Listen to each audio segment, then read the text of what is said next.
and welcome to the second day of JPrime. We are starting with the first set of sessions. I would like to welcome on stage Hugh McKee. He's a developer advocate working at Lightband, and today he'll speak about what are serverless event-driven services with Spring Framework. So, Hugh, you have the word. Thank you. Good morning, everyone. Oh, thank you. So this talk is it's about event-driven, and you always debate on the title. The title is everything. So it could have been serverless event-driven for Java developers or Spring developers. And the reason I said Spring developers is that almost every Java developer is a Spring developer. I would guess it's probably on 90%. I've been a Java developer for a long time, using Spring for a long time, but it tends to be that I think Spring developers are for the most part, focused on building back-end systems, monoliths, microservices, those types of things, not some of the other things that some people may do with Java. So, but I'm a huge fan of event-driven, and I've been talking about it for a while, and now I'm using something that I really can kind of sink my teeth into, and I'm having a lot of fun with it, and I wanted to share it. So my goal is, in this talk, is really get you thinking seriously about doing things with event-driven, because I think it's very powerful and pretty interesting.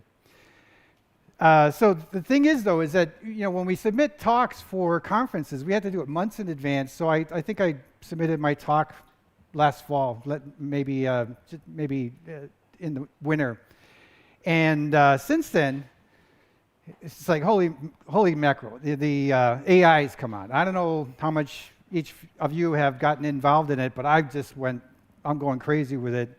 And AIs just kind of changed everything.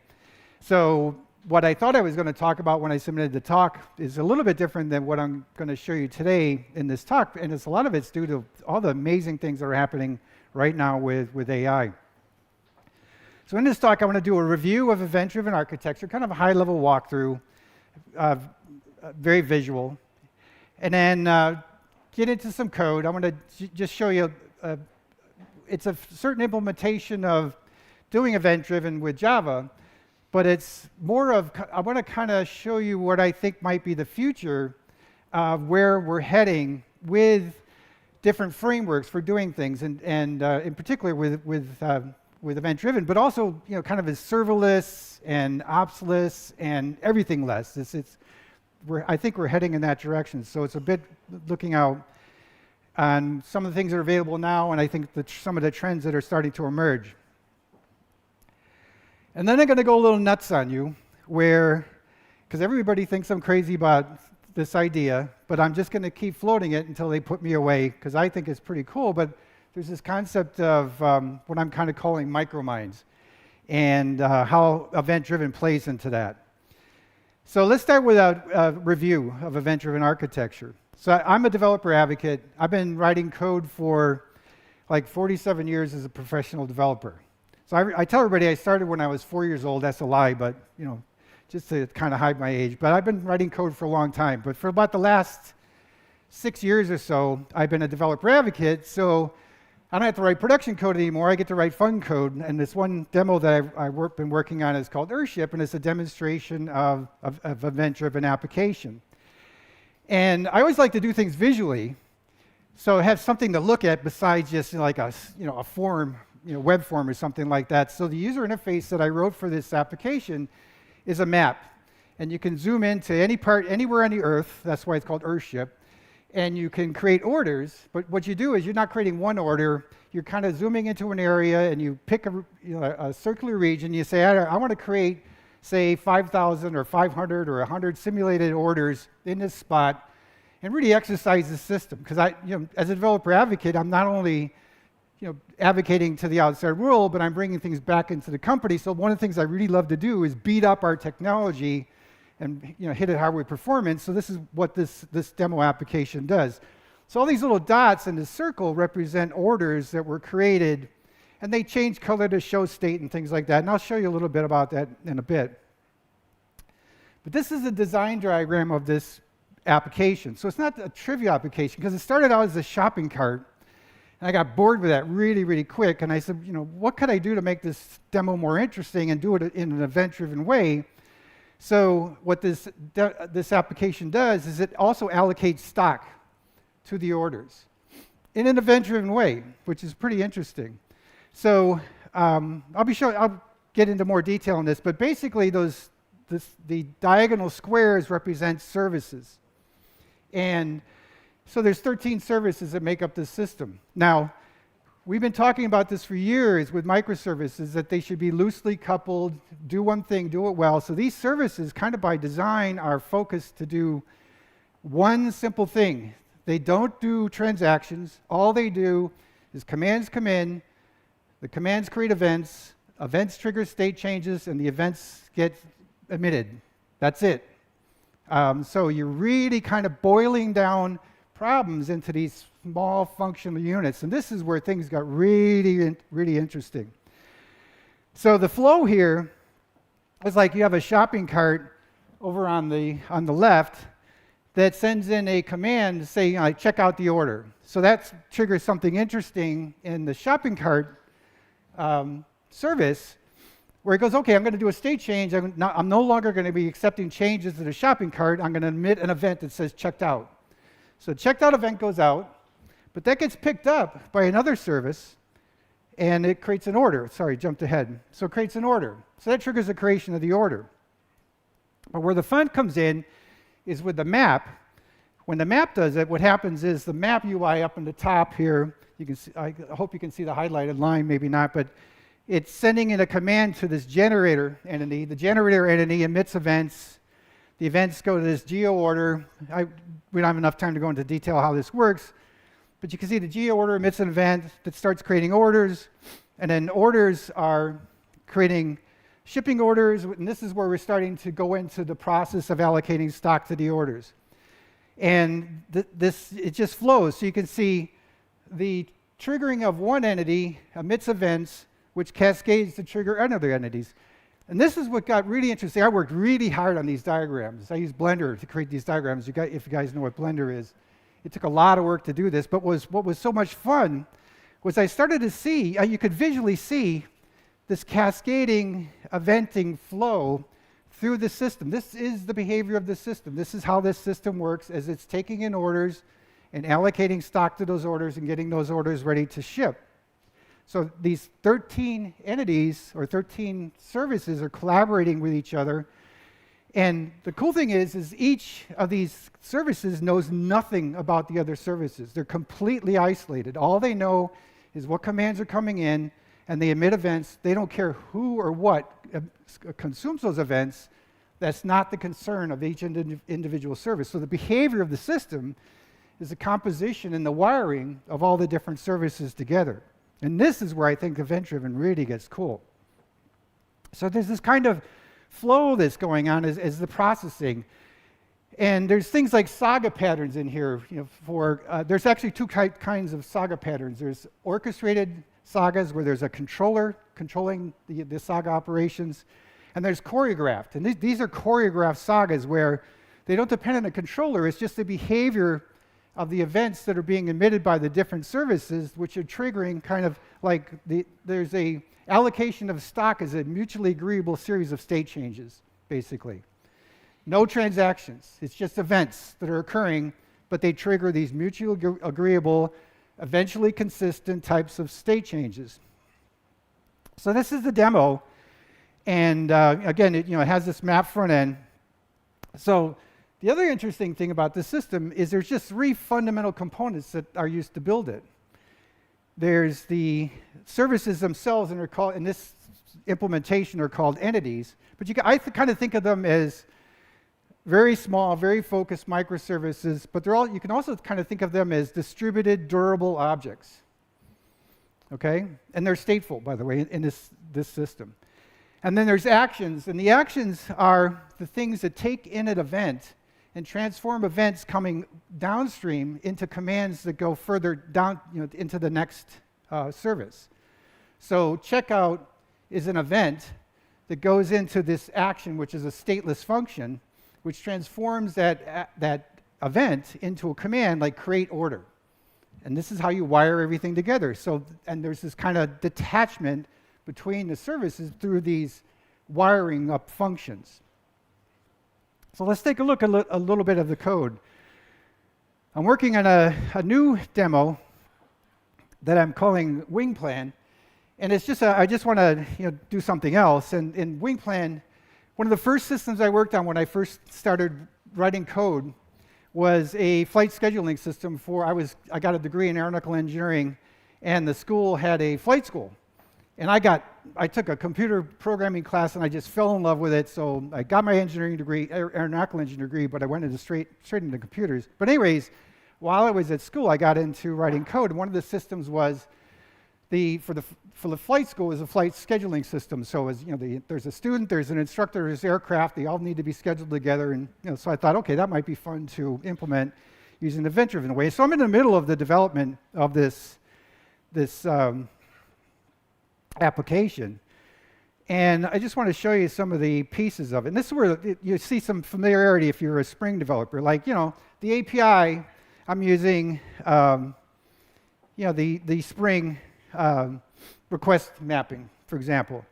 And you can see things like, put mapping. So I'm just defining the API of this service. Things like schedule. So, this command is coming in called schedule. But here I want to show you something different. This might seem a little futuristic, but this is real. This implementation doesn't know about databases. It doesn't know about database transactions. What happens is that a command comes in, and then the command returns what's called an effect, which is basically just a response from the command. But the cool part here is there's this emit event. And that's where the service has taken in a command, created an event, and it just gives the event back to the system, whatever that system happens to be. And the system's responsible for persisting that event. So all that responsibility for dealing with putting events in the database, retrieving events from the database, and those types of things are just out of the, abstracted away in this kind of an implementation. The other thing is you can see there's this current state method, and that's an inherited method. So the retrieval of the state of this thing, whatever it happens to be, a shopping cart, an order, a flight schedule, or training session schedule, is retrieved from the database. But that's just all mechanical. So I don't have to write any code for doing that. So again, this is kind of the futuristic part of it. That's it. You don't have to worry about as a developer these kinds of things.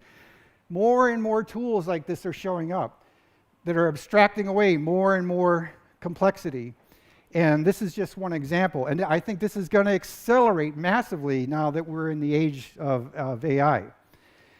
So I define my APIs. The other part of this is event handlers. So you can see they're annotated because you have to declare how to handle events.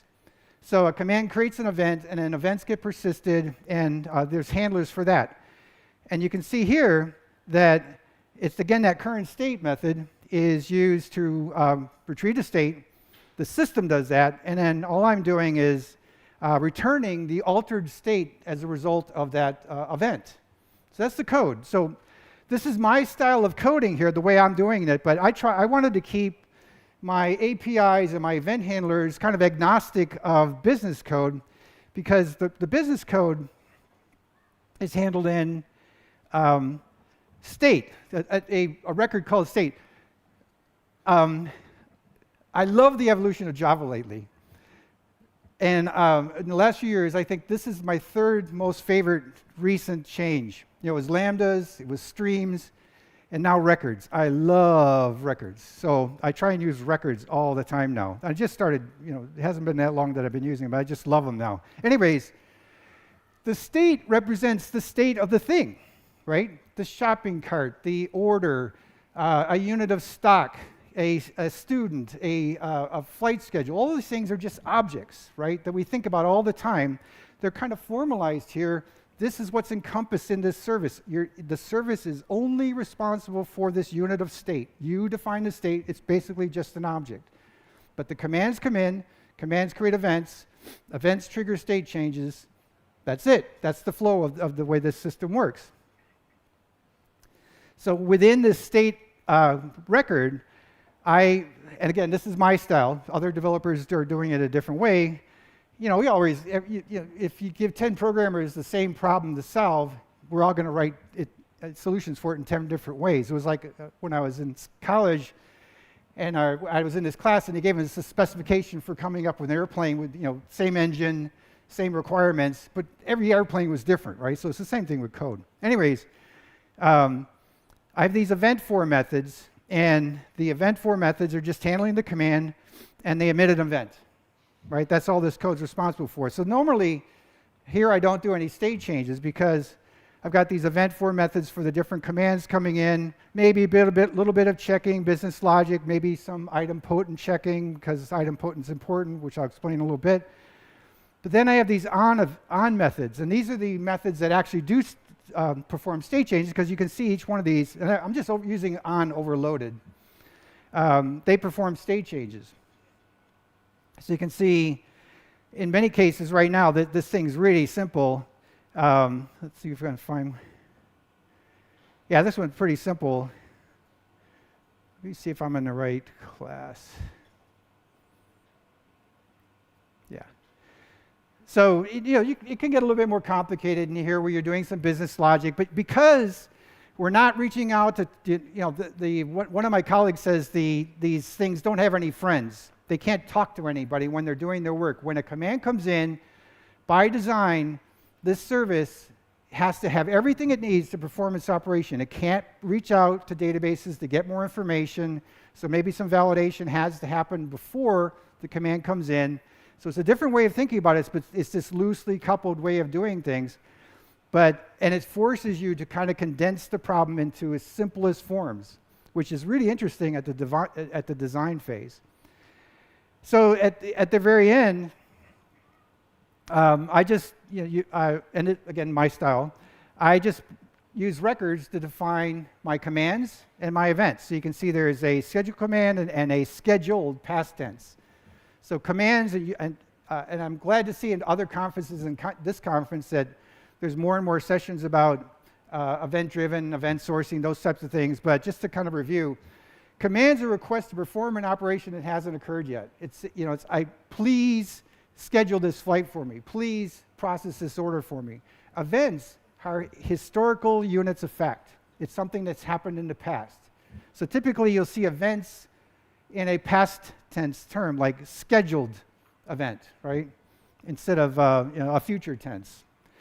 So you just create some different things. So I think I've got time, and the Wi-Fi is up. So I want to show you, adding a little bit. I want to add a new command.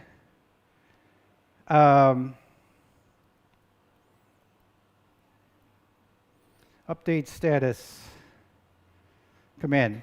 So this is AI. Okay, now I want to ask. I'm using Google, GitHub Copilot. How many people are using Copilot? Man, dudes, you are missing out, man. I am telling you, this is blowing my mind. It's like when I'm coding, it's like it's reading, it's in my head. I swear, they call this, you can see it's kind of light, they call it ghost code, right? So it's like I say update I didn't even finish the word status, and it goes, oh yeah, you want to do an update status command. Okay, fine. All right, and then I come down, and it goes, boom, I didn't even type anything. I just hit enter a couple times, and it says, status updated event. You want one of those? Yeah, sure, I want that. Boom, done. It's like, this is insane. So it's really crazy. It's not always perfect. I left out a curly brace here. I'll forgive it for that. But it definitely earns its $10 a month for me. It cost me $10 a month to use this.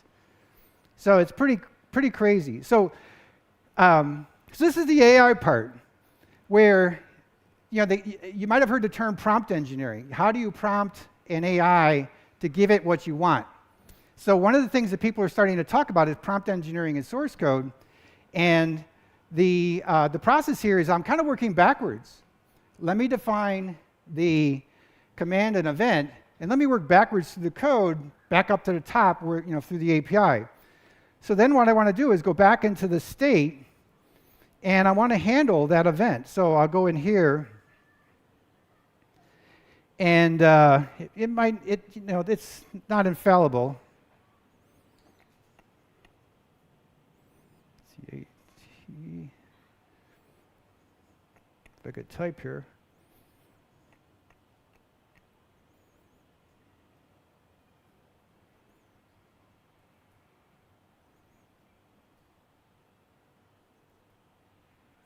There you go.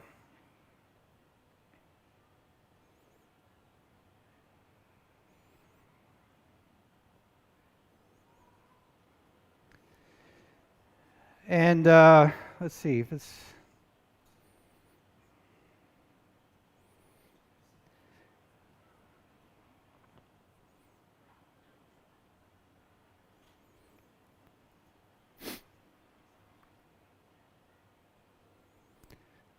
Sorry, it hasn't done everything I want, but you get the idea. I'd have to clean it up a little bit, but it's kind of figured out some more things that I would do in this code.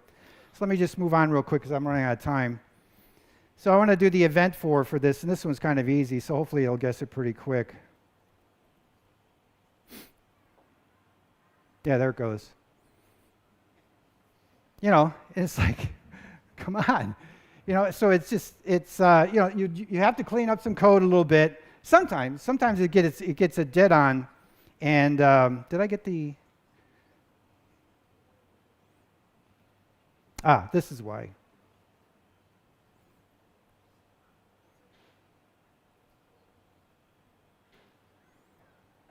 This is why it's all wrong. Okay.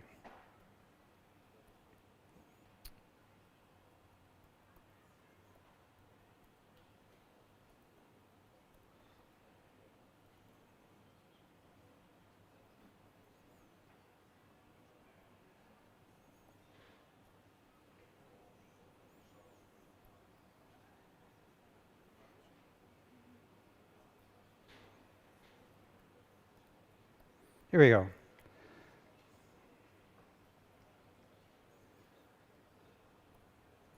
Let's see if these methods, yeah, now it's a little bit happier. So in any case, just moving fast. So I can go up, and then I can do the, I'll add an event handler.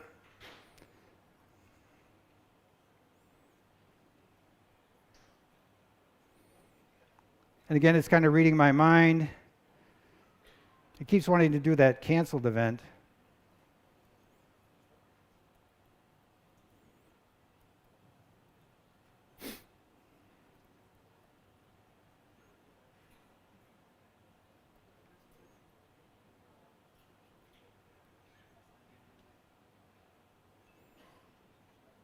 There we go. Even my log statements, it's like, the way I've been writing the log statements in this code, it's just kind of mimicking that. So it just kind of goes on and on here, where, it's pretty simple. So the whole idea here is that I think because the code is simpler, it makes it simpler to use AI, which you guys really should be checking out, and the whole process gets a lot more fun, actually. So that's kind of it. The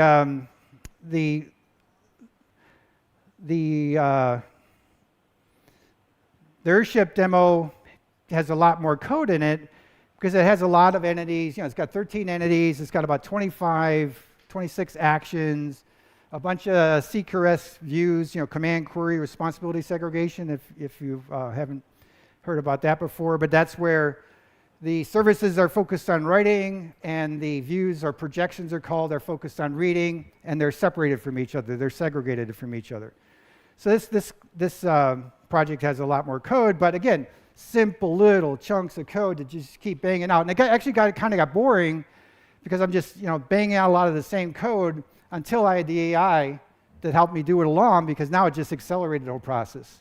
And now I'm kind of experimenting with ChatGPT with that as well, which is a whole nother ballgame. So that's a little bit of the code. And this is also a little bit why I said Spring, because it's somewhat familiar to Spring developers, especially on the API side, but where things get really different is on the persistence side. You just don't, it's really abstracted away. I have no idea what database this is being used. This is running on a platform. There's other tools that are showing up that are doing something similar where they're abstracting away the database and they're simplifying things. And I think it's a really kind of cool new paradigm for doing development. So let me get into the crazy part. That's micromine. What do I mean by a micromine? Well, as I was watching that diagram, my little animation where I was showing the cascading sequence of events through the services, I've been kind of fascinated with neural nets and how the brain works for a long time. So, I'm a dead amateur, but I've been, there's a lot of really cool stuff in YouTube about it. And actually now, I've had some great conversations with Bard, Google Bard, their AI, and OpenAI's ChatGPT, just asking it questions about neurons and synapses and how things work was really, it's a great learning tool. It's just amazing. Anyways, I started thinking, wait a minute, these services are kind of behaving like neurons. So in a neuron, it's really simple, but this is how our brains work. And it's simple, where a signal comes in, and the signal may or may not trigger a given neuron to emit another signal. That's it. Now, the actual molecular and atomic mechanisms within a neuron is fascinating. If you check that stuff out, it's just absolutely amazing what's going on inside of it. But mechanically, it's really simple. Signals come in, and maybe signals go out, and this is how your brain works. This is how we know how to drive cars, and they've been spending billions of dollars trying to figure out how to teach AIs to drive cars, and they haven't gotten there yet. But you can train your kid, or you can train yourself to learn how to drive a car in a couple of days, right? So something really different going on here. But anyways, because I think they're doing things a little bit different than the way natural brains work. But back here, I was thinking, wait a minute, okay, these services are behaving kind of like neurons. And then these little functions that are transforming events into commands are kind of like synapses, because what a synapse is the way your brain is wired together. There's a nerve comes out of, they call it the axon, comes out of handles the signal coming out of a neuron, and it just gets real close, but there's still a gap between what's called the dendrite, which goes into the next neuron, and there's this gap, and chemicals go over this gap. So they call that the synapse. Well, I kind of thought, well, that's what these functions look like. So my little diagram, you can see there's a little line there.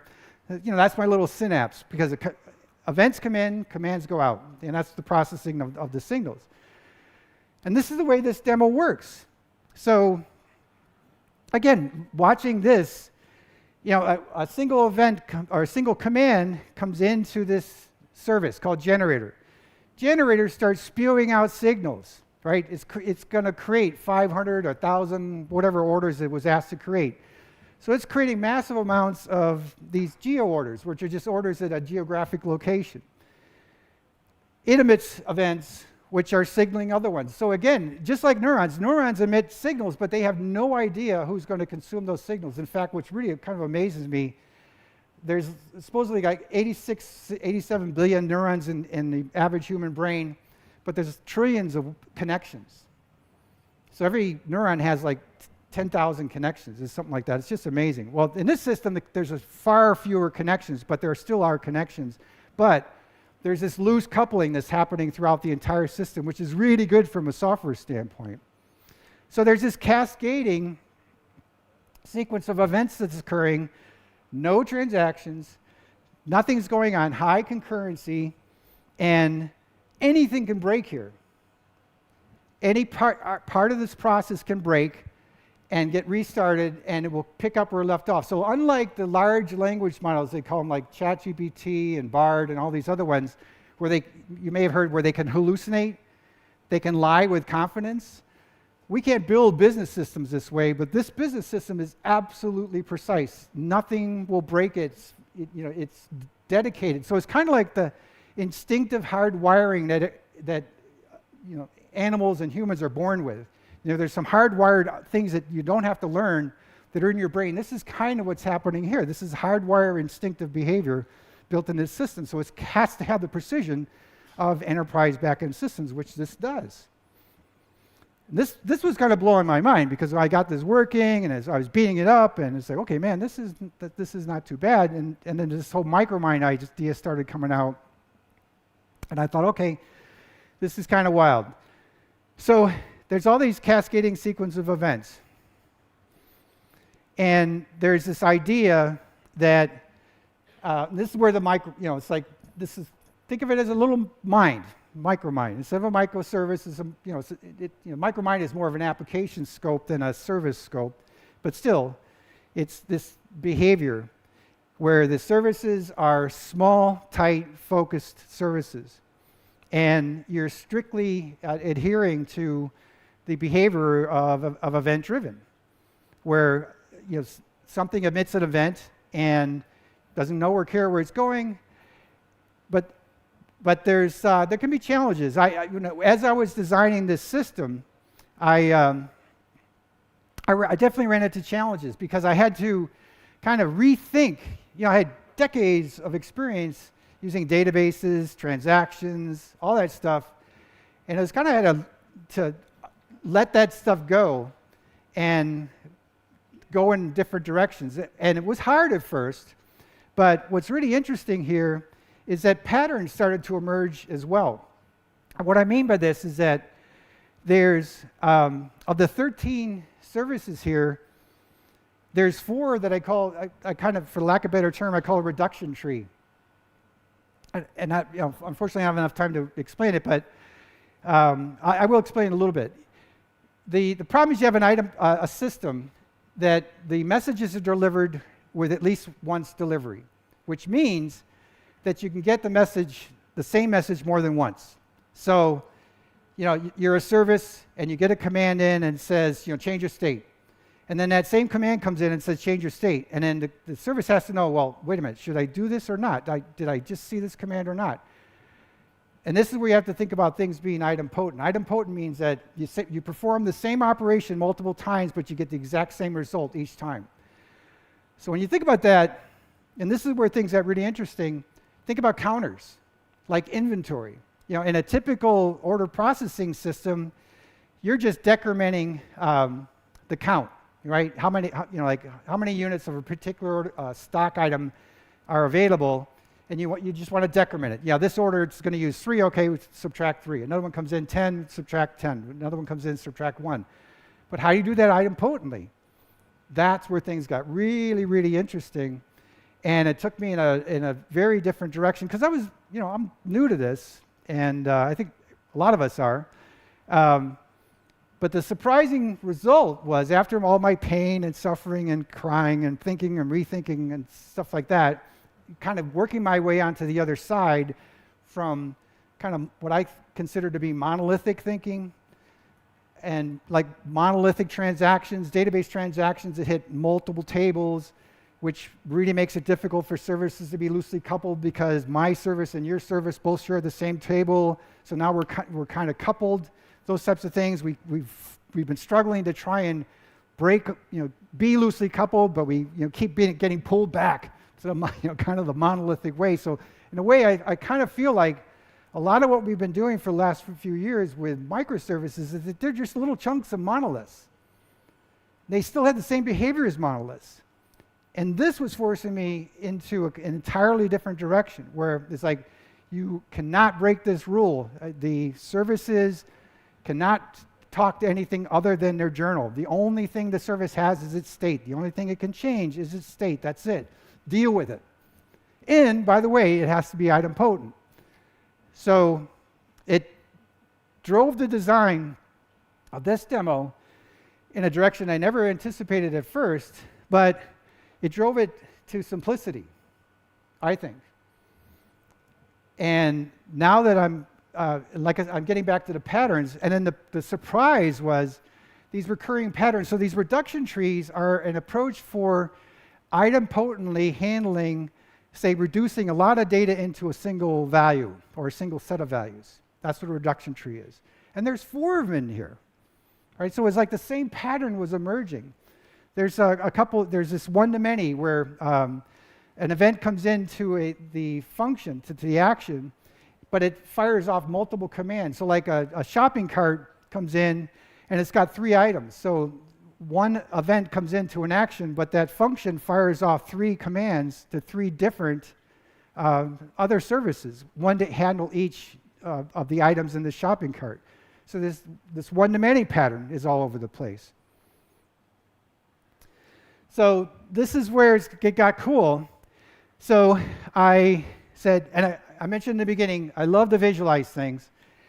And I've been wanting to do this for a long time. How many of you are familiar with Blender? Blender is it's an open source tool, blender.org. You can do 3D visualizations with it, and you can do 3D animations with it. So I've been using it for 3D visualizations for years, and I love it. So I've been kind of an amateur with Blender for a long time, but I've always wanted to do an animation with it. And there's thousands of YouTube videos on tutorials on using Blender, so there's no lack of information about using it. Well, what I wanted to do was I wanted to take log data from this Earthship demo and render it to show the activity in the system. So what I did was I did that in Blender. And let me show you. I've got a short animation here I want to show you. So this is one order that came in. So one shopping cart, and this triggered the activity. And then another shopping cart came in. And then a third one. This is where I manually created 3 shopping carts. But then the generator, that map thing, is going to kick in. And now it's handling the creation of 200 orders. So this is real data from the logs where I'm rendering it, in this multi-dimensional space. So the lines that are flashing are real events triggering commands into other entities. So this is the behavior of the system.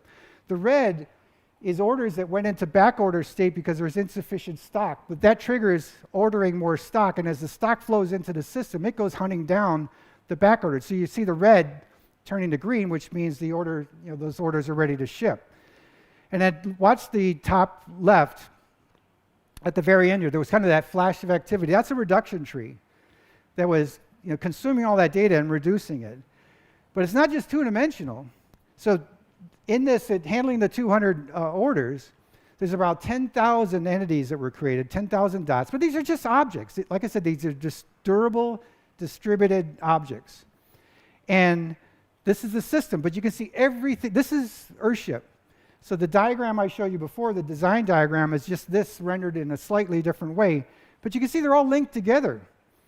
There's all these different lines that are flowing between it. And this was kind of the micro-mind picture that I had in my head. This is the way this application works, which I think is cool as snot. It's like, man, this is something else here. So, with the event-driven, I think this is the kind of systems you're building. The tools vary, but that's fine. We always have different tools, but it's the concepts, I think, that are really compelling here. And everything's going to be moving very, very fast, and I think this area is going to move very fast as well. So very cool. So enough for the animation. So just kind of as a review with the micromind, and again, I talk to my colleagues at work, and they think I'm nuts. They say, what kind of drugs am I on? That kind of thing. It's like, and I'm not. I don't even drink, but it's like, but this is my drug, man. This stuff, my mind is like, wow, it's blown. So I'm kind of thinking like these small, very loosely coupled, very focused, do one thing kinds of services, we're pushing it down to similar behavior to neurons. And guess what? Neurons are the result of millions of years of iterative development, right? Testing until this comes out. Another thing that was really fascinating that I heard is that we have a second brain, they call it. there's about 500,000 neurons that handle your gut.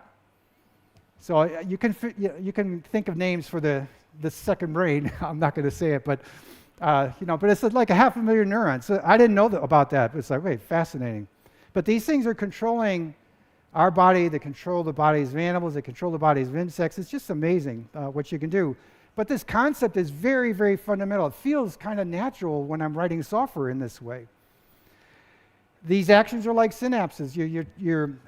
They're not quite, because the actions can also retrieve data.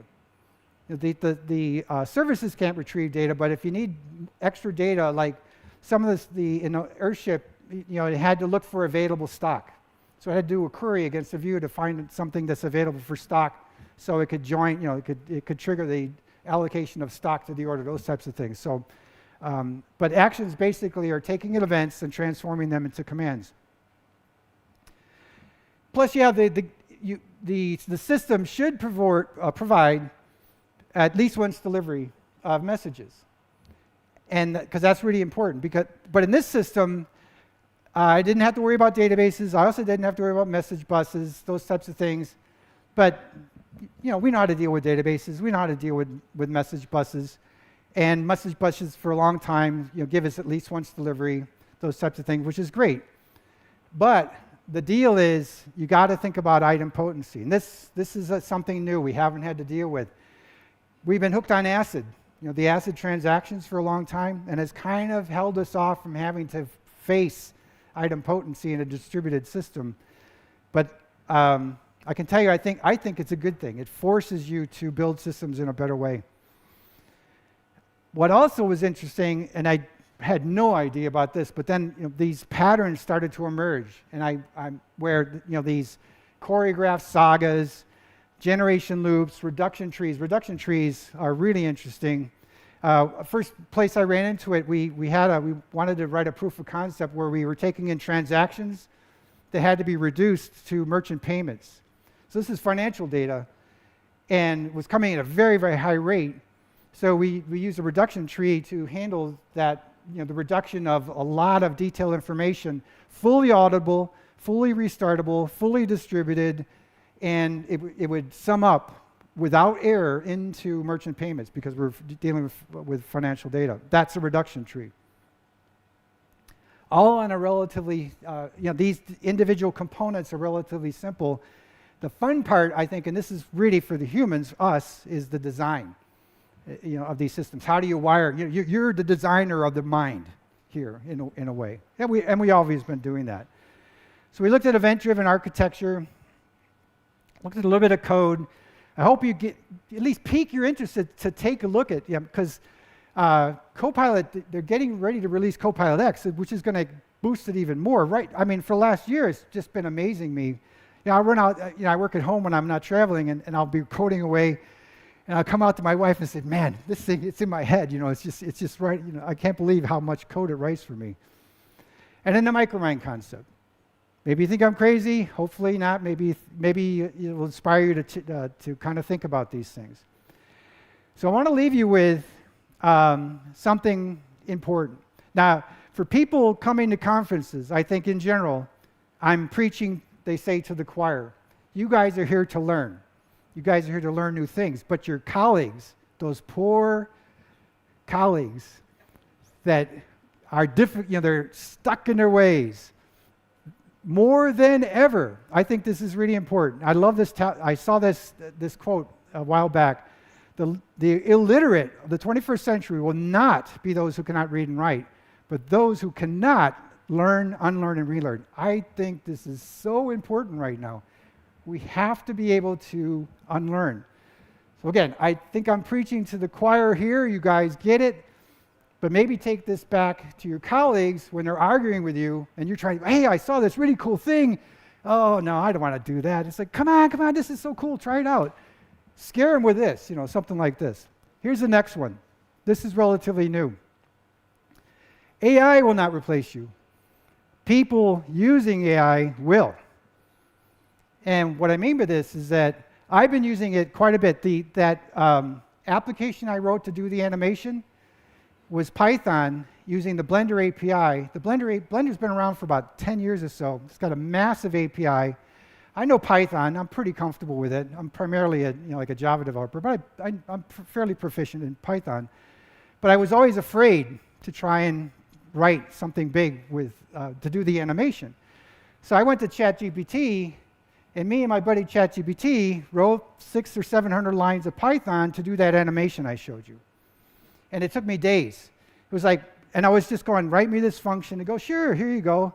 And it wasn't always right, and we had to iterate, and I had to clean some things up, and but I was learning like crazy about the Blender API.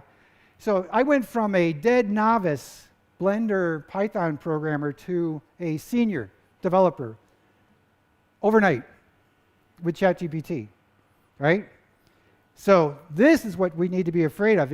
I don't know where everybody's heads are at right now individually, but in our industry, I mean, the CEO of NVIDIA, I think it was yesterday, had made huge announcements. Their stock went way up again. But he said, everybody's a programmer. I don't believe it, but I think there's going to be like two different huge levels of programmers. Programmers that are being bootstrapped and accelerated by AI, and programmers that are not. And that gap is going to widen very, very rapidly. So keep an eye out for this.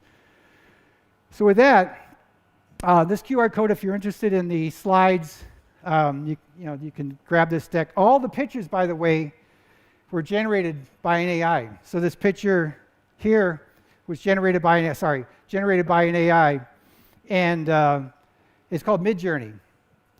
So it used to be when I would make presentations, I'd have to look all over the place for images that I could use and all that kind of stuff. Now I just go to Midjourney and I say, hey, give me an image that looks like this, and it goes, sure, here you go. Here's 4 of them, pick one, that type of thing. So that's it. Thank you very much.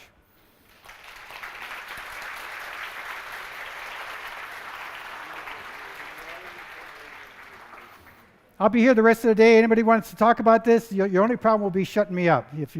Just grab me.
All right.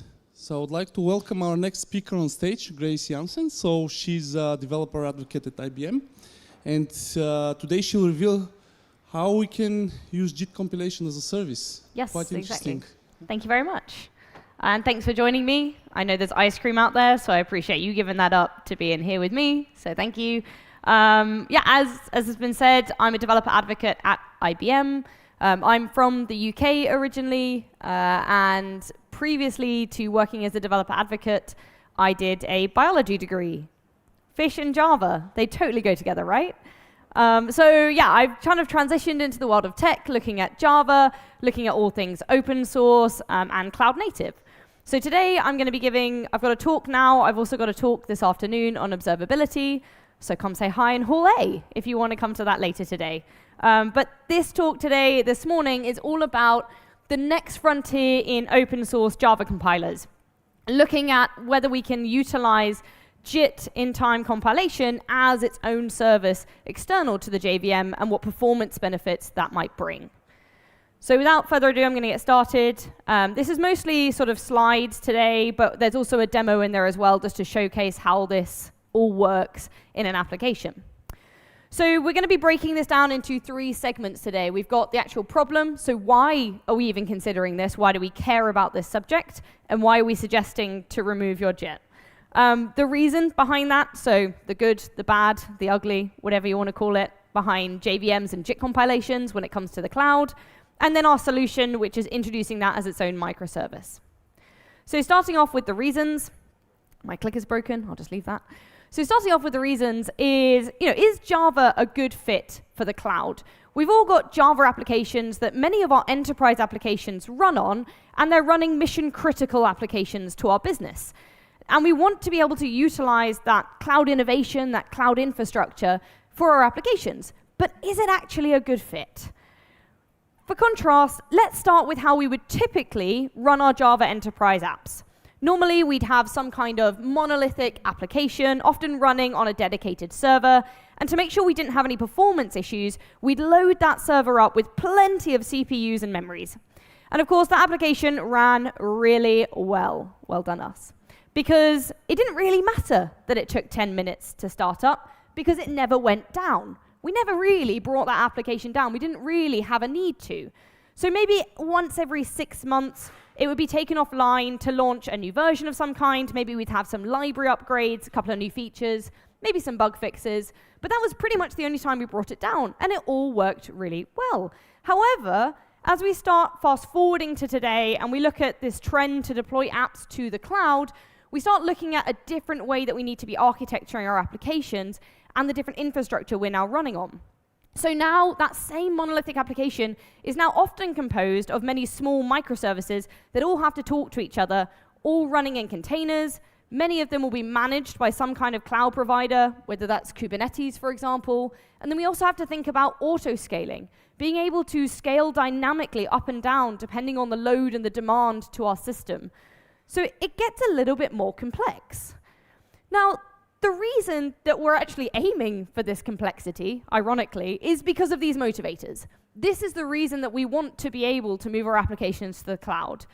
Things like being able to have greater agility and the dynamic nature that that cloud provides, easier rollout when it comes to frequently releasing new releases of our applications, much more easily and frequently, and it gives us that positioning to be able to take advantage of the latest innovations. You might not think of IT as a fashion industry, but it kind of is when you think about it, because we're constantly trying to follow the latest fashions and trends. We're trying on whatever it is, the new dress, when it comes to Java and cloud infrastructure. So really, this is what it enables us to do. It also enables us to have less infrastructure to maintain and manage, because we're not having to take care of that dedicated server anymore. And of course, a major motivator, because at the end of the day, most of us are businesses. And what do businesses want to do? Make money. So when it comes to making money, we also want to save money to be able to have those greater profits. So saving money is a great motivator when it comes to the cloud. But how do we ensure that performance is still acceptable to our customers while still minimizing our costs so that we actually do save money whilst not basically really annoying our customers at the same time? So how do we achieve this balance between performance and cost? And this is kind of the golden question when it comes to developing for cloud-native infrastructure. These are the two main variables, I would say, when it comes to sort of designing and developing our applications to try and strike this delicate balance between cost and performance. Now, we've got two main variables, and that's container size and container instances, which is often how we can control these two variables, cost and performance. Container size we can control. We can determine how big that container is going to be, but scaling instances is often left to the cloud orchestrator to be able to manage. But we can do a lot to be able to ensure that scaling is efficient and effective, and we'll get onto that a bit more later. What this graph really shows is that there are various ways that we can get these variables wrong. And there is only a very small subsection on the right-hand side where we get that Goldilocks just right situation where we're getting that perfect balance. And actually, this can be quite hard to do. Of course, if we under-provision our containers and not enough instances can be effectively run, we save on money, but our performance is just essentially unacceptable. Our customers are not going to be using our applications. That's that bottom left-hand corner. Now, we might have containers that are too big, or we might have too many instances, so we're over-provisioning here. And what that means is we might have great performance, but we're wasting a lot of money.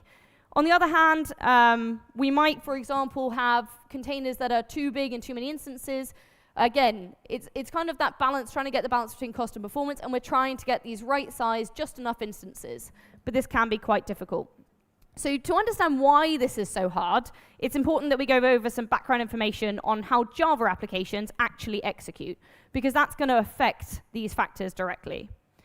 So, turning our attention to the JVM and JIT compilers.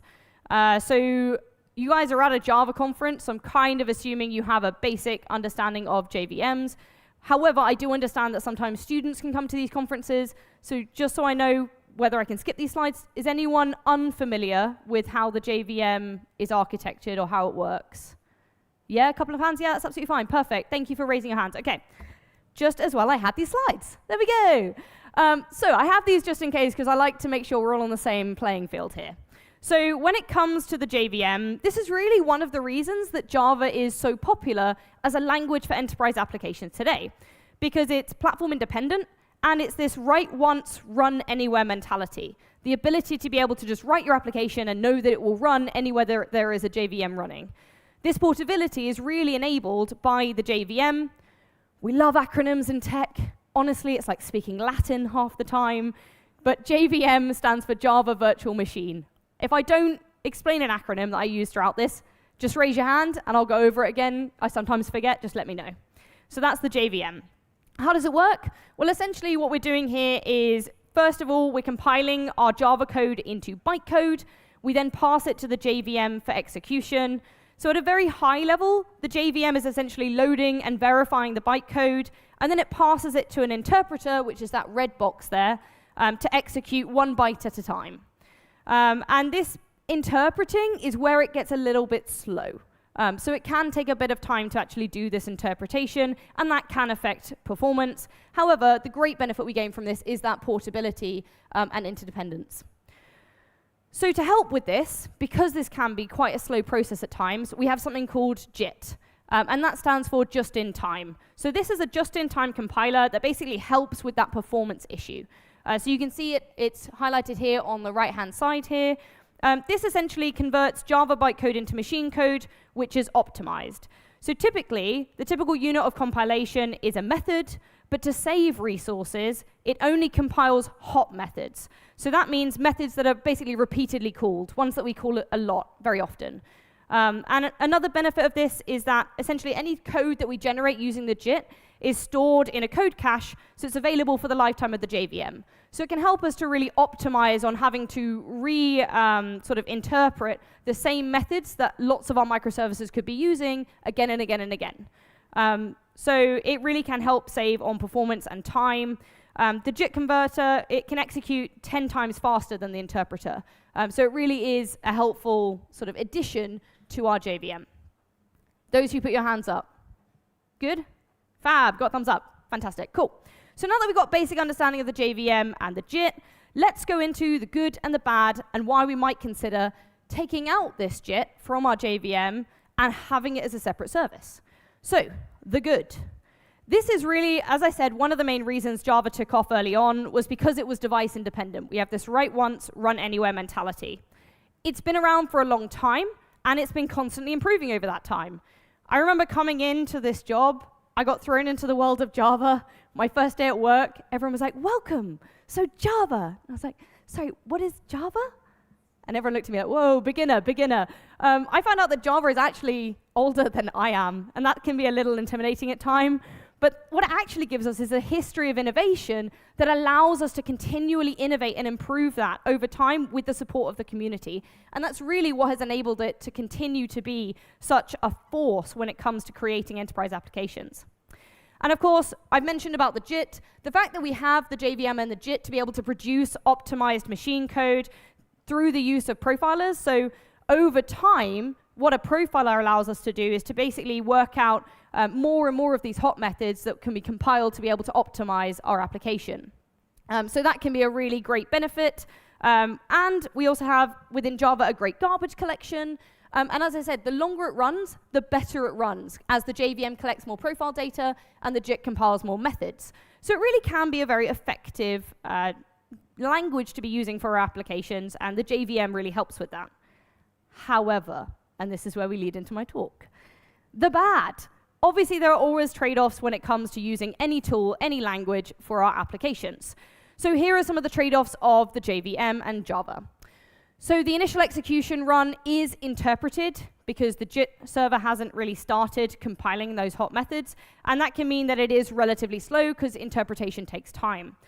Hotspot methods compiled by the JVM can create CPU and memory spikes, and we'll go into why that can be a problem in the cloud in a minute. CPU spikes can then cause a lower quality of service.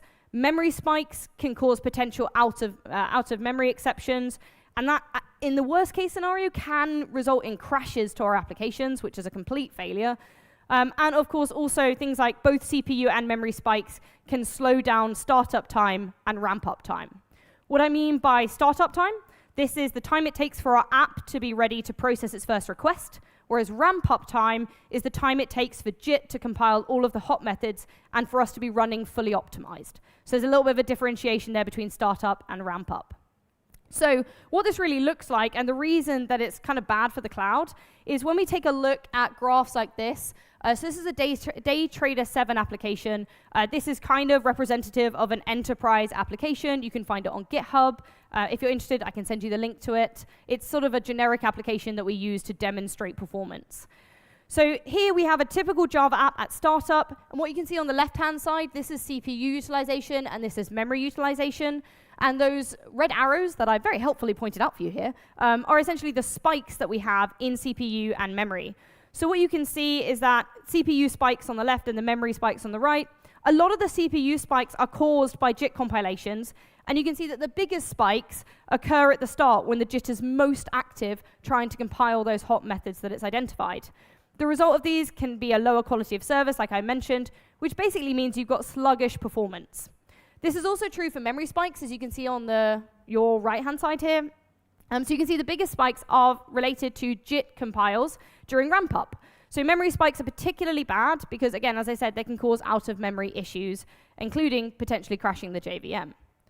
Now, what we're trying to do, really, is to find the sweet spot. It's easier said than done, because actually it can be quite hard. But now that we have some background info on the JVM, the JIT server, what we're trying to do in the cloud in terms of optimizing those variables, how do we go about actually enabling this sweet spot, finding the right size provisions containers and well-behaved efficient auto-scaling? So we're going to take a look at our two variables. So for container size, remember that back to that graph that I showed you with container size and number of instances. So our main issues here when it comes to Java is that we need to over-provision in order to avoid out-of-memory issues. So we need to be able to handle those initial spikes. But once those initial spikes are over, those resources are wasted once the app reaches a steady state. So it can be very hard, especially because Java is non-deterministic. What that really means is that if you run the application twice, what you'll get is two completely different profiles, two different spike levels happening at different times. So it really doesn't help us because we can't predict when those are going to happen or how high they're going to be. So even if you run a series of different load tests, you're not even getting that close to what might be right for your application. So that can be a big issue with container size. When it comes to auto-scaling, some of our biggest issues are the fact that we've got this slow startup and ramp-up times, and that makes scaling ineffective. New instances can take far too long to be able to start up, causing those quality of service issues. The alternative is just to start more instances than you ever think you'll need. But that's kind of really eliminating auto-scaling. At that point, you've just got loads of services that you're just either not using or using. So another problem is that CPU spikes due to JIT compiles can cause issues with autoscalers. These spikes can be interpreted incorrectly. So it could see those spikes as potentially being what your application needs, when really it's just your JIT compiler starting up. So those aren't necessarily what you need. And what that means is that you might set your thresholds very high, but again, it's not really effective autoscaling because that's not really what your application needs. So these are the issues that we're trying to tackle. And this is something that really many different organizations have been trying to tackle for a long time. So the solution here, if we just look at the theory, is to minimize and eliminate those CPU and memory spikes and improve startup and ramp-up times. And this is where we can consider something like JIT as a server as a potential solution to help solve these problems. So this leads us to JIT as a service. To the rescue. Hey. So what do I mean as JIT as a service? So the basic premise here is that we're essentially decoupling the JIT compiler from the JVM and letting it run as a completely independent process. So you can see here on the left-hand side, we have our Docker containers with a JVM in each, and then we've actually got separate remote JITs that we're utilizing for that JIT compilation. Just a note here on this diagram, we have crossed out the JIT in the JVM. We have not removed it. It's still there. What we do is we override it and tell the JVM to send all compilations to the remote JIT. However, the nice thing is, because we've left the JIT in the JVM, if that remote service goes down, we can automatically use the local JIT. So it's not a problem, it's basically a backup. So note with that cross, it doesn't mean it's gotten rid of, it just means we're not using it right now. So here we have a couple of JVMs. The JVMs will no longer use their local JIT and will offload their remote to the remote JITs that we show here. Those will be containerized and made available as a cloud service, as you can see on the right-hand side here. What this gives us is the added benefit of being able to manage by orchestrators like Kubernetes. So we can make sure that our service is always running, that it's scaled properly to be able to handle demand. And this solution is essentially just like any other monolith, where you're using things like the strangler pattern to be able to strangle out different microservices from that original monolith. Except what we're doing here is just strangling out the JIT from the JVM as a microservice. So this kind of originates, this service does exist, it's available, and it's open source, which is great. Yay, everyone can use it. So it actually exists and it's called JIT Server, and it's a feature of the Eclipse OpenJ9 JVM, which is totally open source and free to download. You can go check it out on GitHub if you would like to see it in more detail if you've not tried it before. Another name that we call it at IBM is Semeru Cloud Compiler, because we distribute it with IBM Semeru runtimes, which I will talk about in a minute. But for distribution, the OpenJ9 basically combines the OpenJDK binaries to be able to form a full JDK. And as I mentioned, the Eclipse OpenJ9 JVM, and by extension, JIT Server is completely open source. So a little bit of background on OpenJ9. Who's come across OpenJ9 before? A few hands. OK, not so many. OK, great. Then I've got an intro. Welcome to OpenJ9. So this originally started life as the J9 JVM, which was originally developed by IBM about 20 years ago, and it basically ran all of our Java workloads on IBM hardware. It was then open sourced to the Eclipse Foundation 5 years ago, and then rebranded as OpenJ9. It works with any Java workload, from microservices to monoliths, and is specifically designed to be able to work in constrained environments. It's really well known for its small footprint, so being able to go from small to large, fast startup times and fast ramp-up times. It's also used by loads of Fortune 500 companies to be able to run their Java enterprises. So if you've not checked it out before, I would recommend having a look. As I said, it's open source. Go and check it out. Give it a try. There are some benefits. I'm not just going to tell you, yeah, it's great, and not have any proof. Like, there is proof that it is useful. We've got a blog here if you want to check it out on our OpenLiberty site. This is where all of these graphics have come from, so you can take a look at the versioning in more detail to understand perhaps where it fits. But essentially here, we compare it to the popular Hotspot JVM. OpenJ9 is the one in, I'm going to say green, but it's kind of like a weird teal color on this screen. So the one in green is OpenJ9, the one in orange is Hotspot. And as you can see, really what it gives us is that startup time can be up to 51% faster than Hotspot. It has a 50% smaller footprint after startup, which means we have more resources for the application itself. We also get smaller footprint, especially after fully ramping up. So these can be really important metrics that we need to consider, and OpenJ9 can help with that. Now, I mentioned IBM Semeru runtimes. This is the IBM OpenJDK runtimes that is powered by that Eclipse OpenJ9. Now, does anyone know why it might be called Semeru? I'm going to give you a really fun bit of trivia here. No? Okay, so Semeru, not you, Emily. You work with me. Semeru is actually the tallest mountain on the island of Java because we're in the clouds. Get it? Oh, I see a lot of rolly eyes. Yep. You're not going to forget that one, though. So IBM Semeru runtimes, that's why we called it that. And essentially, this basically gives you that sort of ability to be able to make use of the OpenJDK runtime and the Eclipse OpenJ9 JVM. We have different editions, so there is an open source edition of this if you did want to give it a try. And I put a link at the bottom for Get Semeru. That's how you can go and give it a try if you want to. Okay.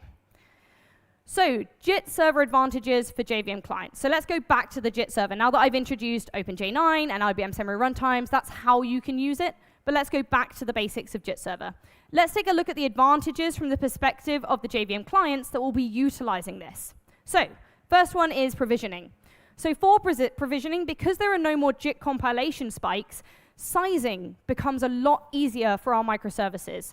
There's no need to be able to have to add in these like just-in-case scenarios. You can just focus on what the application needs because you're handling the JIT stuff elsewhere in that separate microservice.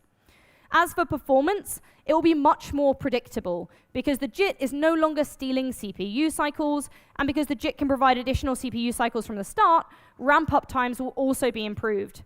This is especially true for short-lived applications, since the majority of their lifespan is really during that startup.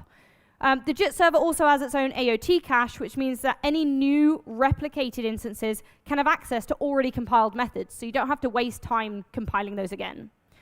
As for cost, well, less resources are needed, and more efficient auto-scaling also means that you should be paying less for what you need, just for what you need and use, not any more or any extra. And finally, for resiliency, the nice thing is the JVM and the JIT server are separate processes, like I said, so the JVM can continue even if the JIT server crashes, because the JVM still has that local JIT that it can make use of. So that's a really great thing when it comes to ensuring resiliency and quality of service for our application. Okay, so what does this actually mean when we start experimenting with it in real life? What performance benefits do we see? So we've got a bunch of different experiments that we ran here with some of the performance benefits just to give you an idea of the benefits and like actually seeing them in reality. So the first one we did here is we're utilizing JIT server value, and we're looking at that value within Kubernetes. So this experiment was conducted on a Red Hat OpenShift cluster on AWS.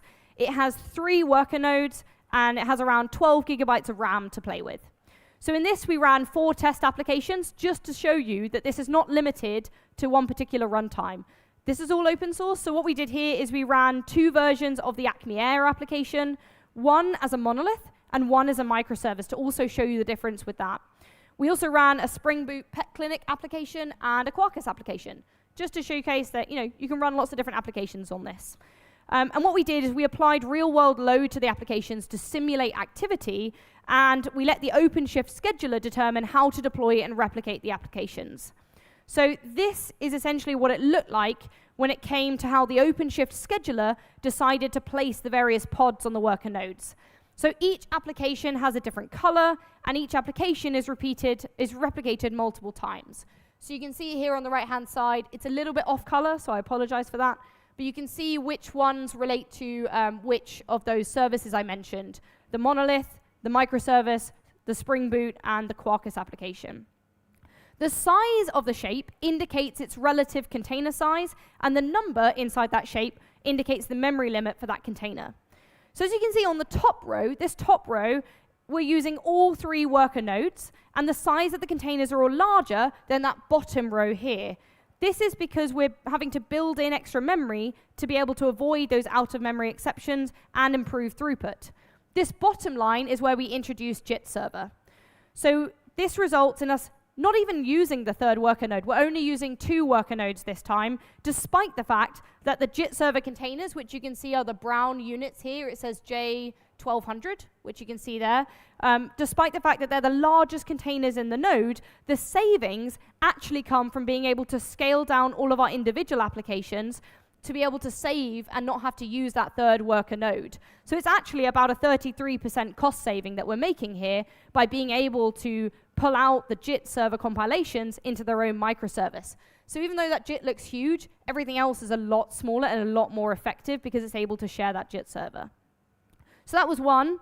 Taking a look at the same application, what we did is take a look at essentially their throughput to see how our applications were performing.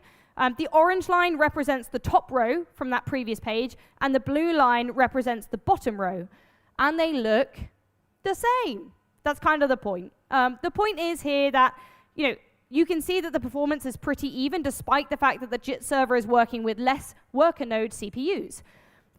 There are some small blue lag lines, and we think they might have been caused by the fact that we've got all our applications loading up at the same time, so a bit of noisy neighbor effect. But essentially, overall, they're pretty much the same in terms of performance, but we've got that cost saving. So that's one experiment we ran, where you can see that we were able to improve container density, reduce operational costs by up to 20 to 30%, and we still had that steady state of performance. So that was a great way to be able to showcase that. Another experiment we did was looking at how the JIT server affects autoscaling in Kubernetes, because we remember that that's one of the important factors when it comes to enabling Java in the cloud. You can see a description of the test bed on the right-hand side. So this is kind of our setup that we had here. The autoscaler instantiates a new pod when the average CPU utilization exceeds over 50%. So we set that limit to 50% to be like, okay, this is when I want to be able to initiate that autoscaling. The graph shows that the throughput of the Acme Air app, while increasing amounts of load are applied. So you can see it as we're increasing in load. You can see increasing in time there as well. The orange line is the baseline, and the blue line represents using the JIT server. So as you can see, that throughput curve continues to rise, and then it plateaus, and the dips are associated with the launch of those new pods that we need, which do burn a lot of CPU. Comparing those two curves, JIT server gives you a better behavior, in terms of new instances of the same app will have these methods available to them at startup. So essentially, you can see that blue line is consistently above the baseline throughout. So that's another way of showing, the ability to have better auto-scaling due to that faster ramp-up when we're trying to ramp up auto-scaling of new pods, for example, when our CPU utilization gets too high. And we have less risk as well. Okay, because everyone likes a live demo. I have pre-recorded this because it went wrong the other day. So it is a video, but bear with me on this one. It's at least live so you can see the code as we run it. So in this application, just check the time. Yep, we've got time. So in this application, this is essentially the setup that we have. The purpose of this demo is really to show that in a constrained container environment, JIT server does improve ramp-up time, and it allows JVM containers to run with less memory, which is what we're trying to achieve here. So for this, we're using the Java EE Acme Air application running in the OpenLiberty runtime. I should probably pause there and say, has anyone heard of OpenLiberty? Only one hand. Thank you, sir. A couple of hands. Okay, a few hands. Shy at the back. Thank you very much. OpenLiberty, for anyone who's not come across it, is a cloud-native runtime. Okay, here's a question. Who's heard of WebSphere? Yeah, more hands, of course, of course. So WebSphere is sort of the legacy application server from IBM.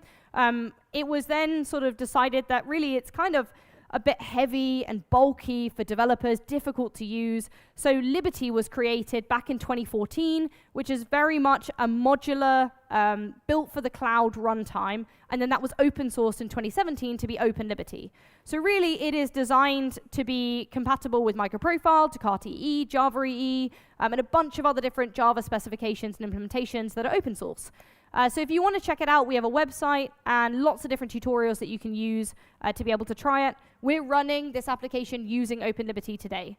So you might see some commands there that are specific to us. So that's OpenLiberty. Check it out if you want to. Or come say hi on social media. I run the social media, and I'll say hi back. Cool. So for this, as I said, we're running it in OpenLiberty, and Acme Air, for anyone who's not familiar with it, is sort of a simulation for an airline booking system. So we're running 3 instances here, which you can see in the middle blue box here, and what we've done is we've set different memory limits for them. So 2 of the containers, the top 2 here, are not using the JIT server. They're just using your standard vanilla OpenJ9.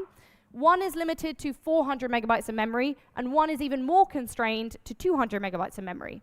This last Acme Air instance is the one that we're going to allow to utilize JIT server, but we're still going to constrain it to 200 megabytes, just to show that even in that constrained environment, that JIT server can provide a big advantage. And they're all limited to 1 CPU in order to simulate that constrained environment. They're all connected to a single MongoDB database, which is going to just persist our data, essentially. And then we also have JMeter, which you'll see on the left-hand side. This is what we're using to essentially apply load to our system to simulate what it would be like in reality. We've also got things like Grafana. We're passing the JMeter information back to Influx, which is just another database, and that's being displayed through Grafana graphs. And then on the right-hand side, we have Prometheus, which is connecting into our JIT server and collecting all that information and data from our JIT server, and that's then being also displayed in a separate dashboard in Grafana. So that's the basic setup. So let's take a look at the actual application itself. So in order to do this, we created some scripts to be able to make this demo a lot smoother and more efficient, but we will showcase the inside of those scripts during this, this video as well. Is this playing? Yes, perfect. Okay, so the first thing we're going to do is start up our MongoDB database. So the container, in a minute, will start. There we go. You'll see some messages on screen here. These are normal. That's just because we're pre-populating that MongoDB database with some initial data. So now the next thing we're going to do is we're going to start the JIT server container. So that's that separate container we were talking about, which we're using the start JIT server script we've got here. And then the next thing we're going to do is start Prometheus. And that's going to scrape those performance metrics from the JIT server. Finally, once those have started, as you can see here, we're just doing the start Prometheus. We're going to start the 3 Acme Air instances using our script again, just to make it easier. Perfect. Yep. And then we're going to go into that just to showcase what we're doing here. Essentially, we've got 3 Docker commands here, and they are to start each of the Acme Air instances. You can see that this, can you guys see that? I was just about to say, I looked up and I was like, oh, I can see it really well on here. I'm really sorry. It should, I'll pause it. I don't have it in a light format, but essentially, we have 3 Docker runs, and I'll be uploading my slides afterwards, so you can see it there as well. I'm just thinking about whether it's worth... Yeah, I'm just wondering about, can we switch the lights off or not? Can we switch the lights off on me? Yeah. Oh, it's all right. Ah, there we go. Can you see it a bit better? No. Don't worry. Okay. We're going to skip it, and I'm just going to tell you what happens. So I've got some screenshots just to showcase. So basically what we do is you've seen the application architecture. Once we get all of this up and running, what results is something like this. So this is the Grafana dashboard that we had in that application that we got up and running. I will post the video separately, so you can watch that in your own time if you'd like to. But essentially what we've got here, top left is our Acme Air application with 400 megabytes of memory, just vanilla OpenJ9. Top right is the 200 constrained, just vanilla OpenJ9. And the bottom left is where we have that JIT server.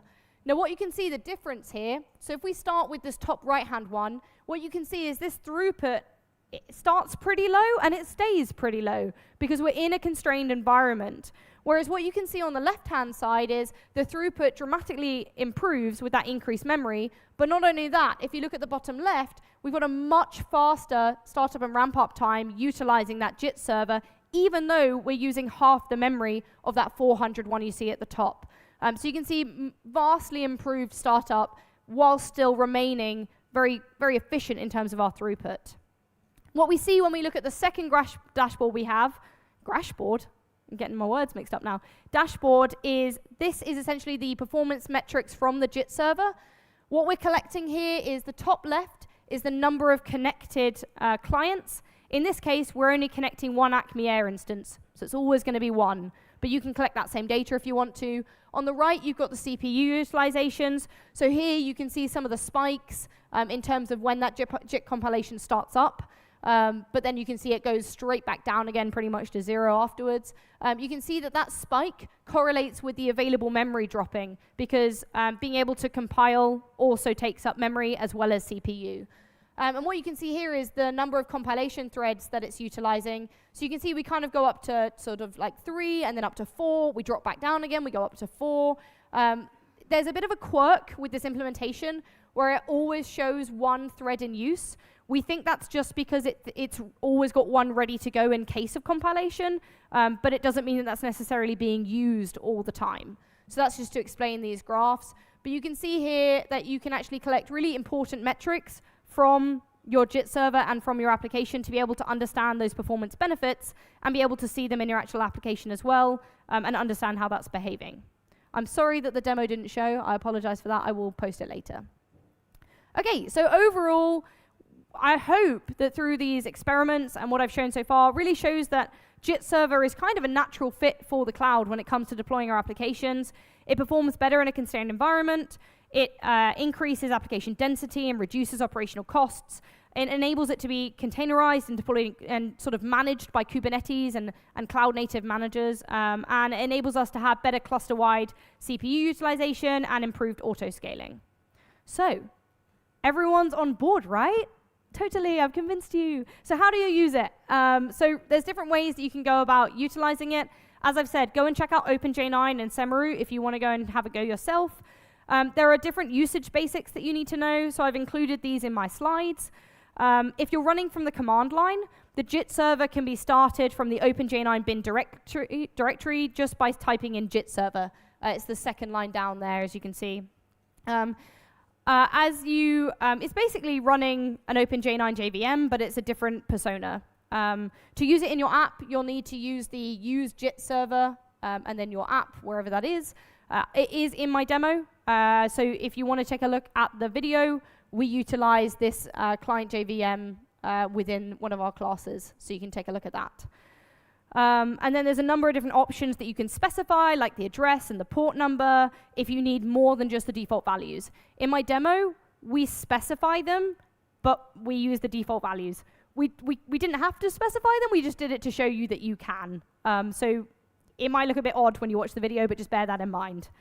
Okay, cool. And note that the JIT server and its clients need to be on the same Java version OpenJ9 release if you are going to use this.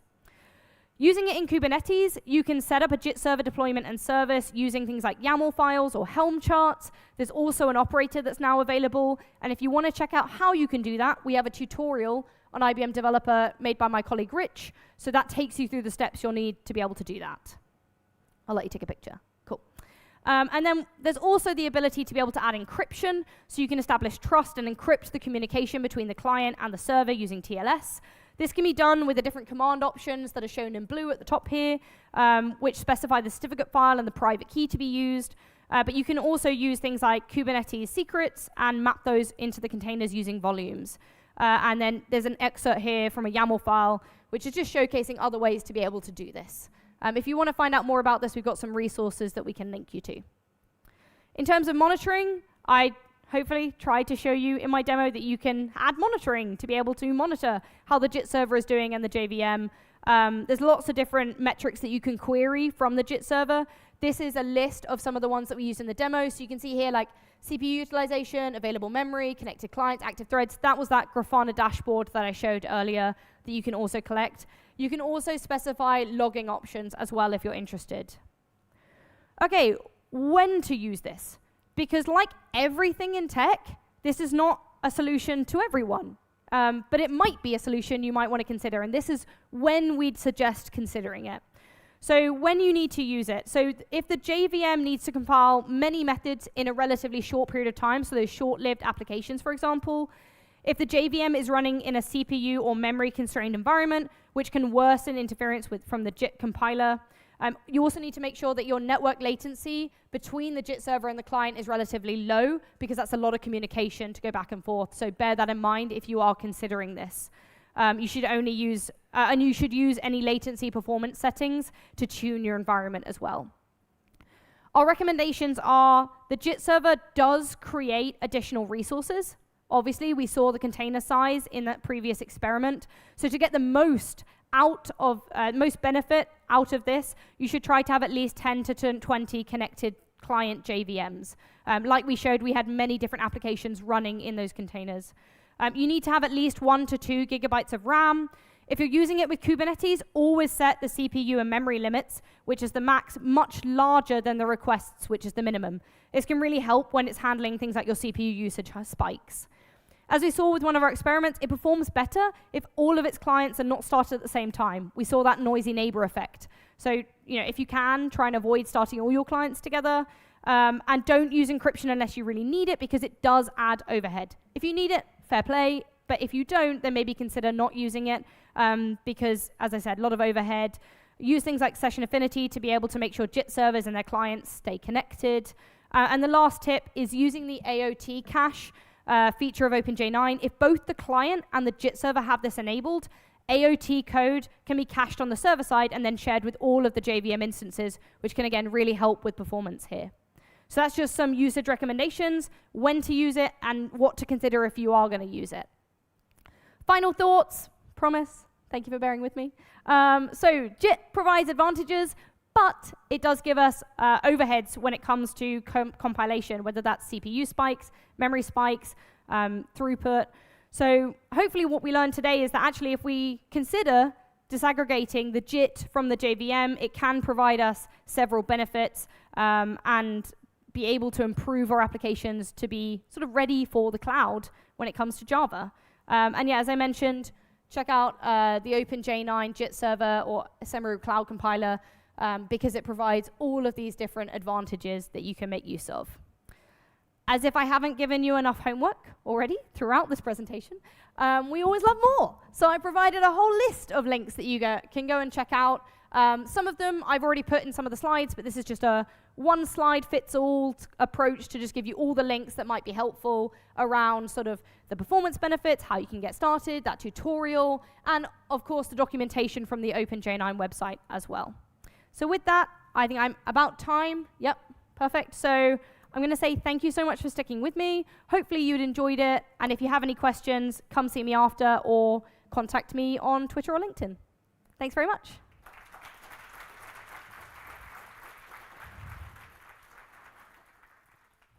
I know it's lunchtime now, I think, if I've not got if I got this right. So I won't hold you here hostage. Please enjoy your lunch, and if you want to discuss stuff with me, I'll be here. Thank you, guys.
Hey guys, I hope you managed to get lunch because we figured that we had to speak. I didn't skip lunch, but one other guy skipped lunch because the boxes were not enough. Next session is Yarden. She's gonna tell you how to build a debugger. Hi. Thanks.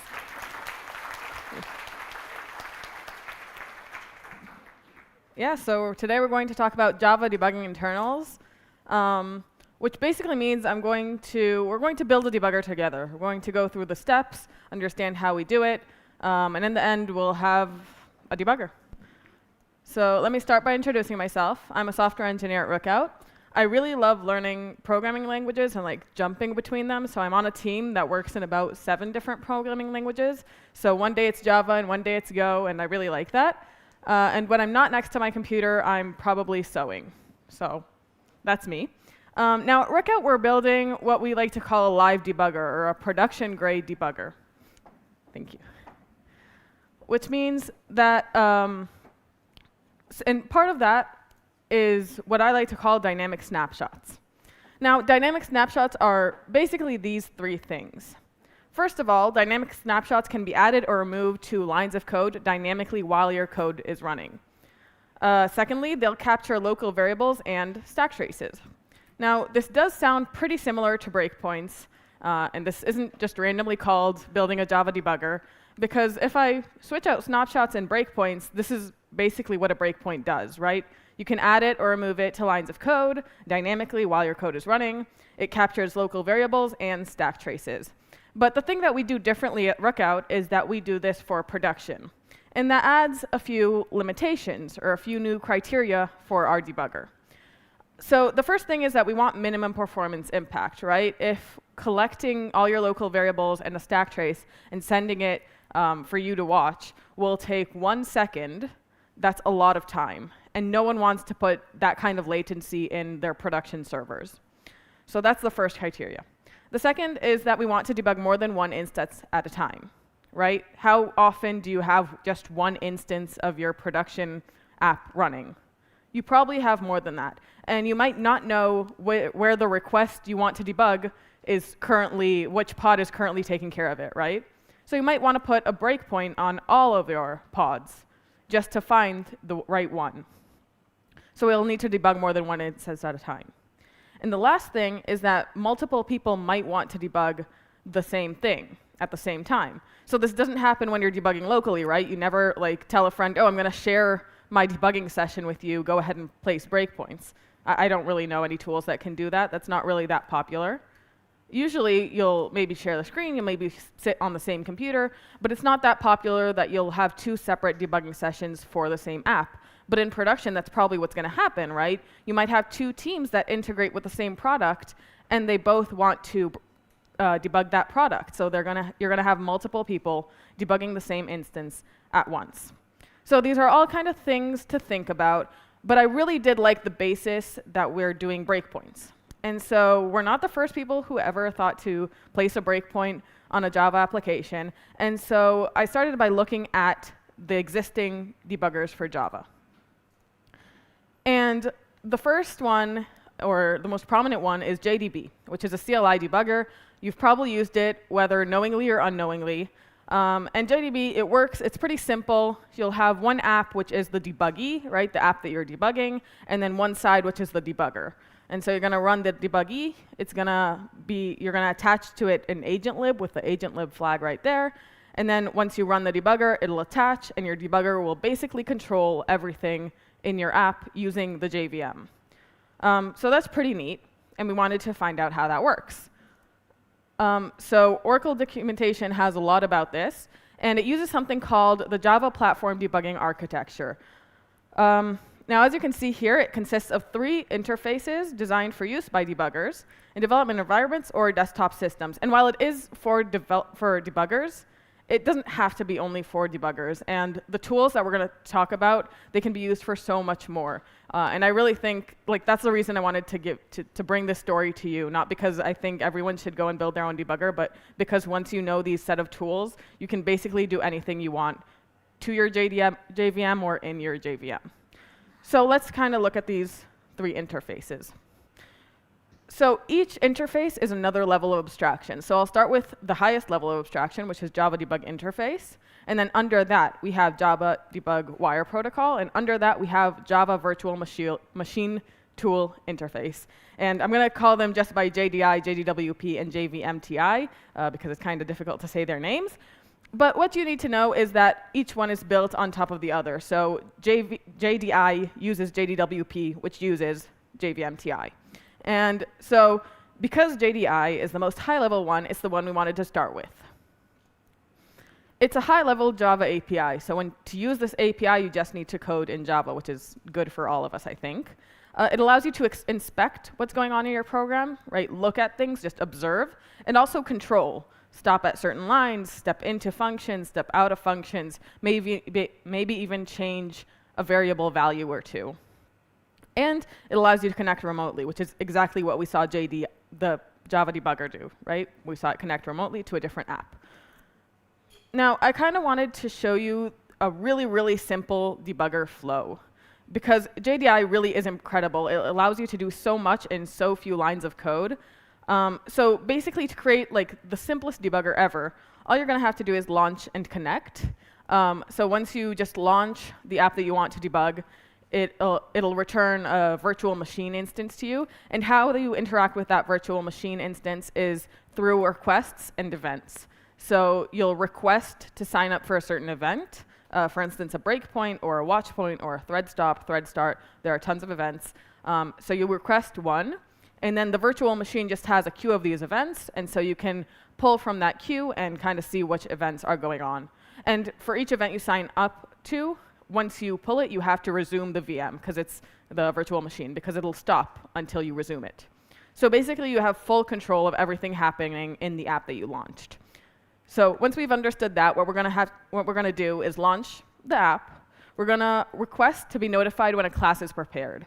In Java, classes are loaded on demand, so they aren't loaded just when you start up your JVM, but only when you actually use them. And so you're going to say, when this class is ready to be used, notify me. And so when the class is ready to be used and we've been notified, we're going to add a breakpoint on that class. And at a breakpoint, again, it's going to be a request. So we're going to say, please notify me when this breakpoint event happens. And once that breakpoint event happens, the breakpoint is hit, then we are able to print all the variables. So let me show that to you in code. It really is not a lot of code. My point is not to teach you this syntax of JDI, because you can Google it and it's pretty simple. Can you see that? No, it's really small, huh? Just a second. My point is not going to be to show you exactly how to use the JDI in order to perfectly go home and use it, but to kind of show you overall how easy it is to create a debugger with just a few simple lines of code. And let me increase font size. There we go.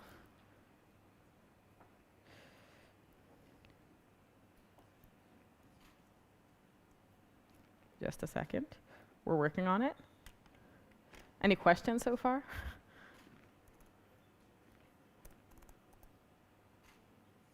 OK. Let's see if this is good enough. Can you see that? Oh, just a second. Is that visible?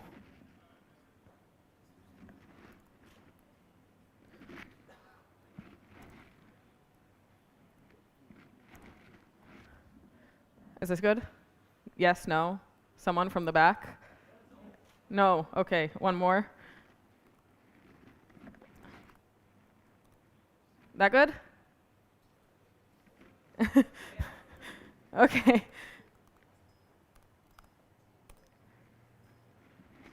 OK. So let's go over this really quickly. Basically, we have, first of all, our debugger program right here, the program that we're debugging. Very, very simple. Just a greeting. We're going to print it. We want 2 variables just to see that we can collect variables and all that. What we do want to do is place a breakpoint on line 9. And since I really wanted to keep this code simple in my debugger, I just specified exactly which line I want to put the breakpoint on and which class to put it on. So in a normal debugger, you'd get this from the user, but I did this ahead of time. Now, as I said, the first thing we need to do is to create our virtual machine to launch the program that we're debugging.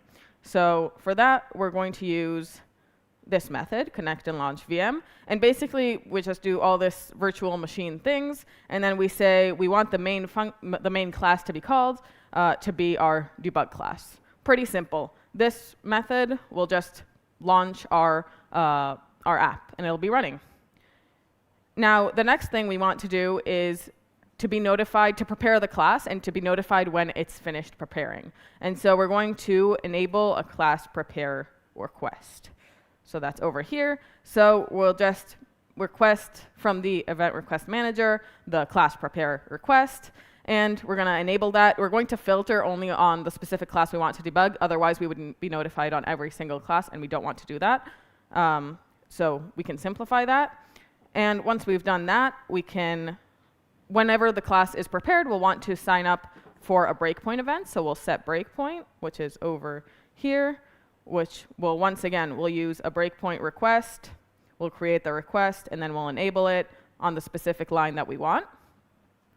And so once we've enabled that breakpoint, the next event we're going to get is a breakpoint event, right? So once we get that event, we are able to just pull all the variables. We have, from the event, we'll just get all the frames of where we are right now. So all the stack frames. In each stack frame, we're going to have the local variables. And basically what happens here is in those 3 functions, we've created a debugger. So a class has been prepared, we've set a breakpoint, and we're printing the variables, which is very, very cool. So I really enjoy this interface. I think it's really good. But we did say that we don't just want any breakpoint, we want a production grade breakpoint, right? And when using JDI, we're going to have no availability during collection. So what that means is that when I'm at a breakpoint, I'm not only stopping the specific thread that the breakpoint is currently using. I'm stopping the whole process. And that can be very problematic, right? Because if one user sends in a request and I want to debug that request, there's no reason that another user who sent in another request will experience any performance impact because I'm debugging something else, right? That's not something that we want. So it may be something that we're OK with, but it is not ideal. Next, we have zero control or visibility. The code is super simple, super abstract, which is nice to write.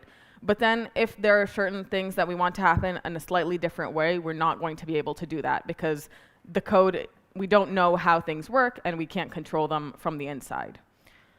It's also easy to make mistakes.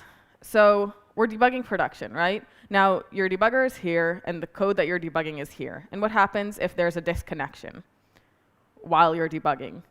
Is your production app just stopped forever? Will it wait for another debugger to connect?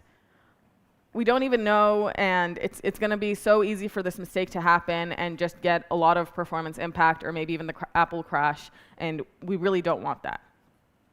And this only allows for single instance debugging, so I'm going to have to create a VM for every single app that I want to run, right? We have multiple pods. I'm going to have to create a virtual machine for each one. It's possible, but it's kind of difficult and to manage all of them.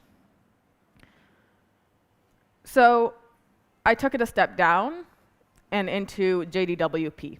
Now, JDWP, as it sounds, it's just a protocol. So JDI just implements this protocol in Java and uses it. This protocol is used for communication between the debugger and the JVM which it debugs. So basically, the JVM implements one side of the protocol, our debugger implements the other side, and whenever the JVM receives a request in this protocol, it's just going to control the app, depending on what we sent it. So that's pretty cool, but it's already been implemented in Java using JDI, and I don't think implementing it again in Java is going to give me much advantage. It's not really going to help me in any way. And basically what I'm saying is that it has the same downsides as using JDI, because we still don't have visibility, we still don't have control, we don't know what happens when we're disconnected. This is still for single instance debugging, but on top of that, I'm going to have to learn the protocol and to manage multiple clients and servers in this protocol. So I think it's better to use JDI than JDWP directly. But then I went even lower to JVMTI. And JVMTI is a native programming interface. So now we're not going to be coding in Java, we're going to be coding in native code. It interacts directly with the JVM. So right before it was JDI requesting things from the JVM, well, JVMTI will be telling the JVM directly. And once again, it allows us to inspect and control the app. So because these are different layers of abstraction and they're all one on top of the other, then everything you can do with JDI, you can do with JVMTI. It's probably just going to be a little bit more difficult. You may be asking yourself, how much more difficult? So this is the code to get a stack trace in JVMTI, and I'll save you the trouble of reading that. It's a lot of code. Now, this isn't such a problem, but the same exact thing in plain Java would be this one line. So you can use JVMTI, but it is going to be incredibly complex. Not only because you're writing not in Java or in C or in C++, but also because the API itself is more complex. It doesn't have the levels of abstraction that JDI has. You're also exposed to native vulnerabilities because you're writing in C or C++. It's not portable. You might have to write different versions depending on your operating system or your architecture. And bugs are catastrophic. Bugs are always bad, but when you control the JVM, bugs are really bad. So you can use JVMTI. I think this is really an incredible interface, but it's going to be complicated. And so basically, if this was all I had, I would definitely use JVMTI. But I was kind of like, maybe somewhere out there, there's something that's newer, it's more simple. It allows us full control. Not only please place a breakpoint or please stop at this line, but also this is what we do on this line and stop only this thread or stuff like that. It'll be in the process itself. So I'm not, connecting remotely, but I'm actually debugging from inside the process. I'm placing the breakpoint from inside the process. And it is virtually unbreakable because the JVM it's a safety net, right? You write code and you're like, well, maybe I'll get an exception, but I won't get like a segmentation fault, right? My code won't crash completely. And so I want to use the JVM. I want that capability. I want to write safe Java code. So maybe there is something. And of course, there is. So fortunately for us, Java 6 introduced Java agents, which basically mean we don't have to use JVMTI to do the same thing. OK, so Java agents do use the JVMTI interface, interface behind the scenes, but they wrap it in a Javaling instrument API.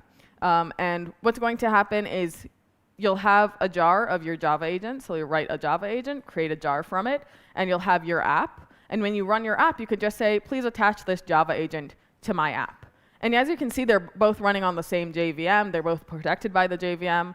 And so this will allow us to do things that we just couldn't have done before. Just a second. So I want to show you a quick example. Let's say we have this sample program, very, very simple. We have this loop of just printing hello world. And so when we compile it, right, we can run the jar. And we'll just get hello world in a loop, right? So what can I do with a Java agent that would change that? Well, the first thing you need to know about Java agents is the pre-main function. Whereas usually Java programs start at the main function, Java agents start at the pre-main function. So as you can probably tell, it means that they run before the main function. There is also an agent main function. If you want to run your Java agent in a different way, you can look that up. It's not really the point right now. So we're going to discuss pre-main. So this is just going to run before anything else runs, before the main function runs. Now, another thing about the pre-main function is that you're going to get an instrumentation instance. And this instrumentation instance is the way you're going to use the instrumentation API, which will allow you to do really cool things. Just so you know, Java agents are used in most profilers and coverage analyzers. Static, like, this is a very widely used API, and it can be used for so many different things. So once we get that instrumentation, we can use it in order to instrument our code, and we're going to see how shortly. But just for a very, very simple example, we're just going to print hello Java Summit, and kind of let's see how we run that. So all we have to do is to build our Java agent into a jar, and then run our hello world jar with our new Java agent. So we didn't need to build the hello world jar differently. We didn't need to do anything. We just need to add that command line argument. And once that happens, we do see that our pre-main function ran before hello world's main function. So this is pretty cool, but not really. It might be useful, but it doesn't really show the full power of Java agents. So before I really dive into how we use Java agents, let's talk about the JVM itself. Well, the JVM itself, right, it takes code, it compiles it, it gets Java bytecode, and then it uses that Java bytecode and runs it, executes it. Now, this doesn't really matter which language atop the JVM you're writing in, right? Scala will just use a different compiler, but the end result will still be Java bytecode. Clojure, Kotlin, still the same. Now, what happens when we reach a certain class for the first time? For instance, on line 33, we created a new item, and this is the first time in our code that we've used the item class. Well, the JVM does not know this bytecode. It only loads the bytecode once the class is going to be used. So what it does is it's going to request the item class bytecode from something called a class loader. A class loader, exactly as it sounds, loads classes. So the JVM requests the bytecode of a certain class, and the class loader will return that bytecode. Pretty straightforward. So JVM will request that from the class loader, and the class loader will return the bytecode to the JVM, and then the JVM is just going to use this bytecode for every single time in the future. It's not going to request the bytecode again. But this is pretty much everything about class loaders. Now, what we can do with our instrumentation API is use a class file transformer. So when we use a class file transformer, we're going to create something like this. When the JVM goes and requests the item class bytecode, it's going to go to the class loader. And the class loader is going to return the item class bytecode. But before the JVM uses it, it's going to call our class file transformer. And the class file transformer can be anything. But what it does, it receives the item class bytecode, and it outputs a new item class bytecode. So it could change it entirely, just give it entirely different bytecode. It can change only certain things. But the JVM, what the JVM knows is only the bytecode that's returned from our class file transformer. So basically, what this means is that we can control anything, any class, in any way we want to, as long as we're running as Java agents. So what we want to do is create a class file transformer that will add our snapshot, right? We'll create a class file transformer that will check for a certain line and add a snapshot in the bytecode when we want. So in order to add a class file transformer, we're going to use the instrumentation API and the function add transformer. Pretty simple. In order to create a class file transformer, we just need to implement the class file transformer interface and override the transform method. And the transform method does exactly, I'm guessing, what you would expect. It receives the class file, the class bytecode that the class loader returned, and it outputs the new class bytecode. Now, at this point, that's pretty nice. Like, we get the bytecode, and then we return new bytecode. We have a ton of control, but I'm not sure about any of you, but I don't know how to read bytecode. Like an array of bytes that represents Java bytecode. I don't know it personally. Good for me. There are open source bytecode manipulation tools, and there are a lot of them. Just a few examples: ASM, Java Assist, ByteBuddy, BCEL, and ByteMen. I really like ASM just because it really gives me control over specific things. It's really fine-tuned, but Java Assist, for example, is going to be more high-level, so it's going to be easier to use, but less control. And basically what ASM allows me to do is for every single instruction, for every single Java bytecode instruction, it's going to give me a node that represents that instruction. So I'm not dealing with bytes anymore. I'm dealing with objects. And I know how to deal with objects. So for every method or for every class, I'm just going to get a list of instructions that represents that class. Things we might see are, for example, a jump node, which will represent a jump, a variable node, which might represent a load to a variable, or a new variable declaration. So I'll get all of that. Now, I don't want to show you the ASM code because it's kind of difficult, but it will be pretty simple to use ASM in order to add a call to system out println with transform. So what we want to do is our transform function is just going to take the bytecode, add a transform call to print, and then keep all the rest of the bytecode the same, and then return it. And then in our transformer, we're just going to filter over the class name that we want, in this case, hello world, and then just add a print call to that specific class. Make sure to filter out the classes you want. Otherwise, you're going to be doing this to JVM classes or standard library classes, and you don't want to do that. Then we'll return the new, in any case, we're going to return the original bytecode, so we don't change any other class. Now we're going to add that transformer, create a debug transformer, and add it using the instrumentation API. And if we put that all together, then once again, just running our Java agent, no recompiling our hello world jar, then we'll get transformed. So that's pretty cool. It is pretty similar to what the output looks similar to what we did before, but the difference is that before we were printing from our pre-main function, and now this is what hello world is printing. So hello world is printing transformed, and then it's going into that while true loop of printing hello world. So basically, we just changed the hello world class. So that's nice, but what we wanted is dynamic snapshots. So let's dive in and how we do that. First of all, the method. What we're going to try to do is to inject a hook that will execute a specific function. In this case, we'll call the function breakpoint. On the line of a snapshot. So for instance, if we want a snapshot on line 12, then after the print call and before the return, we're going to insert a call to our breakpoint function. Now, that sounds simple, but there's something that was kind of worrying me, and that's the JVM execution engine.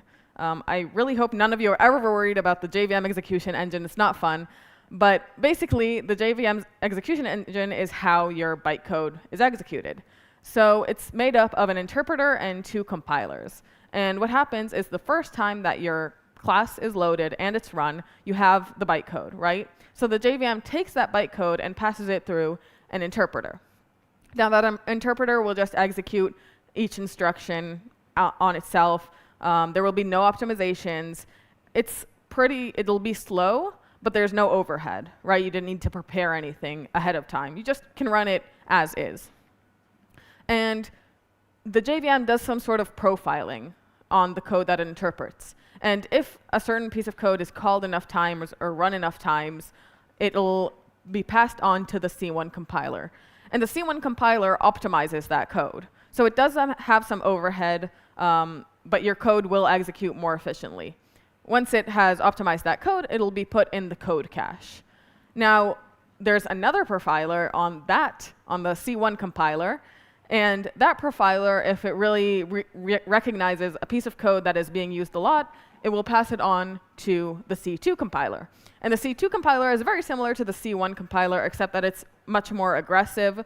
There will be many more optimizations. It's going to take more time to do, but the end result is going to be more efficient.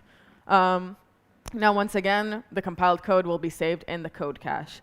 Now, code that's saved in the code cache isn't there forever. It usually becomes invalid for certain reasons. For instance, if something is optimized out and then it's needed at some point, or other things, it can go through de-optimization and return back to the interpreter. So while your JVM is running, you'll probably have this whole loop running a few times for very popular pieces of code. Now, why does this worry me? Well, this worries me because that means that sometimes I might not be able to capture all my local variables, right? If they're optimized out, I don't know what they are. I just can't have them. And I really, really want all the local variables, so I want to somehow avoid optimizations of local variables. So the easiest way, I think, that we found to do this was to just pass those local variables to the function that we're inserting, right? Because if we're inserting a function call and we request all the local variables, right, we pass them on to that function call, then the JVM can't optimize them out. They have to pass them on to us, and then we get all the local variables. So that's our solution to that problem. So this is going to be our method, right? We're just going to inject that function call, and let's see how we do that. First of all, the method itself is going to be pretty simple. Breakpoint, it'll just get the locals as an object array and print them in a loop. And so we're going to create an add breakpoint, like our add print function before. We're going to create an add breakpoint function, which will accept the bytecode of the class, and on a certain line, it's going to add a breakpoint. Now, first of all, we need to find where to insert the breakpoint call. And that's not that simple, because one line of code can be translated to many, many instructions, and so it's just not straightforward to go to a certain line of code. Luckily for us, ASM does this. So ASM will just will create these nodes that don't really exist as bytecodes, but it will create these nodes that represent this line starts here and this line starts here. So we'll know where to insert our breakpoint call using ASM. Then we'll push all local variables onto stack. Again, ASM is our savior here. It comes and it can tell us all the local variables and arguments on a certain line. So we'll know what the local variable names are, where they are, how to collect them, and we'll put them in an array. Next, we're just going to insert a call to breakpoint. If you didn't know, in Java, variables are passed on the stack, so we can just push the variables onto the stack and then call the breakpoint, and the variables will pass as the first parameter. And then we'll just return the transformed bytecode with all of this. Now, once again, this is our main program. We're going to want to place a breakpoint on line 4. And so we're just going to change our add print function call to add breakpoint. And this is what's going to happen. Once again, we run with our Java agent, and every single time hello world is printed, we're going to get a breakpoint hit message and the print of all the local variables. In this case, we only had one local variable, right? We only had our args. This is probably not the best way to print them, so we can find a better way, but we did successfully create some sort of debugger, which is awesome. Now, you might be asking yourself, what if the class has already been loaded? Because up until now, we were kind of assuming that we know where to place the breakpoint once the program starts, right? We were like, OK, when the program starts, this class is not going to be loaded yet. And then once it's loaded, we'll place the breakpoint, and that's it. But what if we want to remove a breakpoint? Or what if the class has already been loaded, and then we want to add a breakpoint? Well, the Java developers thought of everything, and there are two methods we can use in the instrumentation API. One is redefine classes, and the other is retransform classes. They both do very similar things. They have minute details, but basically they allow us to force the JVM to, once again, get the bytecode from the class loader, pass it to our retransform, our class file retransformer, and then we can add and remove breakpoints whenever we want. So that's pretty cool. So once I put it all together, I can transform on demand, right? I can tell when I want the JVM, when I want a class to be loaded. I can add a call to a breakpoint function or move a call to a breakpoint function if it was already there. And I can access all locals as objects. So putting that all together, in our debugger, it looks something like this, where you can see all the variables. We can collect the stack trace. We can collect everything, which is pretty cool. So thank you so much for coming. Um,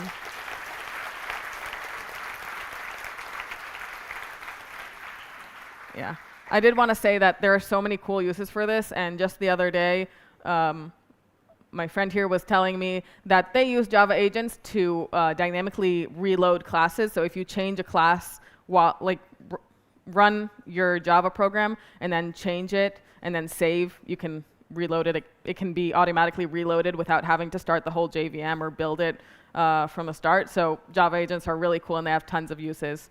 And I recommend you check them out. And if anyone has questions,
Okay, welcome everyone. Thank you for coming to this session. Before I introduce our next speaker, I have a couple of announcements. All of you who signed up for the QualiFast raffle, it will be in the next break, in the long coffee break, which is after this session. So for QualiFast subscribers, go to their booth, the next break. If you've signed up for the MentorMate raffle, which is in this area here, of the sponsors, then you should go there in the break afterwards, which starts at, I think, 4 o'clock. 4:10. At 10 past 4, if you've signed up for the MentorMate booth raffle, go there. If you haven't, you still have the next break to sign up. Okay, so this was the raffle announcement. Now, the next speaker, some more hardcore Java from our second-year speaker, Dmitry Chuyko, all the way from Almaty or Alma-Ata or Kazakhstan. He came here to, his plane was started at 1 o'clock in the morning and arrived here 9 o'clock in the morning. So yeah, he spent a great night traveling to JPrime to show you some ARM magic delivered by Bellsoft, his company, and the JVM that they produce. So please give a warm welcome to Dmitry. Thank you. Добрый день. We're going to talk about ARM, and I think it's not enough people here, and this is a generic problem. I'm jealous. So many people were listening about JVMTI because people are developers here. And developers don't pay bills for clouds. You must feel guilty because you develop, well, bad code or too good code that consumes too many resources and you don't pay for them, FinOps space. So please take your responsibility and explain if you find it useful that you need to test different hardware and try to, well, optimize your applications for free without changing the code by trying different hardware that can be cheaper. That's the main idea. This is a development area, and it develops because there are financial benefits or, well, there are some other benefits for vendors, but for us, for developers, this is obviously a thing. You save some money, and that money goes to your pocket because you have your salary or you own your company, and you don't spend it for cloud. All right, that are new horizons. You know, hey, Gen Z, do you know the girl? Oh, you don't know her? That's not me here. All right. Yeah. About the company, I worked at Bellsoft, where we produce our own builds of OpenJDK, and we develop OpenJDK. We contribute to it, and I do it myself. Besides of that, we produce a nice tiny Linux called Alpakita, which means small alpaca. And if you have, I don't know, any Spring Boot or other build pack-based microservices or small applications, find me and I'll show how you can save like 25% of your operating memory for free. That's a secret. That's how we contribute to this coolest open source on this planet. That's me. So let's go to the topic. ARM devices. These are all ARM devices that you won't find nowadays, right? Because this is, it changes so rapidly, so it makes no sense to update such photos. There are a lot of them. So then I started to work in this area. It was already enormous number of devices produced, like 2013, 30 billion devices powered by ARM chips. But now it's like almost 10 times more. This number grows very rapidly. Of course, there are different devices. We'll see that in a minute. But chips that are powerful enough to run Java and that look familiar to us, and we use them knowing that we use them. The number of such things also grows. And yes, the ARM itself is historically can be considered an acronym, but now it's just a name, like a part of your body, just ARM and Java on ARM. I don't know how you can imagine that. I don't want to give that to Midjourney or whatever, because it will be scary. And it exists for a long time. For many, many years, the company exists, and there are different ownership changes, but it develops the instruction set architecture. And what that actually means. This is a kind of language or contract between your hardware that executes, well, it executes something that machine codes, and software and people who produce that machine codes. So to get some meaningful result by executing a program. Let's remember the computer science. And it says, yeah, we do some stupid work and we get some useful result. Well, now it's written by small letters, so if you see this logo, this is kind of company, and yeah. The architecture has many versions. There are, of course, as we love it, major versions and minor versions, and sometimes changes in minor versions are really significant. And there are profiles besides of that. For us, we are interested probably, I don't know about you, but me for sure, about application profile. A profile to run real applications, not just some small ones to keep the device cheap and simple, but some real work that we need complex programs for. And in that, I say there are different execution states specified for the hardware. So you can execute different flavors of your instruction set architecture. That's funny, and it can happen in the same chip.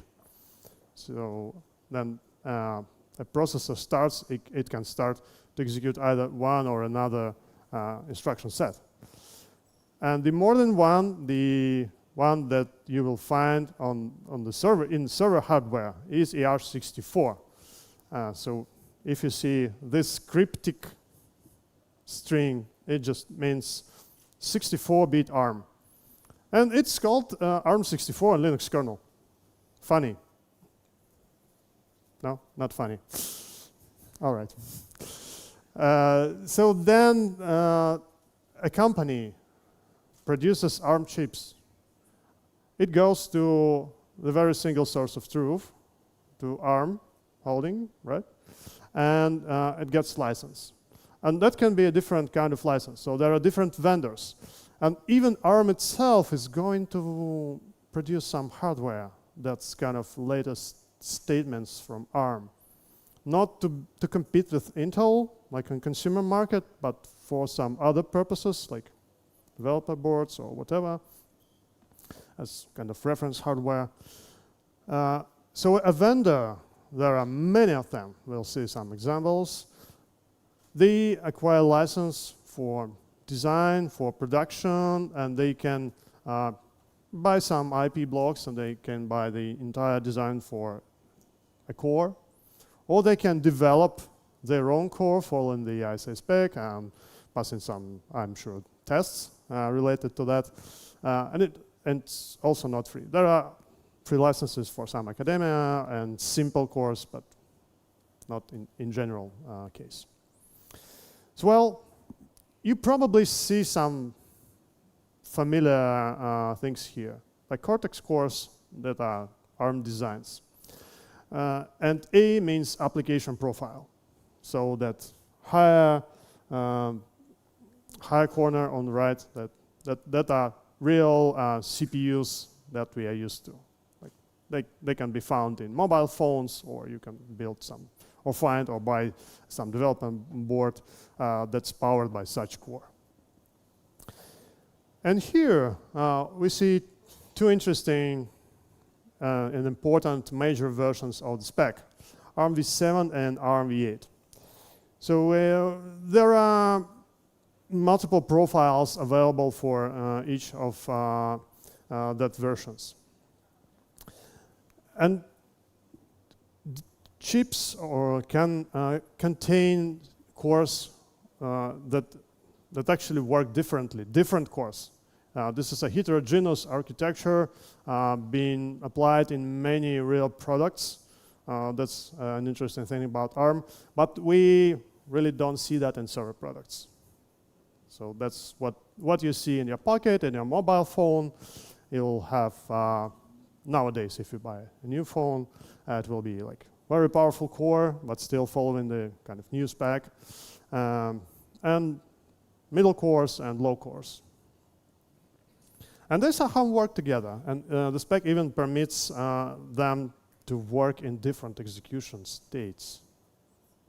I really don't know how it should work. Definitely not for Java, but it is possible. Weird. Of course, we know some products. Who owns a Raspberry Pi? Yeah, many fans. Well, it's a server, right? Unfortunately, fifth generation, I don't know, it's delayed or canceled.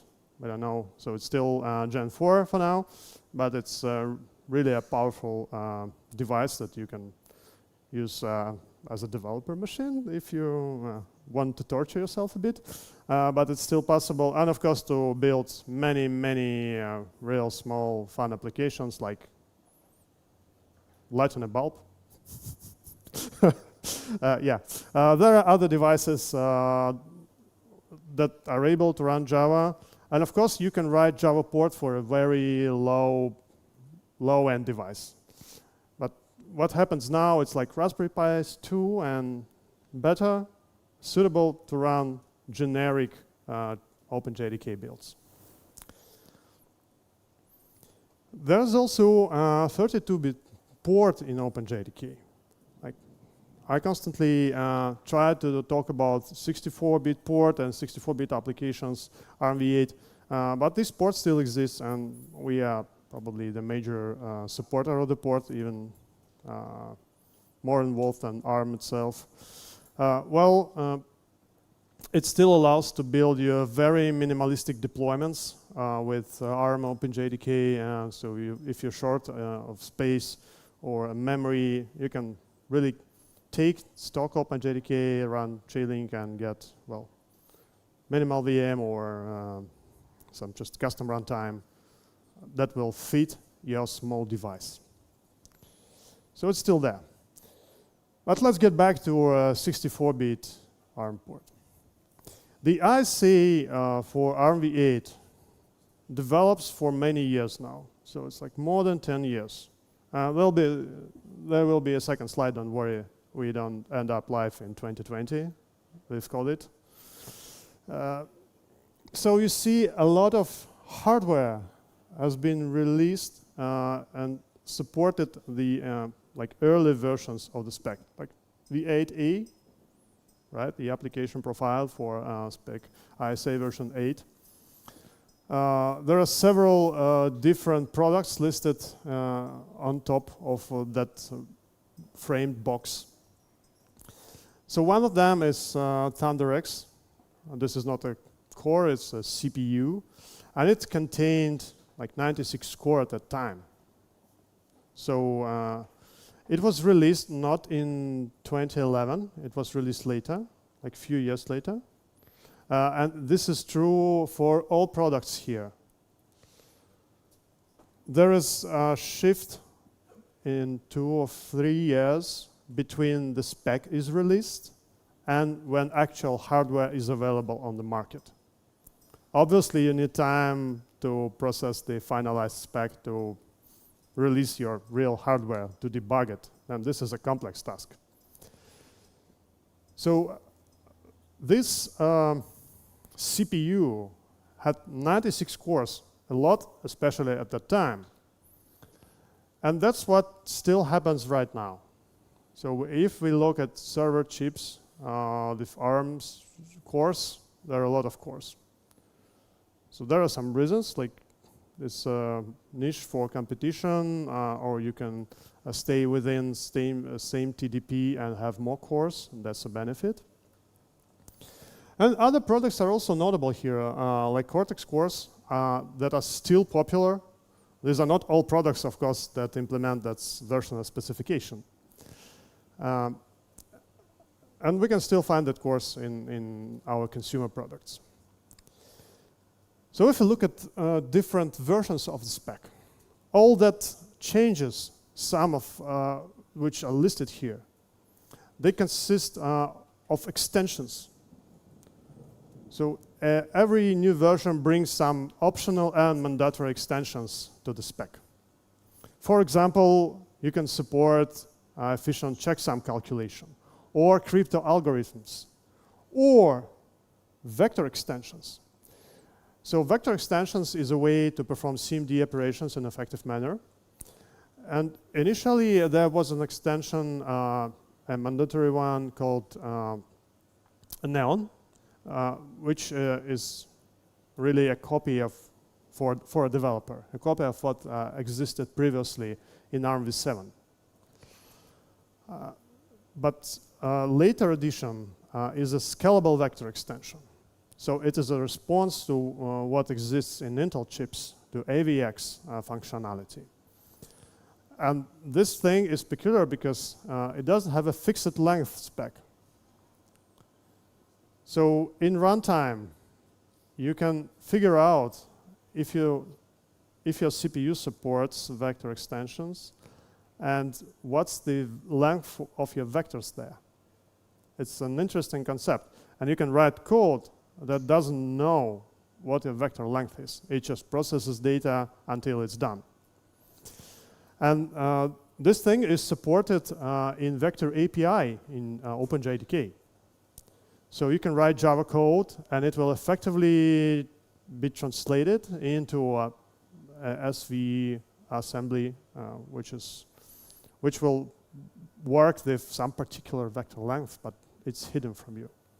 That influenced design of Vector API in OpenJDK, by the way. So let's get back to some models. ThunderX2, I will show you that machine. I have a nice picture with one of users. And it was really a powerful competitor, while first gen, all that first gen cores are really kind of low-end cores, especially compared to best like Intel and AMD chips. But that one was a custom design, and it was really an interesting player, and many supercomputing things are still powered by this model. And then you see for SV, there are notable examples. Like A64FX is a core that's used in Fugaku, the most powerful Japanese supercomputer. And that was the first, as far as I know, metal implementation of SV at all. So it still works. It's still one of the most powerful things in this, I don't know, on this planet, at least. Other stuff here, like Cortex-X1 is a mobile chip. You see, a mobile core. Mobile and server cores, they basically follow the same spec. They have same features, right? They have different restrictions, like power consumption, size, whatever. But they are released more or less the same time. And Neoverse family is a kind of reference implementation or vision from ARM itself, the thing that they license to other companies. And they have a roadmap to develop that Neoverse family of their designs that we will see in different products. So ThunderX3 was canceled, and you see each new product has a newer version of spec, and that's what happens now. If you release newer ARM chip, a newer server, you probably will want to implement the latest version of spec, right? Greatest features, I don't know, secure virtualization support. Wow, sounds cool. Let's add it. And then M1 and M2, I don't know. It's June already, right? Maybe in a week we'll see M3. Any predictions?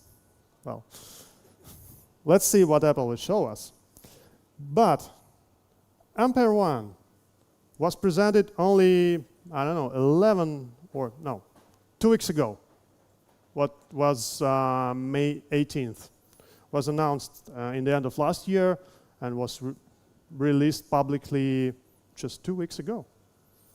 This is what happens right now, and you see it implements the even newer version of spec, with support for some machine learning instructions. Well, data types, like bfloat 16. And you may ask what happens if we need real machine learning workloads, right? Because we don't need general computing anymore. It's all performed by neural networks, and neural networks require some GPU power, and you can connect or rent ARM servers with GPUs. Not probably like, that's not about the first gen of all that we see here, but for all recent hardware it is so.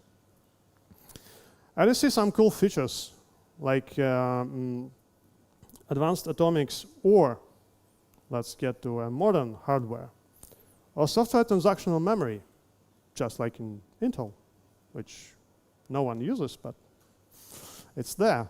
And it's very interesting for many concurrency applications. You see again, there's a neoverse for the latest version of the spec. ARMv9 is the current version. Probably it will be, I don't know, updated soon. Maybe this fall. There are a few cores that we already saw on one of sketchy pictures. And there are real products that have that cores as part of their hardware design. So you see, I mentioned that vendors are licensees of ARM, and you see some familiar logos here. And every vendor can have different licenses for different families of products, obviously. It happens. So ARM plans to continue enhancements in its Neoverse platforms. There are different series in that platforms. The important thing here is that like every year we see updates, right? It becomes newer, faster, I don't know, more expensive or less expensive. Maybe more expensive to buy, but less expensive to use. All right, I promised you some user picture.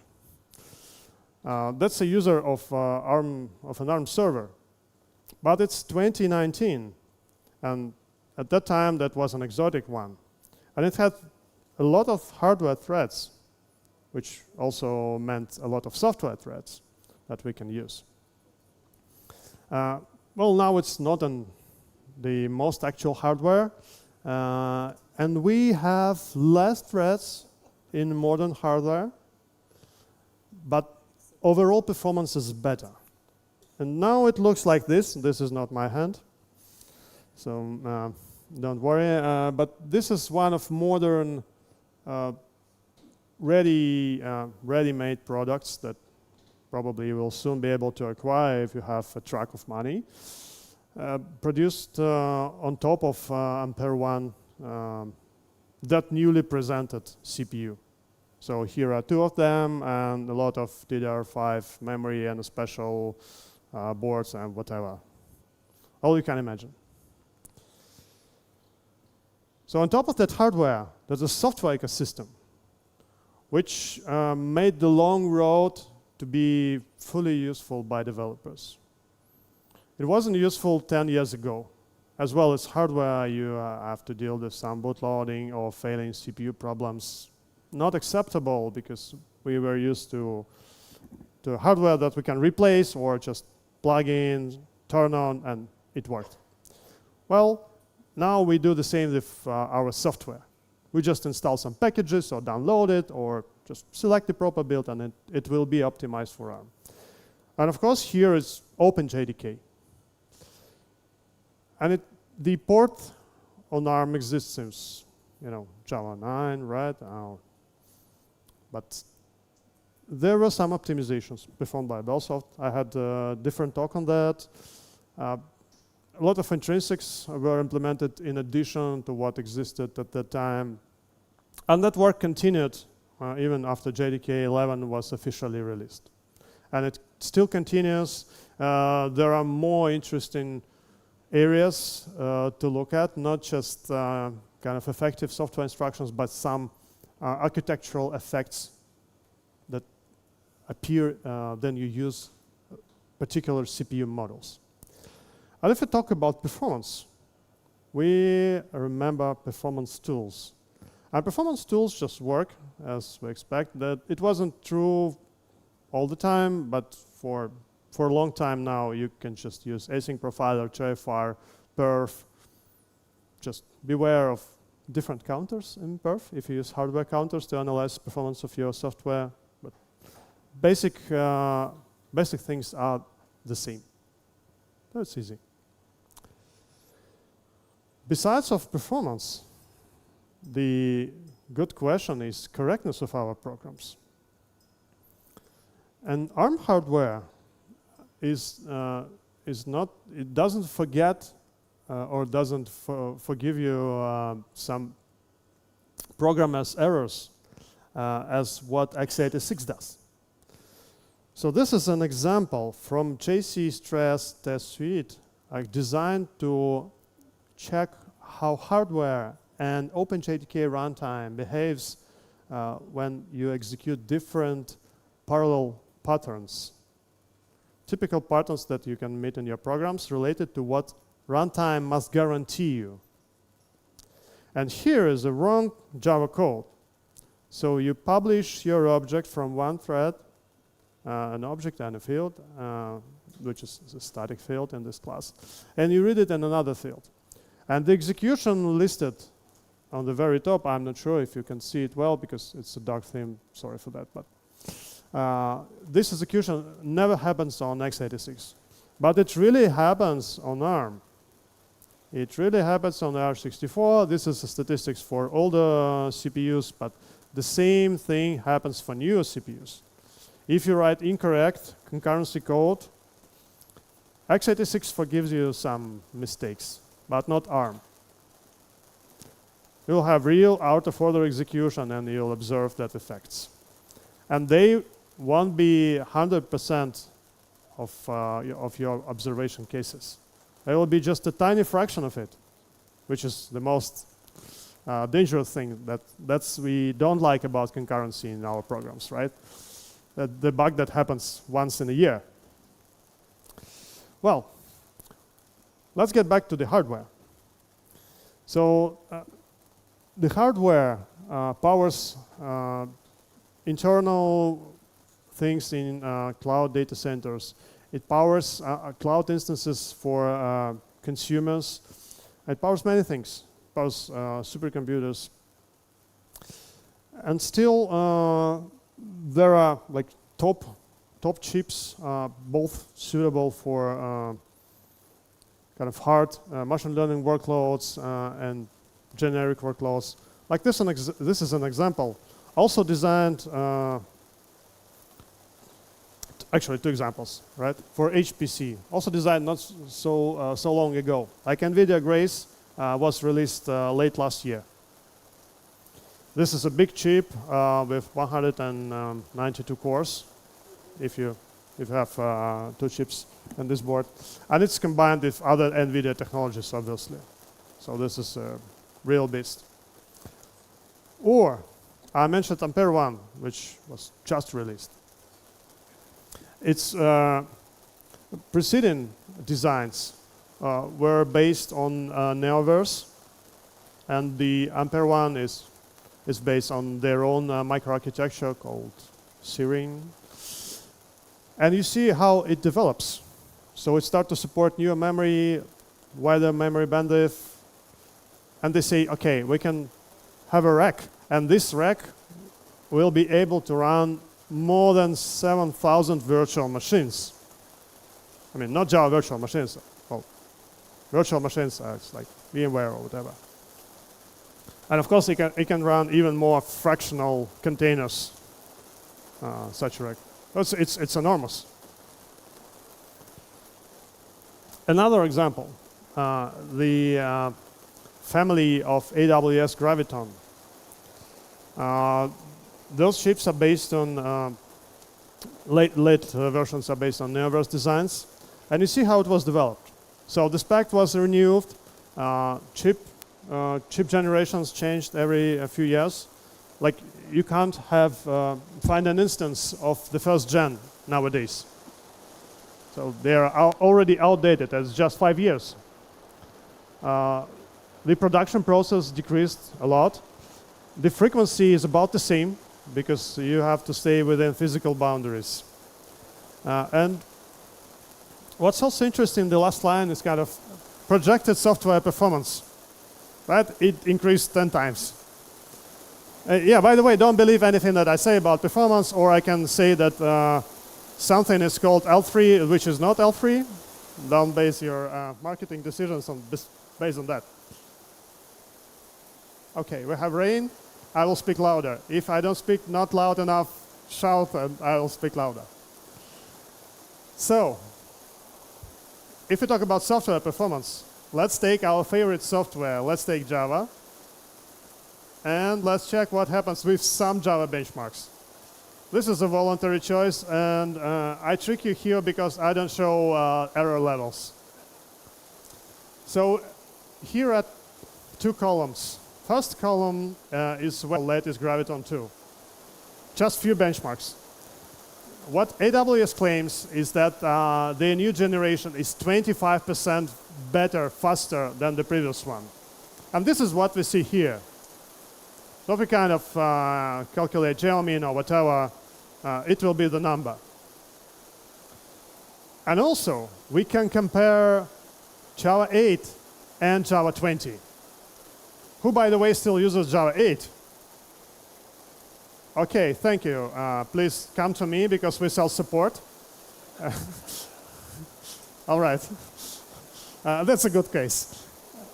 If you migrate from Java 8 to Java 20 or even Java 11, this is critical on ARM hardware because you get so many optimizations. You get generic optimizations and you get CPU-specific optimizations on that platform. And it gives you like another 20%. And these are not additive percents, right? Because if you combine migration to a newer hardware and a newer JDK, you'll probably see, I don't know, 50% boost. Don't trust me, just bring your benchmarks and check it. But you can see some degradation sometimes. Well, it happens because we have improved correctness, better features in newer JDKs. Some features are stripped off, like, I don't know, bias locking, right? Well, we don't have bias locking anymore. That can cost you some performance. That way proves that you can give a real performance improvement with new stuff. All right, some rumors about clouds. Actually, only about one cloud that still doesn't have ARM hardware available. I mean, across major players. So Google still doesn't offer you ARM instances, but if you go to AWS, you get Gravitons. If you go to Azure, or if you go to Oracle Cloud, you get Ampere Ultras, which are kind of comparable. So Graviton 2 and Ampere Ultra share the same design, so they are very close in their behavior. Not the exact performance, but many things are the same. So let's wait for 2 years. And 2 code names, leaked in such rumors, say that one of them will be ARM-based design, another will be in-house design. So Google has design team that releases you tensor processors for mobile phones, but I don't know. If they collect a lot of mobile phones that nobody uses, they will produce many servers. All right, how it all started about money. Immediately, then Amazon released their Graviton. Smart people went and so they made some comparisons with arithmetical benchmarks like SpecFP or it's backend. And they ran that workloads and compared that ARM hardware with up-to-date x86 hardware. And it was called an x86 massacre because of such great difference in price. There are a lot of savings just by switching to a different instance. And this is why the share of ARM hardware being used in clouds grows so rapidly. It grows so rapidly, and vendors have plans for such growth. Like Alibaba says that the share of ARM instances used for their workloads and their cloud will be like 25% in just a few years. That's an enormous growth for a newcomer, right? It appeared only in 1985, the technology of yesterday. All right, all that is about servers, and we probably never see servers that we use and that someone else pays for. What about us developers? I was really impressed and I saw this. Oh no, not this. This. That was fan, and this one doesn't have a fan. It's a fanless computer which is more powerful, or was more powerful than my computer of the same brand at that time, and which was noisy, right? So that's a cool thing. You can have an ARM machine and develop on ARM, and you probably already do. You just don't think about that, well, really hardly. That's not the only option, of course. That's Mac OS. And what about Windows, Linux, other vendors? Yeah, they exist. So Surface Pro X is a good machine. We even use it for testing OpenJDK because there are builds for Windows on ARM. Windows works on ARM. Windows works on ARM on tablets. Not the case from my childhood. And we have such machines from Lenovo. This includes the latest Gen 3 Qualcomm chip or system on chip, which follows that latest spec that I'm showing you. And this one physically is very similar to my laptop, but it is much more powerful. I wish I had it a few years ago. But it was released like last year probably. Not sure how affordable it is, but yeah, overall it's the same Lenovo machine we're used to. It's just powered by a different chip, so it can play video while you sleep, and you won't notice it. All right, so in OpenJDK, there are ARM ports, of course, because I show you some benchmarks that run on this hardware. And there's a series of JEPs related to ARM hardware. Like, what's interesting here, Microsoft really contributed to macOS port and also some Linux stuff and generic stuff, because Linux AR64 is a major starting point in ports. And now we have OpenJDK builds for all LTS versions. Not all of them are based on what really is in official ports. But if you use JDK 11 and above, welcome. If you use JDK 8, still welcome. Don't forget about finding me. So there is even graphics support available on such machines and operating systems. On all of them. You can run graphical programs, you can run IDEs, you can use JavaFX, and you can create native images with graphics from your programs. That's cool. That's all we need from Java, right? We like to create native images from graphical user programs. All right. But why do we need native ports? Actually, there are emulators or virtual machines, right? We can run our things, our tests, or whatever in virtualized environments, or we can develop in virtual machines. Well, not so cool. But here are some numbers. Same voluntary set of benchmarks. Here we compare runs on M1 chip. At that time it was M1. And we run Rosetta 2 emulation versus native OpenJDK build, running that benchmarks at the same amount of memory, same amount of CPU. And you see sometimes it's like 2 times slower if you emulate.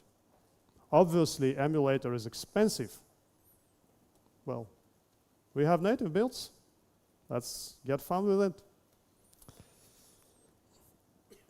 Also, there are nice additions, not mandatory. If you have some port, it's not necessary to have all garbage collectors there. So there was great work to port ZGC, for example. And that happened some releases after ZGC was released and some releases after ARM port was released. Of course, that tiny or not so tiny additions in spec and in hardware, different capabilities, different special instructions help developers and help users, but you need to learn how to use them. Like outline atomics, there was special work in OpenJDK to detect them in runtime and to use them. So, and it greatly influenced, for example, GC latency. Like we saw up to 5% improvement in GC latency, and that's really a lot for a single rather isolated change. I already mentioned Vector API, but also other major projects like Project Loom or Project Panama. They really target not just x86, but ARM as well. Because imagine Vector API. There's API, and there is a fallback implementation. You can have the API, but it still won't be vectors. You will have generic instructions, not vectorized code under the hood. But for ARM, it is, well, there are real vector instructions. All right, nice computations, vector instructions. We don't care about that because we ship containers. Well, it also works. But it wasn't true from the very beginning. It required some work in Docker and in ARM and good collaboration here. And you can just build your container, whatever way of building a container you use, except build packs for now. But I hope that will be fixed soon. And you can even build the smallest possible container with Alpine Linux, and which is based on Muscle C library. I have a separate story about that. Just watch last year's recordings. And it will be also true on AR64 platforms. Yeah, that's what you will see. Then you run a container on macOS on your developer in your development environment, right? You will see some kind of emulation, but it's a slight one. All right, we can also have Docker files. They will work. I'm not going to give much details about that. The important thing is a cross build. We can develop for x86 using our MacBooks, to be honest. We can develop native container images and build them locally using regular Docker build. But we can also build containers for x86 because our containers for ARM will only run on ARM servers. And if you need container image for an x86 server, we need to cross-build it. And it also works. This is an essential part of development. Because I heard so many stories that people build their images locally and then push to production. Who does that? No, don't be shy. I know you do that. All right, so what we've seen. We have seen the very, very recent CPUs because it all develops very quickly and we are going to see many of them probably this month. You saw how big difference in performance is. Then you migrate to new CPUs and you migrate to a newer optimized OpenJDK versions. You also saw the difference in spendings. You save costs, not necessarily, but you can save costs by migrating to such ARM hardware. Things work. You can develop. You have development machines. They're affordable, they're cool, and you can develop both for ARM and for x86. So just try it, ask me questions. Thank you for your attention.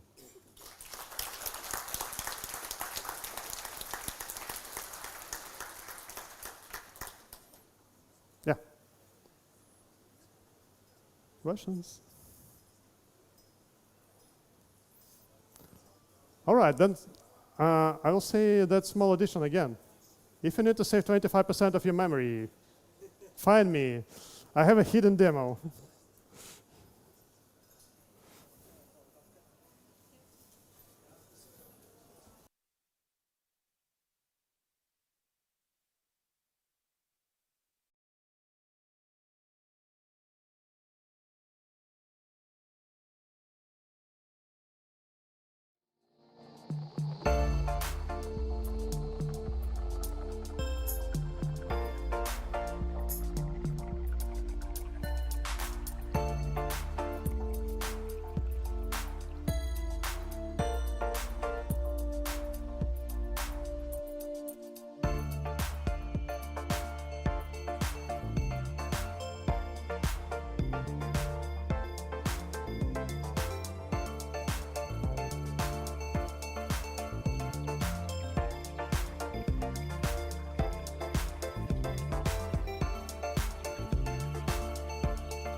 Okay.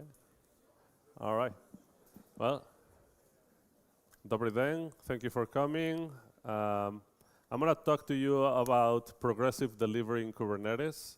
So basically, it's how you are going to be able to deliver features to your customers in a quicker, faster way without taking too many risks.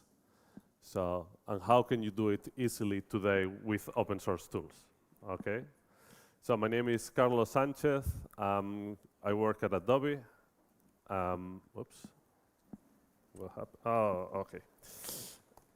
I'm a principal science at Adobe, Adobe Experience Manager Cloud Service. I did a lot of open source work. I started the Jenkins Kubernetes plugin. I have contributed to a bunch of open source projects like Jenkins, Maven, Puppet, and so on. And I'm also part of the Google Developer Experts program. So before we start with progressive delivery, who's here using Kubernetes? A lot of people. Who is using Java on Kubernetes? Okay. And who is doing this in production? All right. Good. So progressive delivery is a term that started some time ago, not so long, 5 years ago, more or less. And it started as a concept from LaunchDarkly, the company doing release toggles. And kind of this term came to happen. And it was also pushed by analyst company called Redmond on how progressive delivery will help you achieve the goals that everybody deploying software has. So some definitions that you can see out there. This is not a new idea. It's just a name for existing ideas that happen. Okay, and we have some rain. So instead of doing a deployment that goes to all your customers at once or to all your users, you do something in smaller steps. So prevents you from deploying something bad that affects all your users. So new versions that you deploy do not replace existing versions, but run in parallel for some period of time. And you can also evaluate these new versions and figure out, is this a good change or is it a bad change? And this evaluation will basically tell you if the new version is a successful rollout or not. And you have also the ability of doing automated rollbacks if you figure out that this new version is bad. So for me, continuous delivery is hard, and progressive delivery makes it a lot easier to achieve the speed that you are trying to get with continuous delivery. And it also reduces the risk. A lot of times I hear people saying, oh, I commit something to master, it goes to production directly, what if I break all my customers or all my users? So progressive delivery is trying to fix that.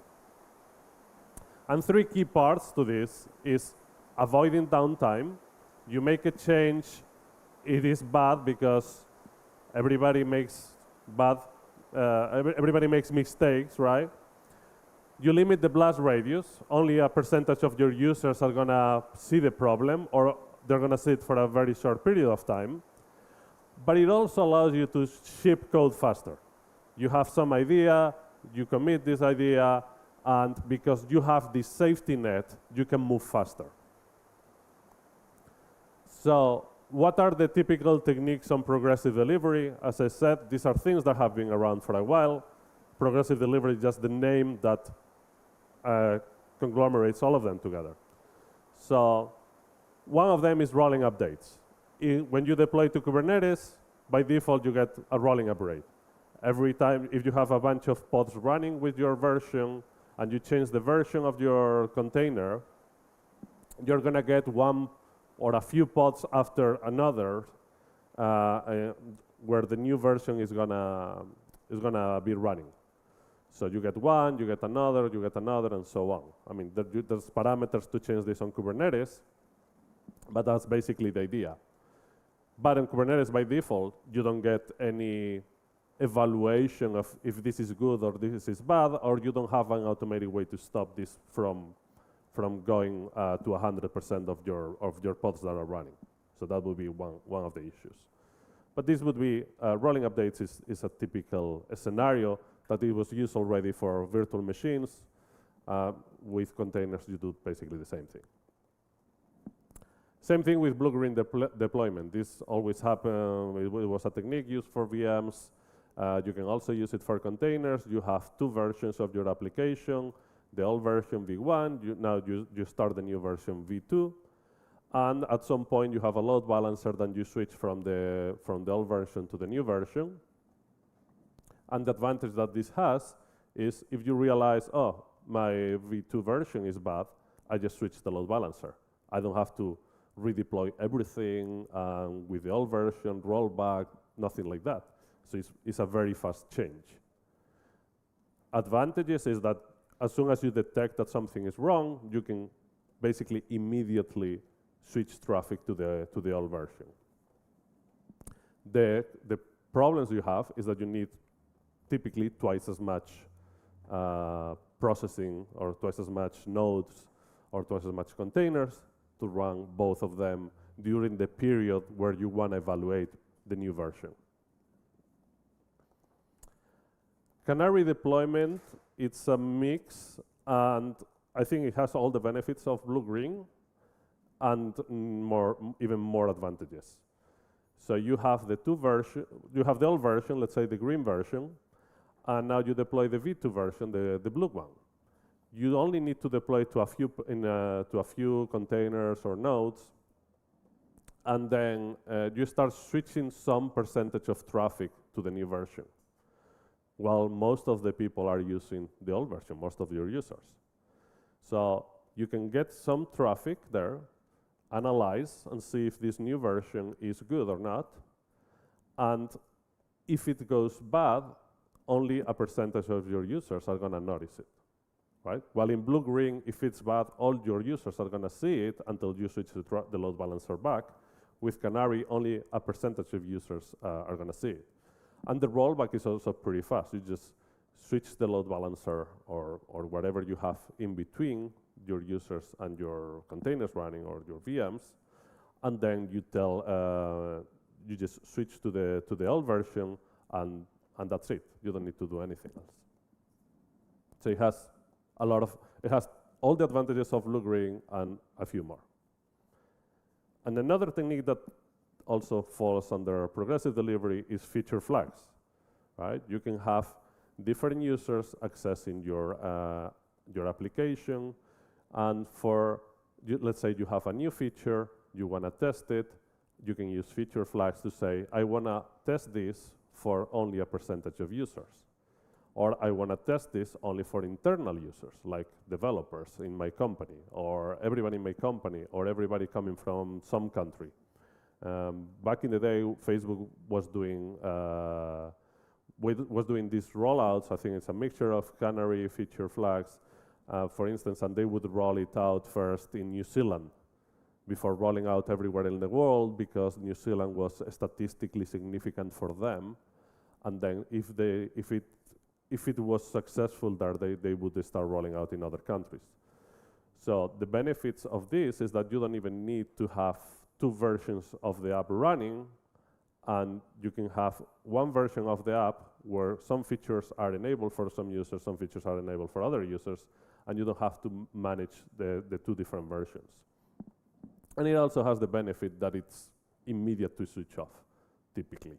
I mean, You could, this is very interesting for for new features, for things that you are not sure if they are gonna be better or not, like A/B testing, stuff like that, or things that you wanna gather metrics on. You could say, I wanna check if using, if you were in the previous talk, I wanna check if using ARM is gonna be more, well, this wouldn't be feature flash, this would be more canary deployments, but it's the same idea. I wanna check how much I would save if I switch to ARM CPUs.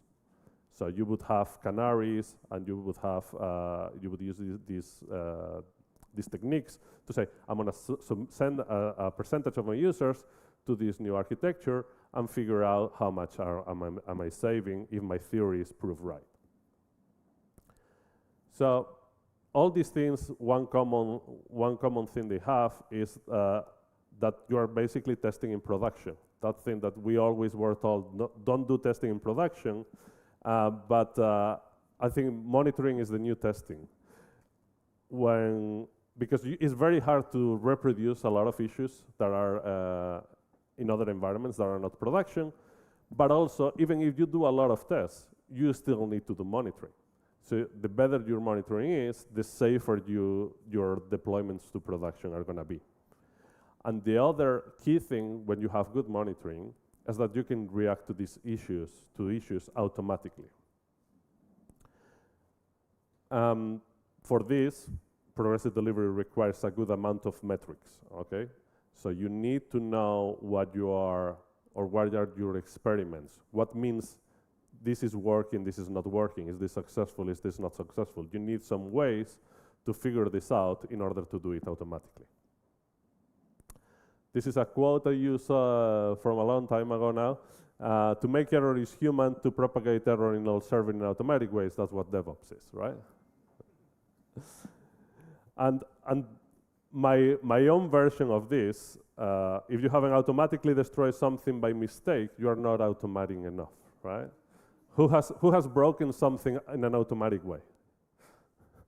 Right, okay, like some examples, you deploy something that breaks, you have everything so automated, you commit something, it goes to production, and it breaks everything.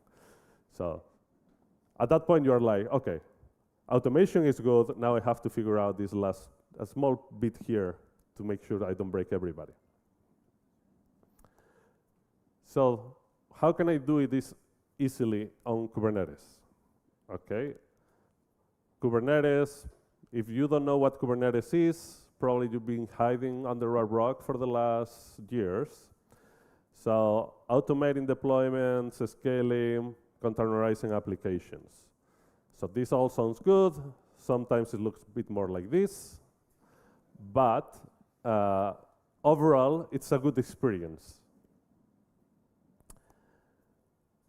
How the Kubernetes traffic control or ingress traffic works, initially Kubernetes had this service architecture where you would run pods at the bottom and you would have services exposing those pods ports.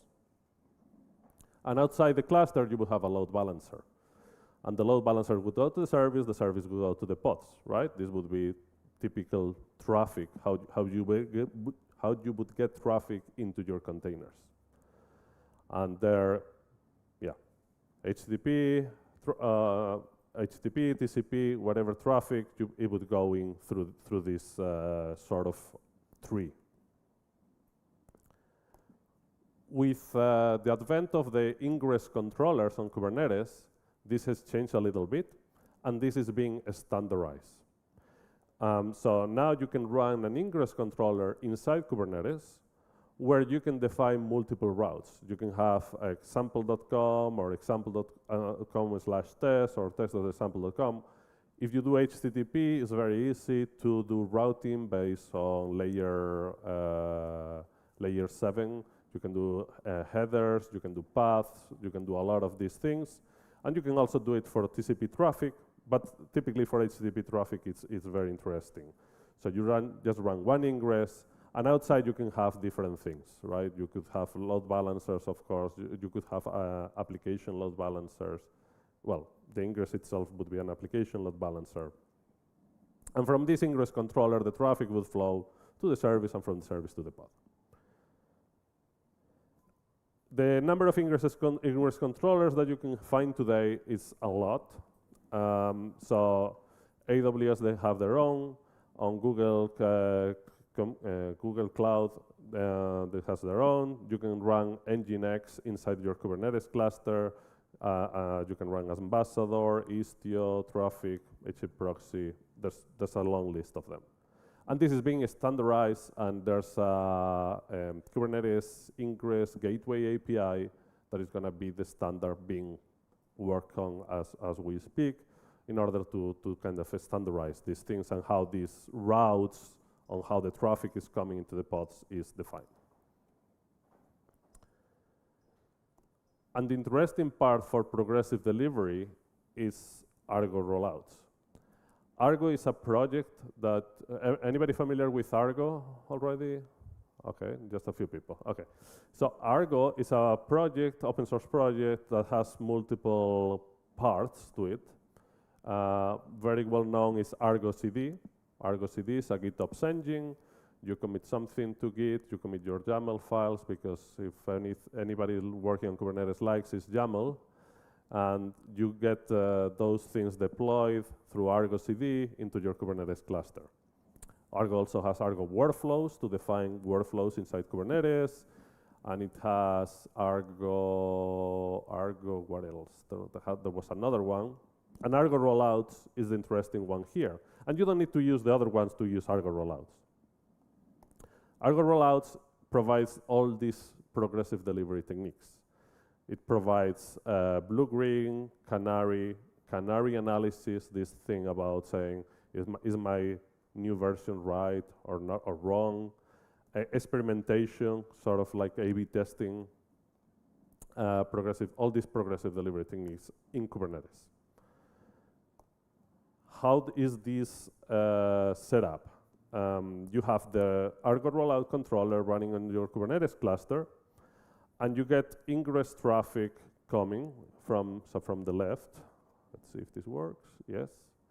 So you have ingress traffic that goes into the service, and Argo will manage the replica sets for you. Replica sets in Kubernetes is when you create a deployment in Kubernetes or a stateful set, well, not a stateful set, but the deployment, basically every time you change the deployment, you get a new replica set. So when I change my service and I say I want V2, Kubernetes is going to create a new replica set with that version, and then those replica sets are what manage the pods. How many pods are running on one version, how many pods are running on the new version. And Kubernetes by default is going to start shifting from one replica set to another, the pods. So deleting the old ones, creating the new ones. This is managed, with Argo rollouts, this is managed by Argo. So you get the old replica set, which is the stable one, and you get the canary replica set. So the old one has all the pods running, the stable one has all the stable pods running, and the new one starts creating new canary pods. And as part of the analysis part, Argo can run this, what is called an analysis run. It creates a bunch of new objects in Kubernetes or object types, CRDs, that you can use. And this analysis run can go into multiple outside systems to figure out, so you can go to Prometheus to get metrics. You can launch a Kubernetes job to check if your thing is working fine. There's a bunch of implementations on the back end that basically says, the analysis says, is this right or not, based on whatever you define. So this could be metrics, this could be running a Kubernetes job. So running any random code that you want. So metrics, for instance, am I getting more sales with this new version? Am I getting more 500 errors? Am I getting more exceptions in the logs? Anything you want to define. typically that would be metrics, right? You would expose some metric that says, is my application right or not? So you have to basically with Argo define a rollout object on Kubernetes. If you want to do analysis, you also have to define some analysis templates and probably a few more things. Everything is in YAML, so you get the standard YAML toolkit for Visual Studio Code. And the way it works, for instance, for a Canary one, you get the live traffic. At the initial time, you get, let's say you are in application 34, and it will start shifting traffic to application 35, and then more and more until this progresses, right? So depending on what you're using on the Kubernetes cluster, this is going to change a little bit. So let's say you're using a service mesh like Istio. Istio allows you to do very fine traffic control. So with Istio, you can say, send me 1% of the traffic to this new service, or send me 12%, or something like that. If you don't have a service mesh, and Argo rollouts integrates with a bunch of them, this is going to be limited on the number of pods. So if you have 10 pods running of your service, the only thing you're going to, the fine grain is only going to be 10%. You're going to create a new pod with a new version, and Kubernetes or the ingress is going to start sending traffic to that pod, and that pod will mean 10% of the other 9 pods that are running with the stable version. So that's the limitation if you don't use a service mesh. And Argo rollouts also provides you a UI where, and I'll show you in a bit, where you have you can see what strategy you are following, and you can see what containers you are running. You can retry, restart, promote from one version to another. You can see here the steps, and I'll go through that in a bit. So yeah, let me show you the demo first. Let's see.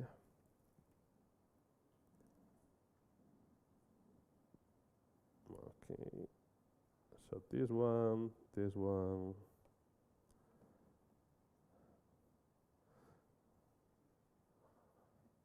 So I have this application running. Can you see it back there? Okay. This is a game that was created, and if you have Twitter, and if you want to give a shout out to Lachlan Evanson here, he was the creator of this Croc Hunter game, and I think we are close to the 10-year anniversary, so he's going to freak out if you start tweeting about it. So this is a game where you can shoot lasers to crocodiles, right? This is so fascinating. I mean, I could be playing this all day long, right? So obviously, this is not very nice, and we got some complaints, and we need to create a new version that is not so violent, because, you know, animals and things. So we have this one, you will see here, down what's the name of the host name, what region is this running, what commit, and a shout out to Loki for creating this game. So let me make my change. And where this is, okay. So let's edit the file, and let's hope the demo gods are with us today. Let's make my super change here. Is this right? Commit. No lasers. And I'll push my change to main because YOLO. So this application is running on Kubernetes, GKE, Google Cloud Kubernetes. And it's also doing the building in Google Cloud. So in a second, maybe I need to refresh. Google Cloud Build. Okay, so this is building my new thing. So this is like a builder that is very easy to do Docker builds. You don't need to do anything, just point it to your Git repo, and I can go and see the build. This is a Java application running on Quarkus. You can see here, Maven is downloading the internet, of course. The good thing is downloading the internet from the internet, so it's a lot faster. And it's doing the Quarkus compiling, and it's ignoring the tests because YOLO also. So it's building the Docker image, and it's going to push the Docker image to the Google Container Registry. So it's also, everything is running on inside Google, so everything is super fast. And this takes 1 minute and 10 seconds, and yeah, successful. Okay. So I can go here to my container registry. Obviously, you wouldn't do this if you were doing proper DevOps or GitOps, let's say. So just now, 200 megabyte virtual image. Okay, let's get the tag. And what I'm gonna do is I'm gonna update the image, and I'm gonna do it by hand because YOLO again. So this is the right thing, and I'm gonna watch the rollouts with Argo on the other hand. And the problem is that I did so many tries before that you don't see the top. Let's see. Let's not do the watch. Let's do the normal one. Okay. Let me make it. Right, maybe more. Yes, a little bit more. All right. So right now I have Croc Hunter running. It's a canary strategy. It's 100% is running on the old version, the stable version. I have 5 replicas. All the replicas are healthy and running, as you can see here. And it's been running like that. So I'm going to promote the new image. And let's see if we can. And the way I have this defined, okay, a bit bigger. You see here, it's progressing. If you don't see it, I'll read it for you. So we have the rollout is progressing. I have one version of the canary one of the canary versions running. If you saw this happening right now, this is a job that is analysis run. So this is analyzing that the new pod is okay based on my very smart criteria of it doesn't blow up and throws a 500 error. So I have one canary ready for stable ready, and here it tells me I wanted to set the weight, this is how I define it, to 20%, and the actual weight is 20%, so we have the 2 versions running 2 different Docker images, and so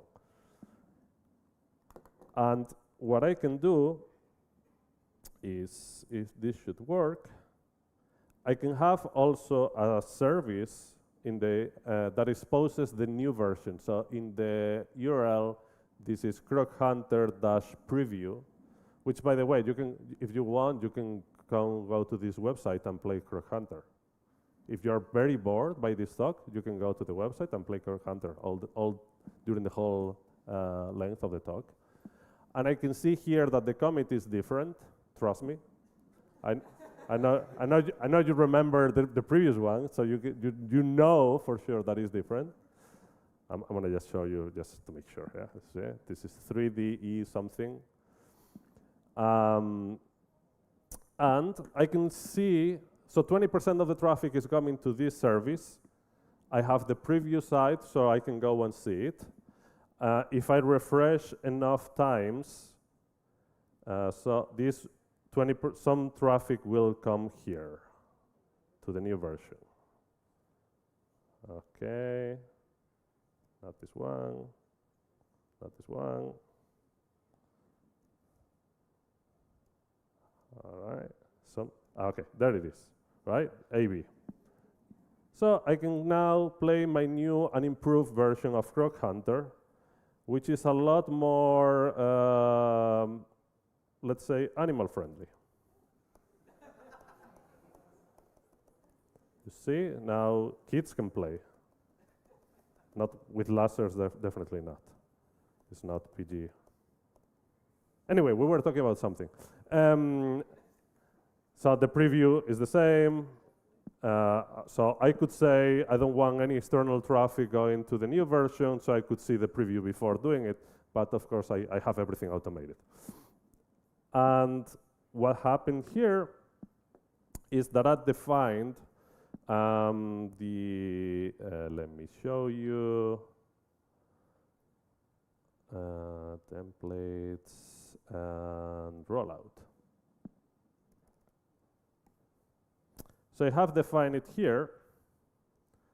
How do I want the rollout to happen? I said, set the percentage of 20% of traffic, then pause indefinitely, then send 40%, then pause for 10 seconds, 60%, 10 seconds, 80%, 10 seconds, right? So this is my definition of what a rollout means. And this is what you can do with Argo rollouts. And here at the bottom, I have the definition of my analysis. So now it's 20% and it's pausing, it's waiting for me. And I can show you also not this one, that's a different demo. I can show you that Croc Hunter here on the UI is the same thing as I would see in the command line. It's set wait 20% and then pause and then set wait to 40, 10 seconds, whatever. And I can promote it and I can abort it and I can do all these things. So let's do the promotion. Okay. And let's see how this updates. Where is my cursor? Here. Now, it is going to. We need bigger things. So I want the 40% of the traffic to go there. This is progressing. It has 2 pods in the canary now and 3 pods on the stable, and it is. Here, I think it should say, yeah, at the top it says progressing, more replicas need to be updated. So it is going through there. And, okay, so it already did the pause, and now it's creating the third one. So we're gonna have 3-2 now. And probably here it should say here, yeah, at the top it says paused. So I'm waiting for those 10 seconds. So this would be useful if you don't want to update everybody at the same time. You would say, okay, I want to have between 10%, 20%, I want to have 1 hour to make sure that if I have any alerts, I notice sooner and I can stop the rollout. If you wanted to do it manually. So this continues progressing. Now we have 4 and 1, and let's see on the UI, maybe it's easier to see. It got to the end, and step 8 of 8, so the actual weight is 100%, and we are in a new revision. So if I go to my Croc Hunter Argo, every time I refresh, I get the same new improved version, and I can play. All my users can play with the new version, right? Which is so entertaining. Anyway, let's say I'm really good at developing, but sometimes I make mistakes. Just sometimes. So I can go here and edit my Java code, and By mistake, I'm throwing a runtime exception.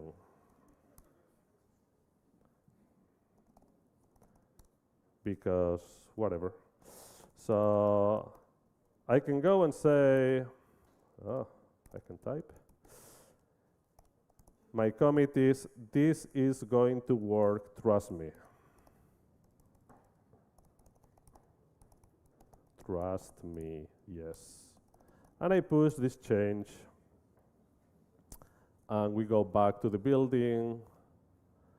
And no, did I click something? No. And it's building again. And while this is building the new version, I can show you a bit of the cluster.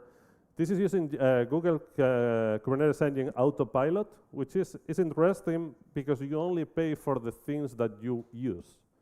You don't control the nodes, you don't see the nodes, you don't care about the nodes, you don't even if you care, you cannot do anything with them. So they run everything for you, and when you say, I want to run this pod with one CPU, you pay for one CPU. You pay a little bit more than you would pay with a normal Kubernetes one, but you only pay for what you run.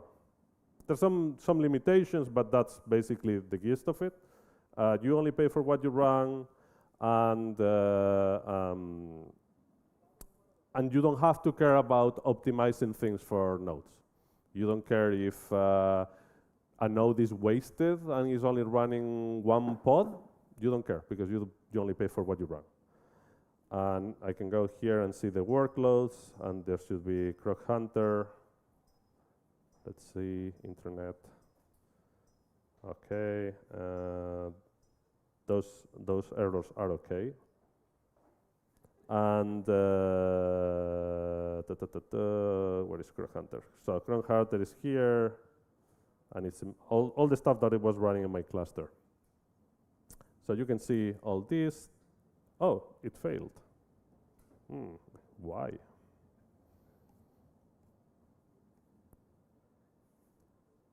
Oh, unreachable statement. Okay, sometimes I make more mistakes than I want to make. Let me see. Throw. Yes, I forgot to.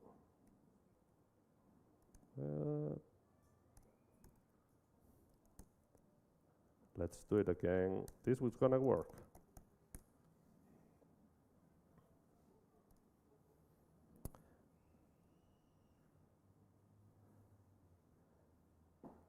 Okay, so this is gonna build the image, and I'm gonna update the image. And I'm gonna start updating the image already, so we don't lose so much time. Set image to something, and this is doing the, okay, this is watching it. And one thing, if I look at the pods that I'm running, well, you can see the Croc Hunter ones. I wanted to show you something else, but they were already recycled because the job finished. So let's do the watch again. And let's see if this finished, not yet. So my analysis run is checking that when I query the API that is behind my game, is returning a successful HTTP code. So let's see, okay, here it is, no, this one. Let's get the image version, the tag. And let's update the tag. And let's also watch the pods here on the left. Okay. So now, again, the canary is rolling out, and one pod is now running.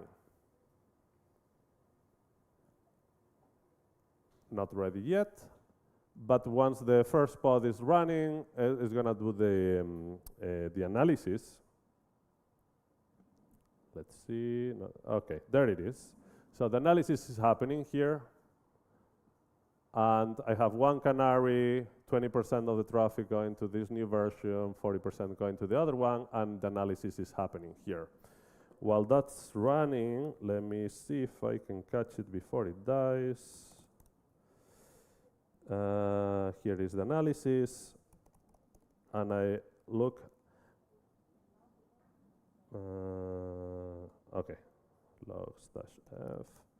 So I could do integration with Postgres and say, look at this metric, check this, or something else. I was too lazy, so I just did a job that curls the API. But why is not running yet? It's pending. Oh, it is pending. I didn't have enough power. Okay, so it's taking a little bit because probably a new node had to be started to run my job, my analysis job. But once that runs, we'll see it. Trust me. I wonder how long it will take.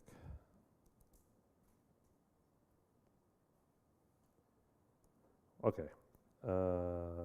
Container creating. Good. Let's get the logs. Let's get the logs. It's waiting to start.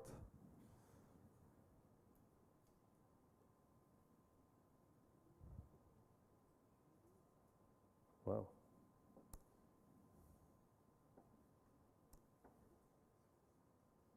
This is just taking a little bit more than usual.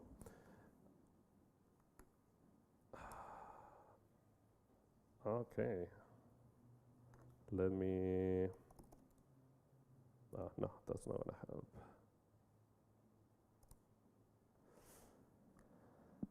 So what's gonna happen? Yeah, I said analysis is gonna run. It's gonna query my API. Is going to fail and is gonna stop the rollout.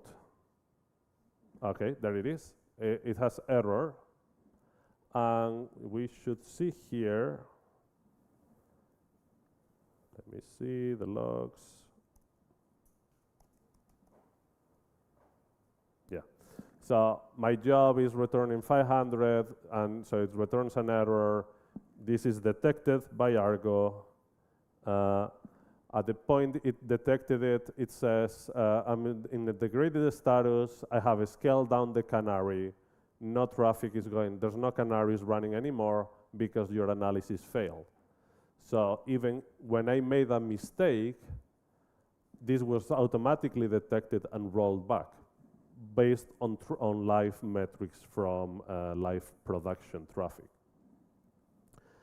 Another demo where this is seen a lot easier. So this is the demo that comes with Argo. You have blue pods running, and I can say, let's see, this is the Argo demo.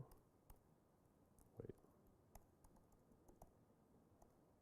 Canary demo. So this is running fine, stable, 5 replicas, same as before, and I can do a promotion, updating the image.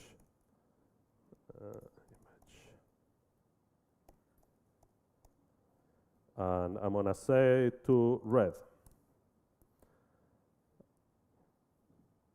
And now we'll see how this is getting, let's put it here, okay. So the red ones are coming up and the canary is happening, and I see that a percentage of the traffic, this means the percentage of the traffic that is going to the blue ones and the red ones, is coming, a percentage of the traffic is being on the red ones. I can go and say, all right, promote, because again, this has the same as before. I have an infinite pause where you have to manually do it, but you can set it as to do it automatically. And this is Canary demo. So I'm promoting it, and it keeps going. and you see how the percentage of the traffic is going to be increasing to red over time. And let's say I want to show you how things, broken things, let me see, this is how the broken things get fixed automatically. Let's set a yellow image that is bad. I should start seeing yellow dots happening, and they should be starting to get some traffic. Let's check that everything is working here.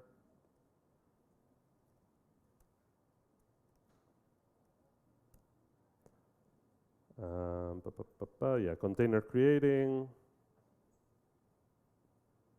The blue is the stable. The blue is the stable, the yellow is the canary. The container is creating. Let me scale down the other demo, so maybe that's a bit faster. Okay, where is my...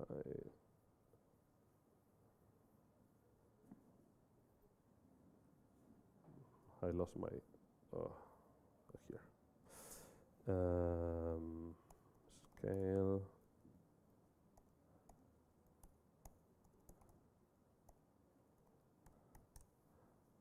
Okay, so that one, okay, there it is. So this is progressing. And it is currently paused. So Canary is running some yellow dots happening, but this is a bad image that is going to fail the analysis. And then eventually, the yellow is going to disappear. Okay, analysis run, successful. Is this from this one or the other one?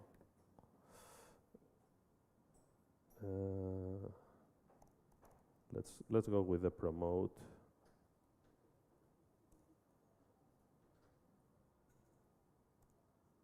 Yeah, okay. So it is a bad image. The analysis detects it's a bad image because of whatever metrics I set there, and is rolling it back. So those are the demos, and let's see how can I do this. Okay. So to sum up, these are, with Argo rollouts, it's very easy to do things that not so long ago were like a bit of science fiction and very hard and very complicated to do. So you can do Canary rollouts very easily if you use Argo rollouts. If you use something like a service mesh, like East or something like that, you can even do it fine-grained. These Canary rollouts, you can do them based on percentage of users, HTTP headers, or where the user is coming from, all sorts of different cool things that you can implement. And you can, what is very powerful is how can you automatically roll back in case of any problems. This gives you a lot of flexibility and a lot of speed during development, because if you get the right metrics in and the right analysis happening, you know that your users are not going to see those failures that much as if you were not doing this. So I hope this gave you some ideas that you can take home and play with. And everything, all the Argo stuff is open source, and you can use it. And Blagodaria, thank you for being here.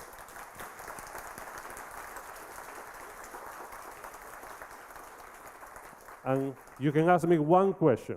One question. I'll take one question. Yes.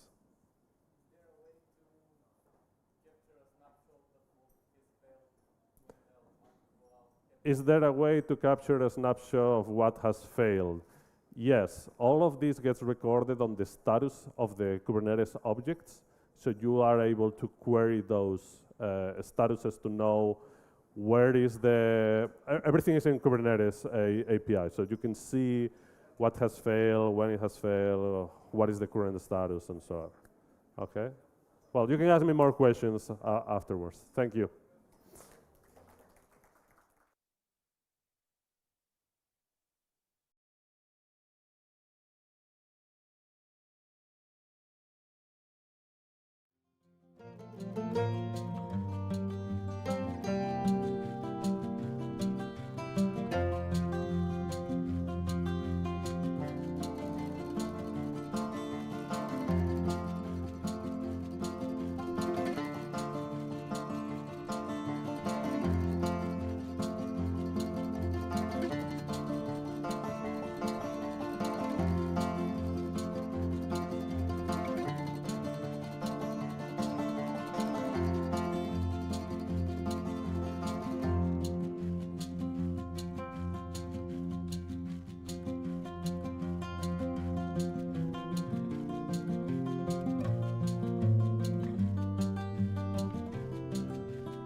All right. Thank you very much for coming and going through the rain to get here. My name is Ivar Grimstad. I'm the Jakarta developer advocate at Eclipse Foundation. And I'm also a Java champion. And I'm in the Java community process in the Apache Software Foundation. And I run a JUG in Malmö in Sweden. And these are my credentials on social media. So if you want to follow me or ask questions or anything, feel free to engage there. So this talk is about Jakarta 10, and I've also added some Spring demos as well. How many here are Spring developers? Yes, a good deal of you. So that's good. So I've added a Spring demo for you at the end. How many are Jakarta EE developers? So all of you that raised your hand as Spring developers could actually raise your hand now as well, as you will see in the demo. So Jakarta 10 is the latest release. It was released in September last year. And Jakarta EE is all about specifications. And with specifications, we're talking about a specification document or some text that describes the requirements for a specification and how it should behave. It's also an API artifact that is usually available in Maven Central that you use as developers when you program using the specification. And it's a TCK or test compatibility kit that is used to verify that an implementation implements the specification as it's stated in the API and the specification document. And an implementation that passes the TCK is a compatible implementation. And we need at least one compatible implementation to ratify a final specification so we know that it is implementable. And that compatible implementation must be open source. After that, you can have any license on the implementation, but the first one needs to be open source. And Jakarta 10 is a lot of specifications. And in this slide, you can see all the specifications that were updated in Jakarta 10, and that are the blue ones. So all of these received updates for Jakarta 10. And the ones with a .1 after the version number, they were minor updates. And the one with the 0 after are major updates. So we're kind of in the discussion and for the specifications to enforce some sort of semantic versioning. So with the .0 releases, you may have some backwards incompatibility. But with the .1s, you're always safe. You can see a lot of gray ones as well, or not that many, but these are the ones that are fairly stable and weren't updated for this release. And there's one down in the corner, which is orange, which is CDI Lite, which is not a specification on its own, actually, but we like to kind of highlight it there because it's something new that was delivered. It's a part of CDI, but it was new for 10. If I rip away the more enterprisey flavored specifications, we're left with the more traditional specifications you would use for creating web applications. And this is the Jakarta 10 web profile. And web profile has been with us since Java EE 6, so it's not a new thing. What's new in this specification is that if I take away the more traditional web application specifications, we're left with a stack of specifications that are targeting microservices or headless services, if you like. And these specifications here that form the brand new Jakarta EE core profile. And core profile is introduced in Jakarta EE 10. So this is the first time we ever introduced a new profile in the Jakarta EE platform since Java EE 6. So I'll go through a couple of updates and then dive into the demo. So security received some updates. It's a major release. They did fix some API stuff, so it's sort of breaking backwards, but it's not very big things. What they did was to add something new, and that was to add support for OpenID Connect. And you may have used OpenID Connect with Jakarta application servers and applications before, but then you've probably done some proprietary configuration. And now you can do it in a total vendor-neutral way of doing it. And the other APIs, because Jakarta Security is actually 3 APIs. It's the Jakarta Security API, which you as application developers would use. And then we have a specification for authorization and authentication. And these are kind of more lower-level SPIs or service provider interfaces that the implementers would use to implement this stuff. You as application developers aren't necessarily exposed to these APIs that much. And the work done there was foundation for future work. And the OpenID connect authentication mechanism is configured in your application by this very neat, short annotation, and it's called @OpenID authentication mechanism definition. And it has a lot of parameters, and these are the usual ones I've just listed here. So you can configure your OpenID authentication mechanism from within your application. Another specification that we're updated for with the minor release for Jakarta 10 is persistence. You may know it as JPA, but now it's called Jakarta Persistence. And one of the things that they added there, which has been requested for a while actually, and it's a neat little feature, and that is UIDs as basic Java types. So now you can use UIDs directly in your entities without mapping them yourself using the UID class. So it will be done for you by the implementation. Then let's look at RESTful Web Services.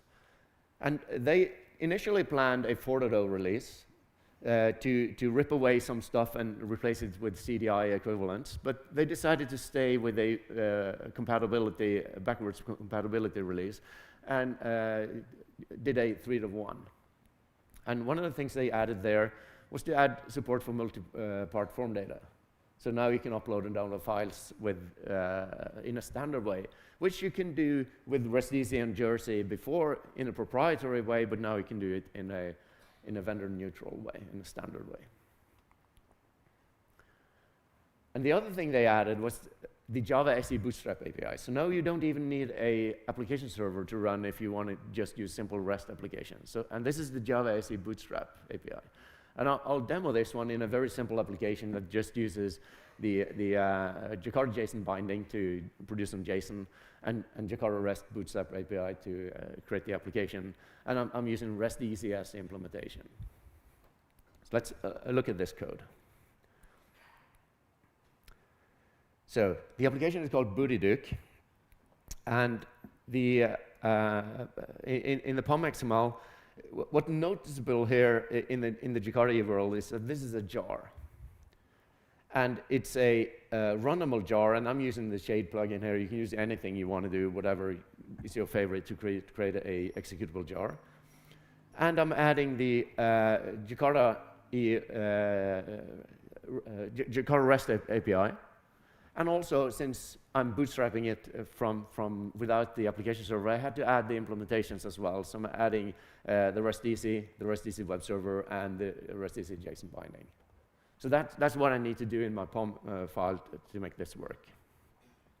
The actual application is very simple. This is the usual configuration you would have for a Jakarta REST application. It just says this is the application path, and in this case, it's empty. The application itself, it's a simple resource at the hello endpoint that supports GET and produces application JSON and this message. So if I want to bootstrap this with Java SE, what I need is a main method. So let's create that. And in my main method, I need to do 3 things. The first thing is to just instantiate the application, and since my main method now is in my configuration class, which extends Jakarta REST application, then I can just instantiate this one. And the next thing I'm going to do is some configuration, and here as well you have Fluent API. You can configure a lot of stuff. Here I'm just setting the port number and the root path, but you can configure everything you want here. And the last thing is to just start the application. And in this case, I'm just starting it and waiting for a Control-C in the prompt. So, and I started by calling the static method start on the SE Bootstrap and passing in the application and the configuration. So if I want to run this one, the first thing I'll do is to compile it or package it. So package, there we go. And it will produce a jar file for me, and I can run it with java-jar.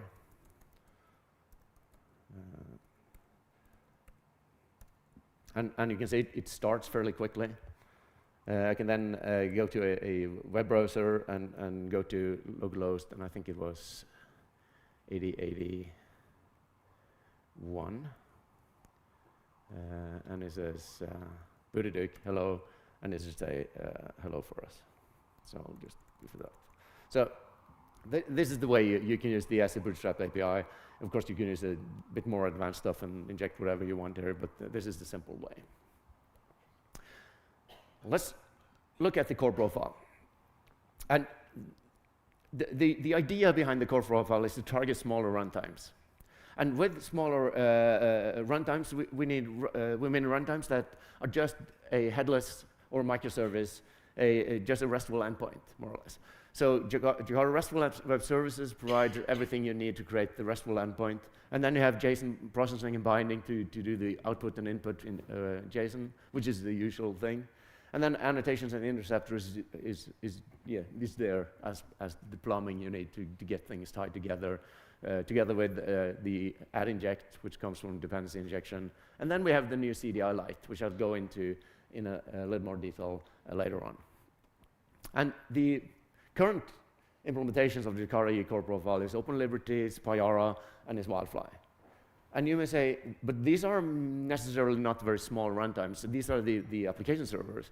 But most of these you can configure and make them fairly small anyway. And these pass the platform and the web profile and the core profile. So these weren't exactly the ones we had in mind when we were creating core profile. This was more about in the lines of Helidon, Quarkus, Micronaut, and etc., the more microservice-oriented runtimes.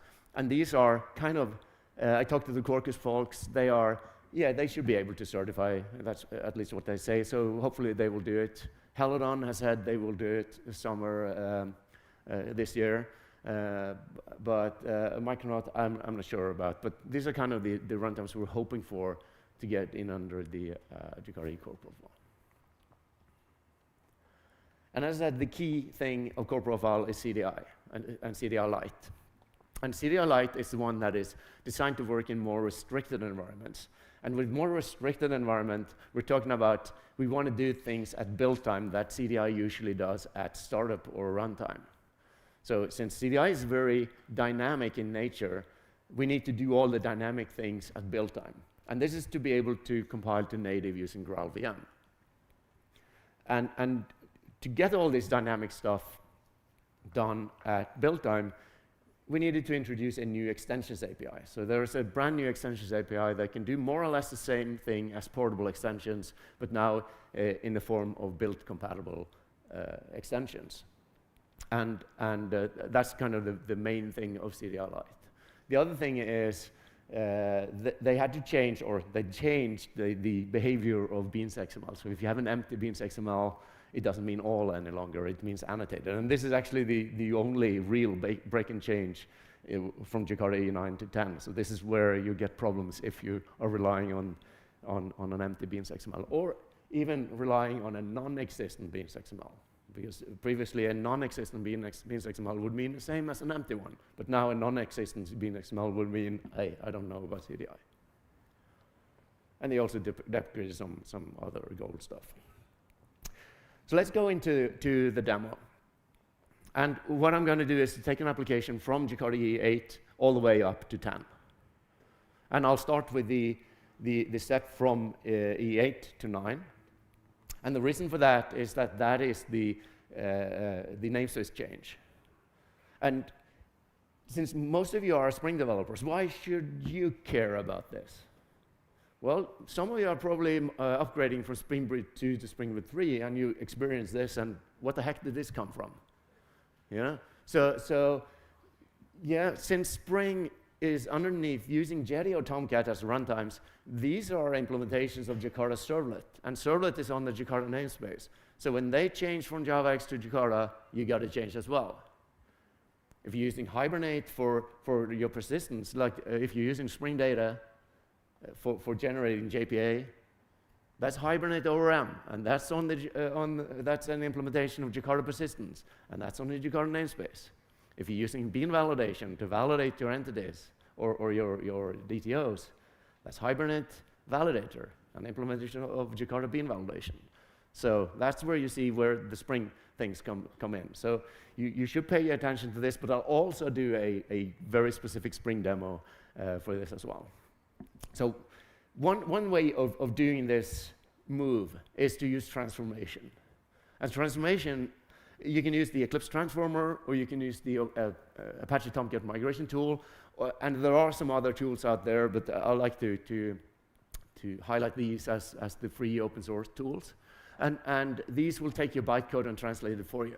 So it will take the JavaX namespace application, jars, wars, whatever, and just switch the bytecode for you. You can use the IDE. Like IntelliJ has this migration Java EE to Jakarta EE. Well, you can use that for a Spring app as well. It just takes the namespace and changes it for you. So just look for that in your refactoring menu in IntelliJ.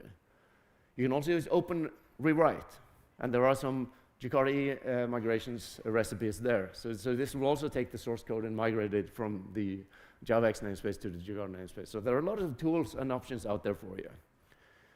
The last option is you can do it manually, because it's not that hard. So I'll show it in manual steps how to do it, and I'll use this Jakarta Duke application. You get the link at the end, where you can do it yourself at home if you want to as well. It's built like a tutorial. And these are the steps involved, and I go through each of one of these. And I'll start with the first two and just update my POM XML and fix the imports, which is fairly simple. So, but before I do that, I'll actually go through the application I'm using. So the application I'm using is a Hello World application. It produces a greeting in JSON through a REST API using Jakarta REST and Jakarta JSON binding, and is using Jakarta Enterprise Beans for my very advanced business logic in my Hello World service. And I have Jakarta persistence to retrieve the message from the database where it's located. I also use a Jakarta CDI as a CDI extension to print a log statement when the application starts. So I'm using kind of all of this stuff for this application. So let's go through these steps and start with the first ones. So I have I'll just stop this one so it's not running. I have the complete Duke application, and let's start with the POM file here. So you can see this one. This is a traditional war. It's on Jakarta E8. The other thing here is the application is exactly the same as you saw in the complete Duke, the Buddha Duke example. It's just an empty application path. And the actual application is a resource with a get producing JSON. It has this add dukes annotation. I'll get back to that later, but that has to do with the CDI log statement. And it's using an EJB here I'm injecting to find the greeting. And this Duke service is a EJB. You can see that by the stateless annotation. So that's how we define a EJB. It's at stateless. And this one has injected the repository, and the repository has a find all method that I'm calling, and then I'm going through all of them and taking the first one. If there aren't any, I'll just print undefined. So, and the find all method is a Jakarta REST, using the Jakarta REST entity manager, and using the criteria language to find it in Jakarta REST and get the message or the greeting from the database.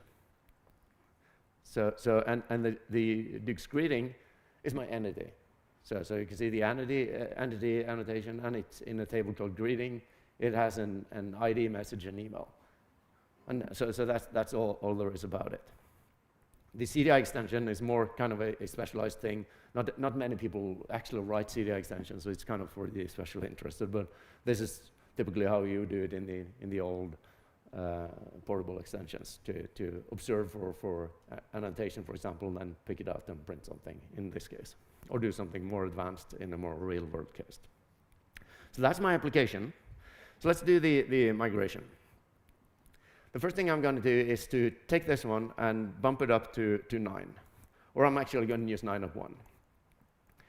So it's updated, and the first thing you notice here is that it starts getting compilation errors. And that is all the JavaX things aren't compiling anymore because they're not there.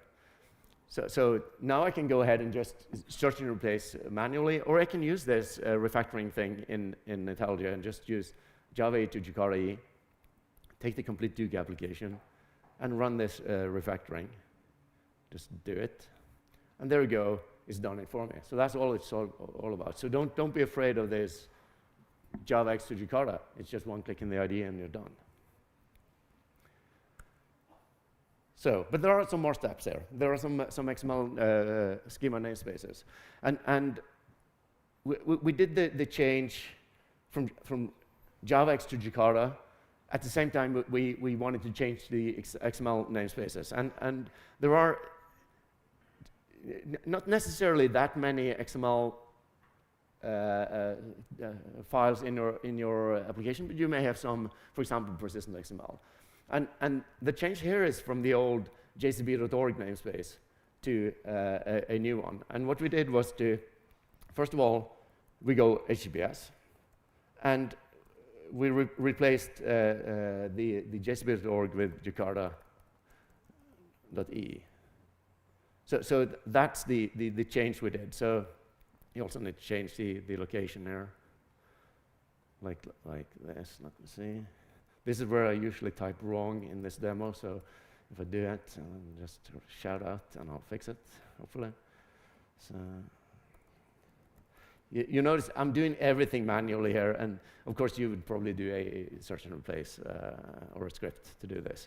Another thing in Jakarta is that we've always used the version name in the schema definition file, so it's easy to see which version you're actually using. And now we can see it validates here, and it says, hey, you're saying you're using version 2.1, but you're actually version 3.0. So, and this is something you need to do with all the XML files you have, if you have a Beans XML, a Web XML, or whatever XML in your application. If it's in the jcb.org namespace, you need to change it to Jakarta E namespace. And you can find it all at jakarta.de/schemas. There you can find a list of all the schemas. Yes, a question. This is not a core profile, but it would apply to core profile as well.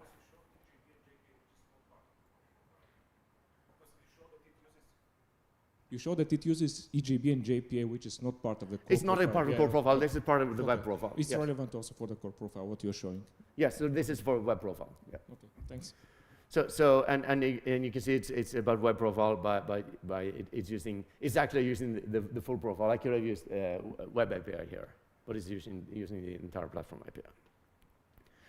So when I've done the namespace changes, the other thing is the property files. So I may have properties here and there that are prefixed with JavaX, and this applies to Spring applications as well. If you have, like for example, cacheable for Hibernate. Is JavaX something cacheable mode or strategy? And in my case, I only have 2 properties defined, and these are for Jakarta persistence. So I have the JavaX persistence, which is now Jakarta persistence, and the same for this property. And this is what I use to generate the test data for my demo app here. So these are the only properties I have, but you may have properties somewhere else in your application that you need to fix. Then it's the fifth one, bootstrapping files. What's that? Yeah, here there are some bootstrapping files here and there in Jakarta E, and the one I'm using is the one to activate the CDI extension. And CDI extensions are activated by a file called JavaX Enterprise SBI extension, where you have the fully qualified path for your CDI extension. And it's not hard to guess that this file needs to be renamed. So the renaming here is for JavaX to Jakarta. So we are very consistent in doing this. The last step about verified data and dynamic content, I'll show that when we start the application. So I've now done all the migration steps. So the next step I'm going to do is just start up Glassfish 6, which is a Jakarta 9 server. And then I'll deploy the application to this one. So the complete dick, there you go. I'll go and deploy it. Why can't I deploy it? I won't deploy, why? I'll do it again. So Glassfish is running, artifacts. You have the complete dick war, it should be this one. Let's see, okay. Haven't seen this before, but it won't let me deploy. I'll try the exploited one. Artifacts, there's always something, isn't it? It won't let me deploy. I'm not sure what's going on here, to be honest. Let me see if I can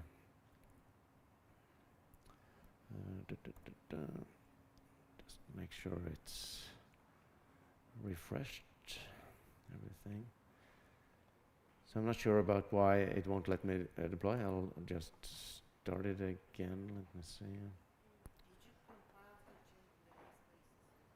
It is compiled, yes. So I'm just wondering why it won't. Yeah. Okay. So I'll just move on and I'll demo the application in the next step. So let's say, okay, I couldn't run it on 6. Let's go ahead and do this on 10 rather. So I'll just upgrade it to Jakarta 10. It's very much the same as 9. So I'll upgrade it to 10. The next step I'm going to do is to, since I'm now running on 10, I need a beans XML file. So I'll add the beans XML, and you can look at the beans XML that this one is an empty beans XML on CDI4. So when I've added a beans XML file, I should be able to I'll stop this one and start Glassfish 7, which is Jakarta 10, and let's just go ahead and see if it deploys here.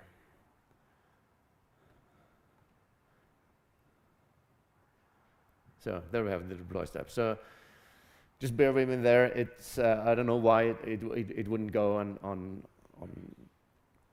6, but Jakarta 10 is essentially the same. You see, the only thing I had to do was to add the beans XML file, which is actually a good idea to have in Jakarta 9 as well, and just specify it as annotated. Now it can be empty. And you can see the annotation goes there. The application is now on localhost. I think it's on 8080. Complete dick, and it says how did Jakarta E8, and this is where the dynamic things comes in. You may have in this case it's just a message saying hello, it's Jakarta E8 while we are on 9 or 10, but the dynamic stuff could be something else. You may be building some properties. You may be concatenating strings to make JavaX something. Or reading something from a database, building some strings, and doing reflection on some classes, which is on the JavaX namespace. So this is kind of the dynamic things comes in. So let's just go in the database. Let's see if I can find it here. Yes. Let's get rid of this one. And you can see in the greeting table, if I go and look at the data, you can see the data says how did Jakarta E8. So now I can go in here and say, how did Jakarta E10, which we're actually running on, and I should be able to submit this somewhere. There you go. And now the message should be Jakarta E10. So this is how you kind of do this. The dynamic data is that you may have to do something that is not in your code, it could be in your application somewhere else. So what I'm going to do now is just to remove these two these two properties. So I want to generate a new Jakarta 8 in the table. And you may have noticed as well that I'm running on Jakarta 8. And who's using 8 nowadays? 11, 17, 20. So let's upgrade this one to use at least 17. So I'll upgrade this to 17. And since I'm using 17, I can now use features from 17. And let's add a record. So I'm going to add this and call it the greeting record, just to be very clear. And this record should have a string message and a local date. Local date. So I have these two properties of my record. And then you may notice here that what I'm doing here is I'm returning the database entity through my REST API, and JSON binding is doing its magic to create the JSON output for me.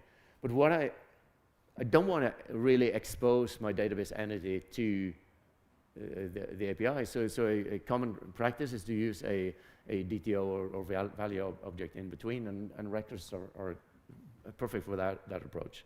So rather than returning a Duke's greeting here, let's return the record. And when I return this record, I need to fix the business logic of my application to also return a record. And here I can do, when I've found the first one from the database, then I can do a mapping from the entity I found in the database to a Duke's greeting record. And I can take the message, and rather than email, I'll just take local date now. And I'll do the same for, if I don't find anything in the database, I'll hardcode this to just hi and local date now. So now I have a business logic here that is converting the object to a record rather than returning the database entity. So if I go to my Glassfish here and redeploy the application, it should now return the record. Now you can see it's a date and a message rather than an email and a message. So I'm returning the right stuff. So you see, you can use Jakarta 7 with Jakarta 10. You can use it with 9 as well. So let's do the Spring example. And this is actually a scenario 4 of another talk when I only focus on Spring. So that's why it's called scenario 4. And that is to upgrade a Spring application. And this Spring application has 2 dependencies. It has one dependency that I have the source code for, and it has a library that I don't have the source code for. So what I'm going to do is to take this one from Spring Boot 2 and move it over to Spring Boot 3 and see what Jakarta EE has to do with it. And as I said, for the Duke dependency, I have the source code. For the Duke library, I don't have the source code. It's some library I have gotten somewhere, or we've thrown away the source code, or it's not maintained anymore, or for some reason, I just don't have the source code anymore. And this application, I'll just stop this Glassfish so I don't get port conflicts. So this application it's called Duke Boot. And as you can see here, it's generated with the Spring initializer. It's using Spring 278, and it has these 2 dependencies, a Duke dep and a Duke lib. And it has the in-memory database. The logic of this application is, first of all, this is a configuration. It's a Spring Boot application. The logic, it has a post and a get method. And the post takes in a user, it validates it using bean validation, right?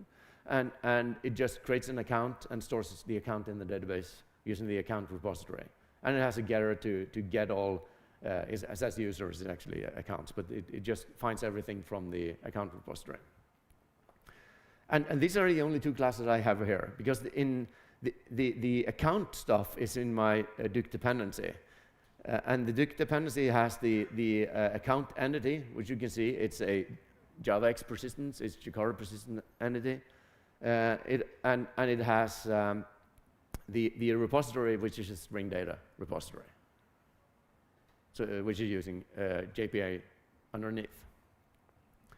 And the other stuff, the user stuff, that comes from from the Duke lib, which I don't have the source code for. Right. So this one, you can see it comes from the Duke lib. So I don't really know what's going on there, but I can guess that it has a user and it has some stuff around it. So let's just run this application first. And I'll just run it. I have compiled it before I started here. So I'm starting it up, and I can now go and just query the users. It says there are no users there yet. So I can do a post to it. So I post a user that has the email duke@dukes.se, which is the Swedish domain. It says user is valid. I get a HTTP 200, so everything looks fine.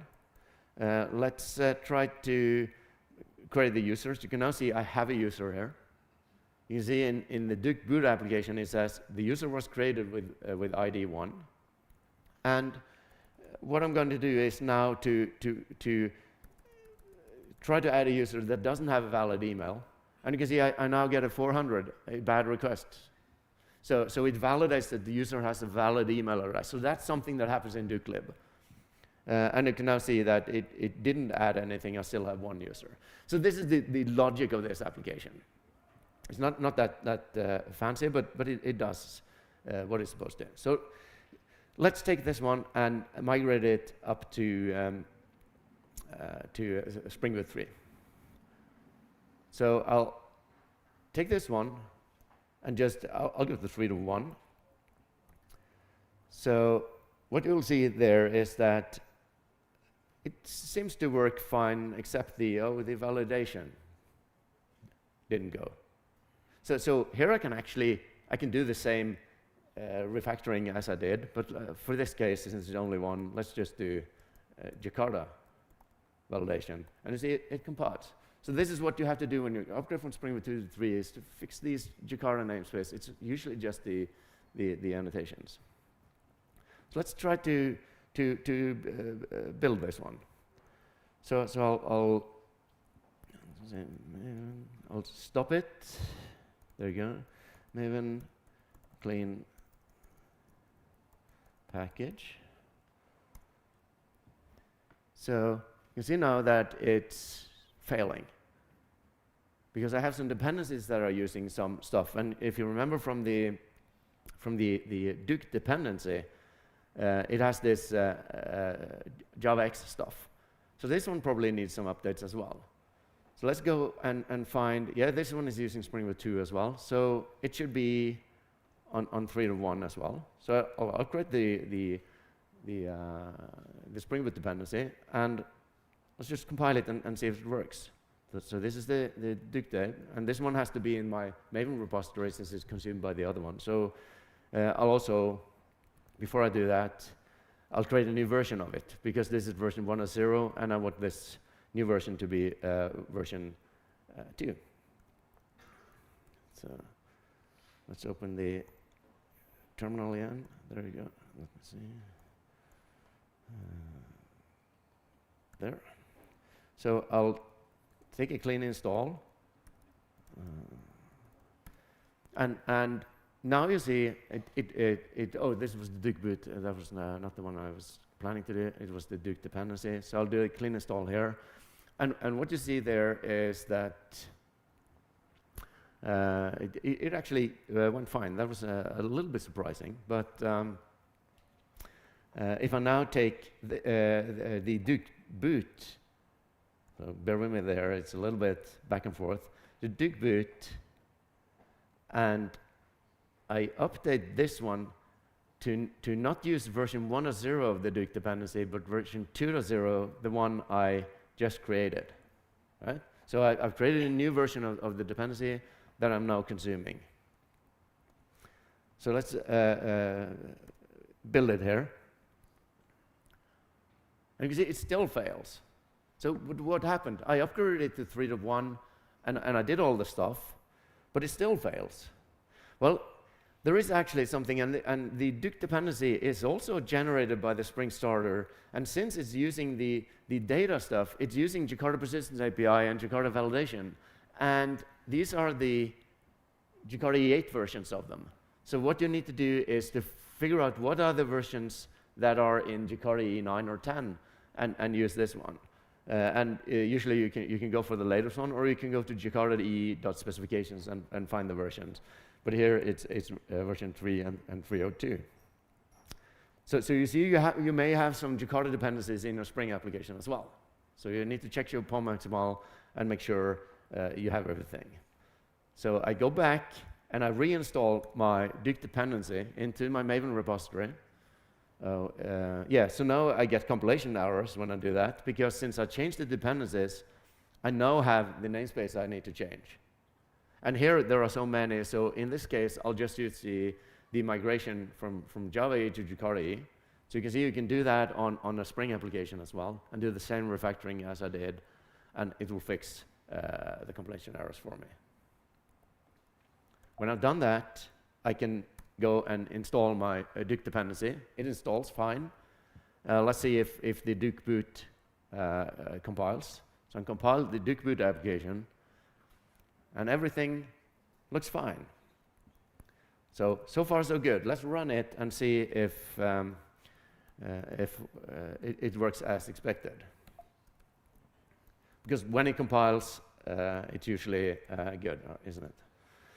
So that's usually how I test stuff. If it compiles, then it's fine. So it runs, good. Let's try and insert something in the database.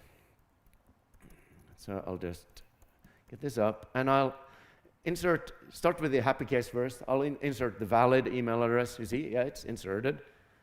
It's writing the ID one came out. I can do the get users. You can see I find the user. Let's try the one with a wrong email address. Let's use the one without the @ sign. And you can see it went fine. But this got a validation error previously. What's happening? This is a runtime stuff that just sneaks into you. No warning is in the IDE, nowhere else. And part of it because I don't have tests. But the other thing, you can see it actually created an item for me. And in my list in the database now, you can see I have 2 items in the database, and now I have crap in the database because the validation didn't kick in. This is kind of things that could happen. And this is all to do to the Duke lib. So what can we do about that? Well, there is something. Remember, I talked about transformation. So let's try that. And transform these. So, and to do that, the first thing I'm going to do is to copy the dukelib 1.0 from my Maven repository out here. So now I have the dukelib here. Then I'm going to use one of these tools, the Eclipse Transformer or the Apache Tomcat migration tool, to transform this jar. And I'll use the Eclipse Transformer, and I've downloaded that file. And the way you use this one is the jar, and it's somewhere.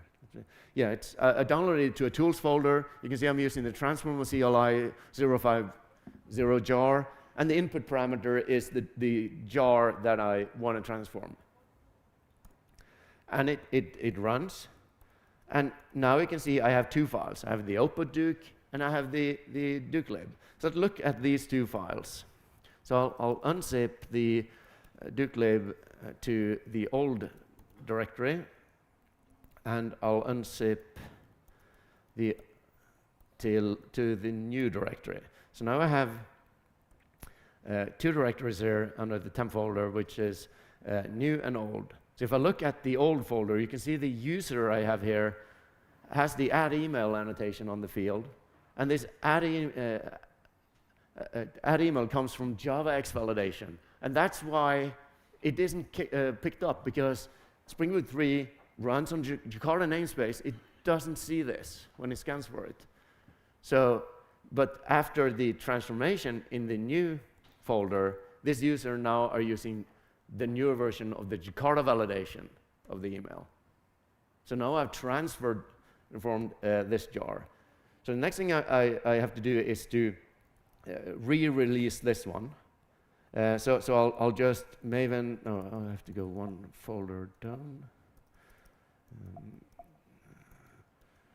Maven, I'll do that. Maven install. So what I'm doing here is I'm running the Maven install file, and I'm taking the output Duke 1.0. I'm using the same artifact ID, group ID, but I'm using version 2.0. So I'm installing this into my local Maven repository, and you can see here under the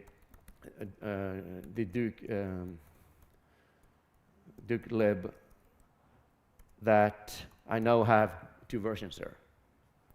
So what the next step I'm going to do is to update my POM file of the Duke boot application to use version 2.0. And when I've done that, I can recompile it. I can go ahead and run it. And if I now do a Duke.se, was fine. I take Duke, bad request, and the users are now the only one created. So that's now my application has been fixed. So I used the migration tool, and what I did was to upgrade my dependencies. I used 2 different techniques for them. One I had the source, one I didn't have the source. So this is how you can do a Spring migration. And you can see the steps for this are very similar to the ones for Jakarta E. It's the version in the POM, it's the Jakarta E versions in the POM, it's fix the imports, repeat for dependencies, transfer libraries if you need to, and you also may have to do these prefixes if you have JavaX properties here and there, and dynamic content if you have that. So it's very similar for the Jakarta E application and the Spring application. So I have 38 seconds left, so let's move on to Jakarta E 11 and what to expect there. We're trying to tie the release cadence of Jakarta E to the Java SE release cadence of the LTSs. So when the LTS comes out, about 6 months after, we want to release Jakarta E next version. So the next LTS is in September this year, so that means in Q1, Q2 next year, we want to release Jakarta E 11. And 11 will build on Java SE 21 as the runtime. The APIs will probably be compiled on 17 or 21. And but we're making sure that the TCK runs on 21. Jakarta config is a specification that may or may not make it into the application, the Jakarta 11, probably not. But Jakarta config is to make environment aware configuration, so you can kind of have some annotation in your file or in your source code and pick it up from Kubernetes or whatever environment you're running in. And you don't have to rebuild your application. Jakarta MVC is probably not going to make it to the web profile, even though we kind of hope it, since I'm the project lead of that one. It's adding the MVC pattern to the Jakarta REST, so you have a couple of annotations on top of REST. So if you know Jakarta REST, it's very easy to learn in Jakarta MVC. And when server-side rendering is back in a year or 2, then this will be here waiting for you. Jakarta NoSQL is standardizing integration with NoSQL database. You may have seen Ottavio's presentation yesterday. Jakarta RPC is a new specification that standardized gRPC is probably not going to make it to 11. Jakarta Data is a specification we really hope we will get into 11. And if you're in the Spring world, you know Spring Data. It's cool. It's a fancy technology. We want the same, so we're copying what you have. And we're proud of it. And we hope to get Jakarta E there to standardize the repository pattern for data access. So to sum up, Jakarta 9 is actually the one that created this ripple in the ecosystem, and that was the namespace switch. and that is JavaX to Jakarta. It can be hard, it can be easy. It's not that hard if you do it step by step and carefully and analyze what you're doing. The Jakarta 10 platform is a lot of new stuff. The new child on the block is Jakarta Core Profile. It's a smaller set of specifications. Jakarta 10 is compiled with 11, but it runs on 11 and 17, so you can use 17 as your runtime. For more information about Jakarta E, it's jakarta.e. You can also find a starter there similar to the Spring Initializer, so you can create a sample project from scratch. We have the Jakarta blogs aggregator where content is produced about Jakarta E. I write the weekly #Jakarta E on my blog. The demo code is in the Jakarta eDuke repository on my GitHub. Search for Jakarta eDuke, and I promise you this is the only one you'll find.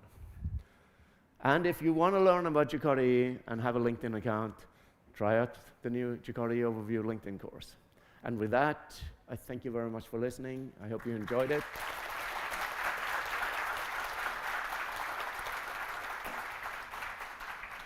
And if you have any questions, I have 2 pairs of socks. So first one asking a question, get a pair of socks.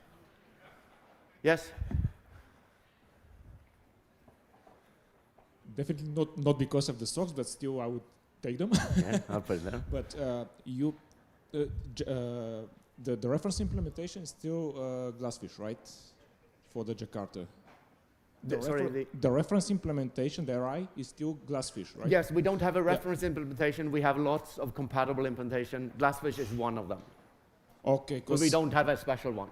Okay, because I maybe missed that because you didn't show this on the core profile compatible implementation. No, it hasn't passed the TCK for core profile. It could, but it hasn't. Okay, thanks. Yes, and in more socks, yes? Where can we get the slides? You can get the slides on Speaker Deck. I'm sure JPrime will put them out, and I'll tweet them right after, later tonight. Awesome. You get a pair of socks.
Okay, this is the last session for today and for the whole conference. After the session, we'll do the closing in the Hall A, the big building. And then we'll drink beer. You can talk to us, tell us what you like and stuff. So we'll enjoy your company. So this is Nasco. He worked for BBC and figured out what are good and bad practices for about how to do a good API. Now he works for Schwarz, and he's gonna share his experience. Thanks.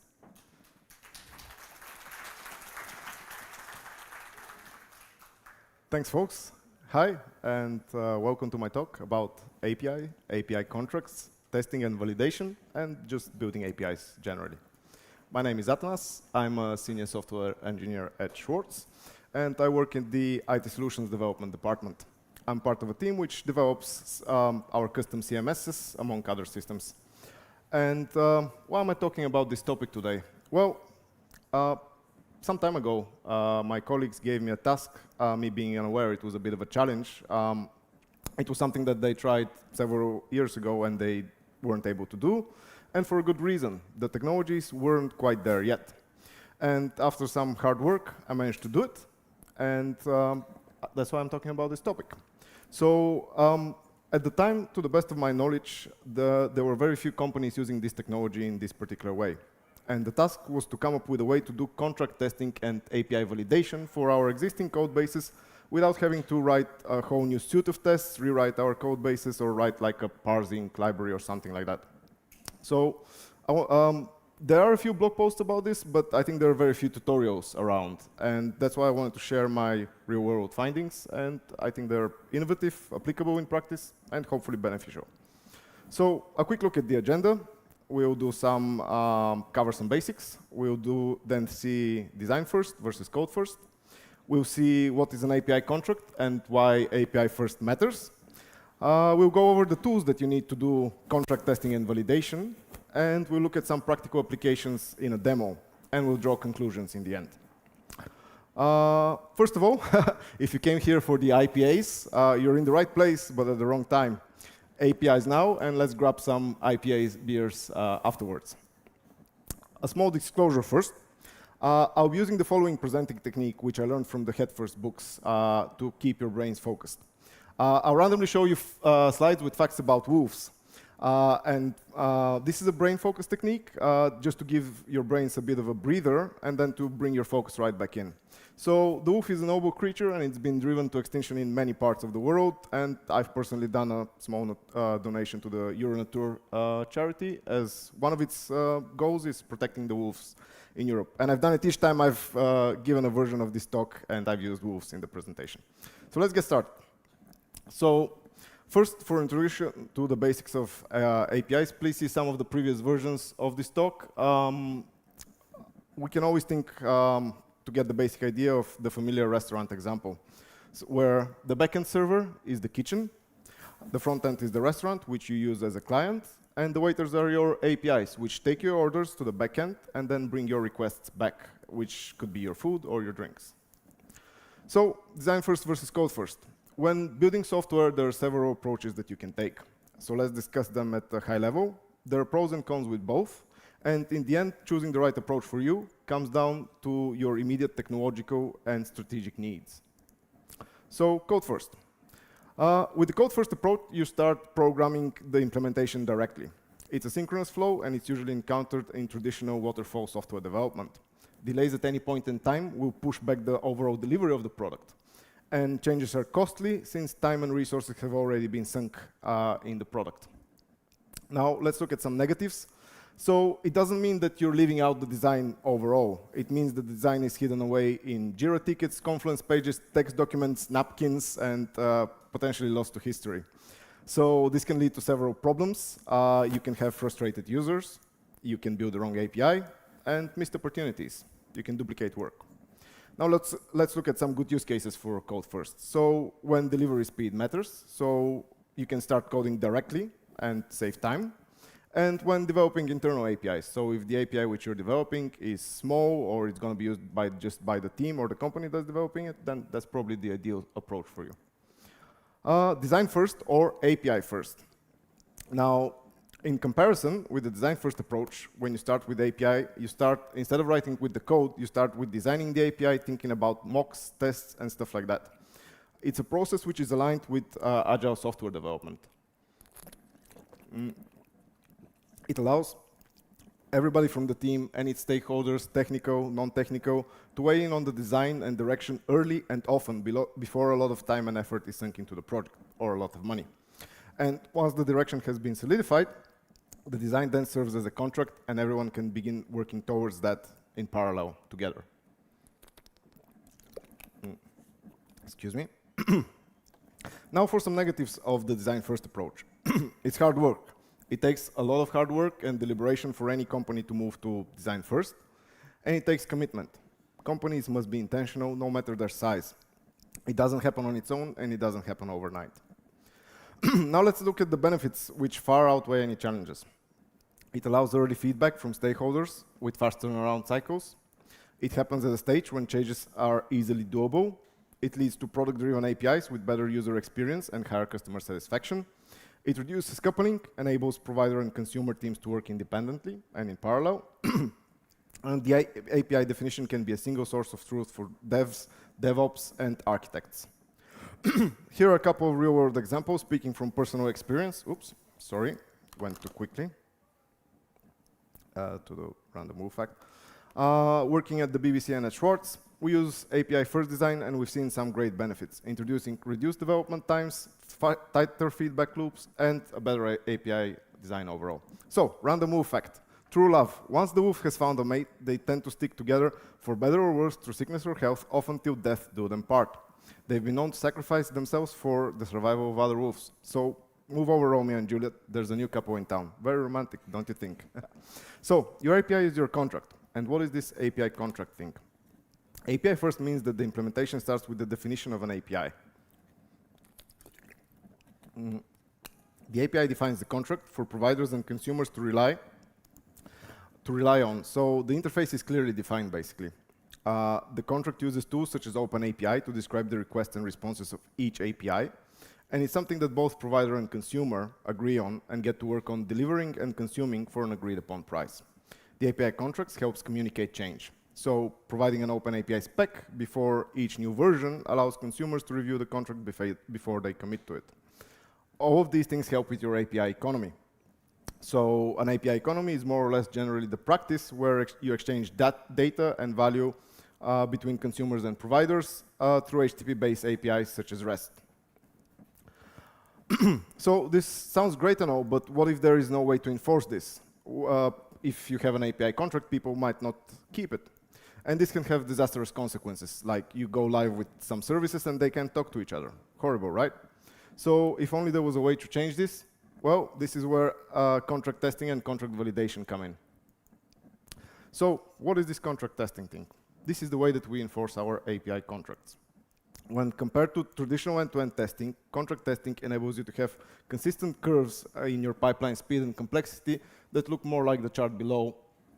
And also, you can still maintain the safety and the guarantees that you get offered by most end-to-end tests. So how do I convince you? The main thing that any organization cares when it comes to developing software is probably the cost. And the biggest cost is probably the time that you spend when you develop it.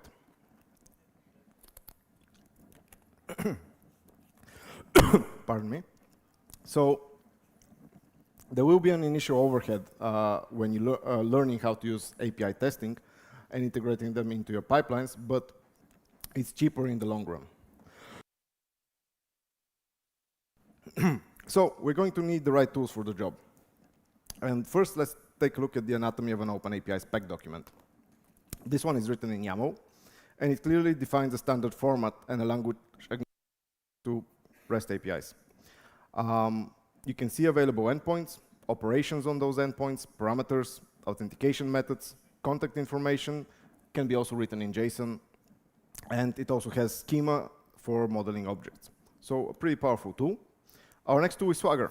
So Swagger is a set of open source tools built around OpenAPI specification. Once you have the spec file, and you can use Swagger to generate a server stub, clients, and the only thing we're basically left to do is to implement the logic, and your API is ready to go. You can also generate interactive documentation that lets you try out the API in the browser. And when it comes to documentation, do any of these sound familiar? Like code first, meh, documents later, or we write the code, we'll write the documents when we have time. Almost definitely for sure, maybe, right? So with Swagger, you have the documentation right at the start, so no need to worry about that. The next tool that you need is an OpenAPI generator. So given an OpenAPI spec and using a generator, you can generate APIs, you can generate server stub, you can generate clients, documentation, etc., etc. And this scenario is often called spec-to-code generation, because you use a spec document to actually generate some code. We'll see this a little bit later in the demo. And here is the reverse of the previous slide. This is called code-to-spec generation. This is where you use an existing code base, and then you want to generate, for example, an OpenAPI spec file for documentation. So this is the reverse of the previous. Now, here's an extremely important component that we need. After spending a bit of time researching how I can do request and response validation for our existing APIs without having to write complicated a parser library or something like that, I found the answer. Atlassian has already done it for us, and it's a Java library for validating HTTP requests and responses against an OpenAPI spec document.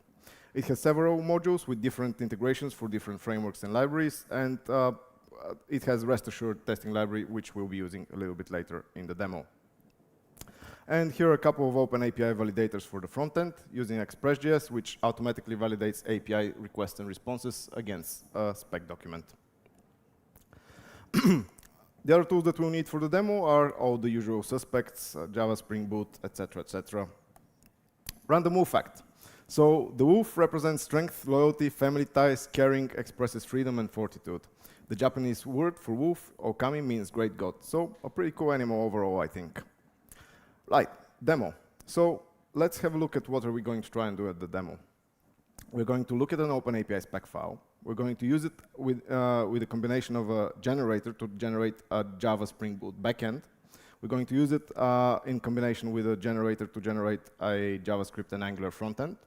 We'll use Atlassian's validator to attest to our backend and see if we can validate our APIs and how those tests fail if we break the contract. And we use Express OpenAPI validate to add tests to the frontend and see if we can validate our API. And we'll also demonstrate how all the tests fail. So I'm going to go out of the presentation at the moment, and we're going to start the demo. So the first thing that I'll just show you is here we have a, let me go into the right folder, and I'll zoom a little bit. So let me close that. So this is, well, I'm not sure how well you can see that. Yeah, I can probably close the preview, but, or not. Yeah. So this is an OpenAPI spec file. It's written in JSON and is the one provided by Swagger. It's about the CRUD application, which is an online pet store for, purchasing pets. It's pretty long. I'm not going to go through it. It's like about 800 lines long, but this is what we're going to use to try and generate some Java code. So let's see how we are going to do that. First, maybe I need to zoom this one a little bit. So the first thing that I'm going to do is I'm going to use a generator, and I'm going to use this command and pass it several parameters where I'm actually passing the OpenAPI specification, in this case in YAML, and I'm saying that I wanted to generate a Java Spring application. So let's see if this will run. It did a whole bunch of stuff, and it seems that it ran successfully. So if we go back to the IDE and take a look, we'll see. So hopefully this is big enough for you to see. So now in the folder we have generated a Spring Pet Store, and if we look inside, it's generated a pretty much complete Java Spring Boot application. It has a application Java file. It has an API, so we've got like stuff like Pet API. This is using Spring REST and stuff like that. And all of this was generated from the JSON or YAML file. They're completely identical, which I just showed you. So let's go back. Let's go into the code that we just generated, and just let's see if that thing, yes, all right, I can see it. Let's see if this actually just compiles, just to see how accurate is the code that's generated by the generator. Oops. Right. Yeah, so actually just this compiles and runs. Just let me make sure that I'm in the correct directory. Yeah, so the demo live folder. And let me see if this actually runs. So we've just generated a whole bunch of Java code which compiles from a JSON file, and it actually runs. And now I'll just open a tab in a browser. And if I can move it to the screen, let's just refresh that. And this is your interactive documentation from the code that we just generated. You've got the CRUD application. You can do, you can try it out in the browser, post, put, delete, etc., etc. So this is, you know, it's kind of cool. You just generated an empty hollow API, and all that's left to do is to write some logic, and you can just deploy that. So let's see if we can do something about the front end. So in this case, I'll just go out of the directory, and I'll just create a new Angular app. So this is because for the front end, I'll be using a different generator where I'm just going to generate the API code, not the whole application. I'm going behind VPN and some proxies, so this might take a little bit of time. While this is going, I'm just going to prepare the next command that we need for the front end. So this is actually not important at the moment. I'm going to kill it. And now this next command, what it does is it uses a front-end generator, and I'm giving the same input. I'm giving the same OpenAPI specification, but in this case, I just want to generate some API in JavaScript for Angular. Let's see if that works. So that worked. I've basically now created a front-end application which should have a valid API for our backend. I can just try and do something like npm run install or run build, and trust me, this thing will build and run successfully. Yeah, I need to do npm install, but I'm just not going to wait for all of this. Now, because you know, this is a live demo, and at the moment you have two projects with empty APIs but no logic behind them to talk to each other. What I've done is I've actually duplicated this code, and I've got the same two code bases which I've generated from the same spec file. But what I've done is I've added some a little bit of glue code. So in the case of Java, so I've added something like a DAO, a pet repository, so that we can actually make it a working application. And for the front end, I've added also a couple of routers and a couple of stuff. But like we can see, if we go into the source, this is the API that the generator just generated for us. So it's generated a pet API. It generated a bunch of models based on the spec file. And it's kind of the same for the backend. It generated the pet API. And in theory, they should be able to talk to each other. So let's give this a try. I'm just going to go to a different tab, which has these code bases prepared. So I'm going to run the backend of the application. And I'll also run the front end as well. Hopefully, they will run without a problem. And I also have like a small Docker container with a MongoDB so that they can talk to each other and save some. Right, while this is running, let's go back here and let's refresh this. Yeah, sorry. So like I said, when I added the glue code, I also did a couple of custom, I had to do a couple of custom controllers and stuff like that, but we've got a pet API, and we can try and, like for example, post a pet. Let's say we want it to be in JSON. We can do try it out. we can do execute, and we got a 201 response, so that means that a pet was successfully created. If we connect to the Mongo database, we should be able to see something in the backend while the front end is starting. So we have a pet database, and we've got one entry. So we're just adding like a little bit of glue code for a repository to talk to MongoDB. You already have a working Java application for the backend. Now, let's try and add, like, let's say, another pet, because this one is just a test one from the OpenAPI spec file. I'll just go back in here. I'll paste a little bit of a different JSON, execute it, and hopefully by now our front end has started. Yeah, so if we open the front end, and we see the front end of our pet store. So there is the dog in the database, which we just added. So basically, I'm hoping that you can see that OpenAPI so far is pretty powerful. Just from a single JSON or YAML file, we've already generated 2 API code bases, and just adding a little bit of glue code, they can talk to each other, and you can probably just deploy them. Now, for the contract testing and validation part of the demo. So here is an OpenAPI validation test for the backend. And what this thing does is it reads an OpenAPI spec file. This is the same spec file that everything was generated from in JSON. And a little bit further down, it uses the Atlassian validator. It's using rest assured as well to just hit one of the endpoints and validate if the API corresponds to the talk, if our code corresponds to the API contract which we have bound to. So if I run the test, hopefully it should pass now.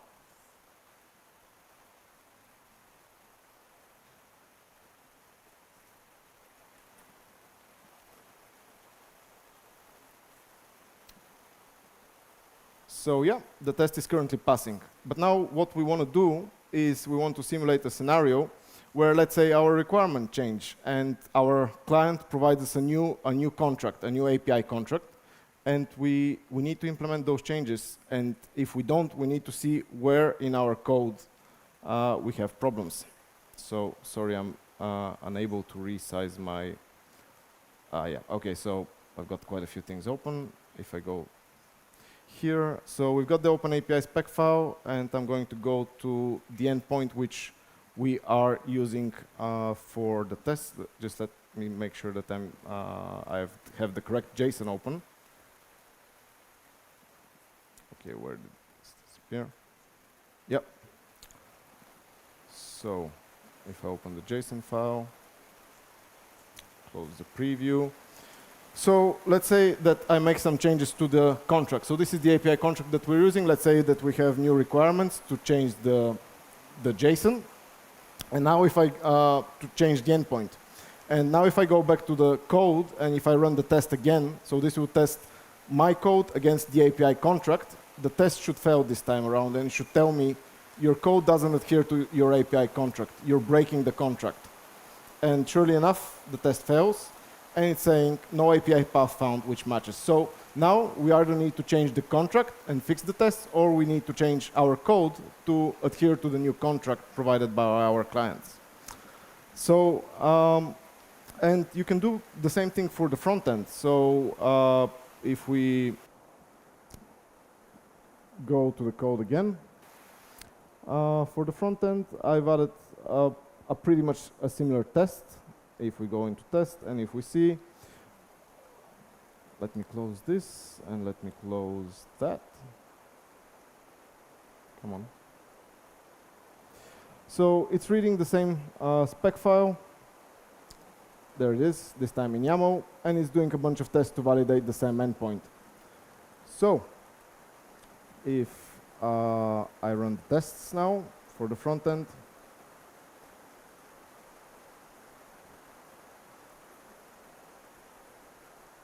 just let me find the command.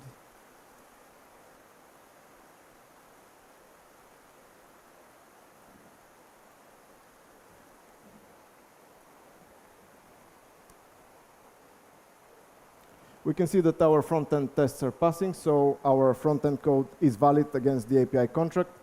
And if we go and do the same thing, we can go and change the contract. Let's say we've got new requirements. In this case, we're using the YAML file. And if we find the endpoint which we're using, so that should be this one. If we change it again, so our contract has changed, our API still hasn't changed, or we need to change the code. If we run the test again, we should see some failures which tell us, yeah, your code breaks the API contract. You need to either fix the contract or fix your code. So if we go back to the application, to the presentation, sorry, and let's do a little recap of the demo so far. So in the meantime, you can scan those QR codes. I've recorded video versions of the demo just in case, and also the sample code is provided in GitHub, but yeah, it's like written in 10 minutes, so don't judge me on that. So what did we do so far? We used API contract, an open API spec file, to generate a backend in Java and Spring Boot. We used it to generate a frontend in Angular and JavaScript. We used a little bit of glue code just to make the code bases talk to a database and just to give some design to the front end. And we were able to show how the tests fail if your code breaks the API contract or if the API contract changes and your code still hasn't implemented the changes. So pretty powerful stuff so far. And then you start and try and implement it in the real world. And something unexpected happens. You start implementing it in code bases which have gone through several life cycles, and Clash of the Titans happens. Spring REST versus JAX-RS. Both REST standards, but slightly different. So this happened to me actually, and it was probably one of the most difficult things to do, was to try and make them all play nice and work together for the same code base. So it sometimes happens for edge cases where the code base was developed with one REST standard, and then there was a difficulty which couldn't be overcome with just Spring REST, and JAX-RS was added. So, and then it happens, Clash of the Titans.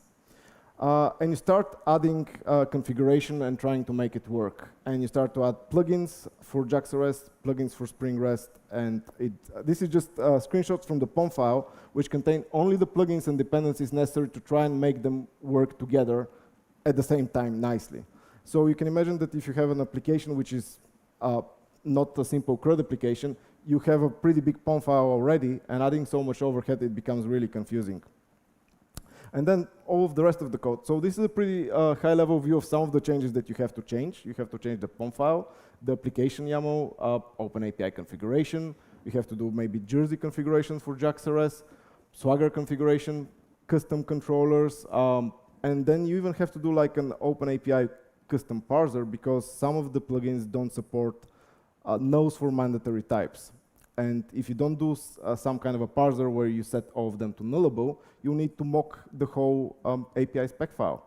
And if it's like 800 lines long, that's really not feasible trying to mock everything just for a single test. And then you try to explain all of this to your colleagues, that you need some plugins to start and stop your application so that some other plugins can hit some endpoints for OpenAPI so that they can save the OpenAPI spec file in JSON or YAML, parse it, do some modifications to it, and use it to run the OpenAPI tests. And yeah, it becomes a pretty complicated view, and this is what you look like trying to explain this. Like, that was me, right? Trying to explain that I can make it work.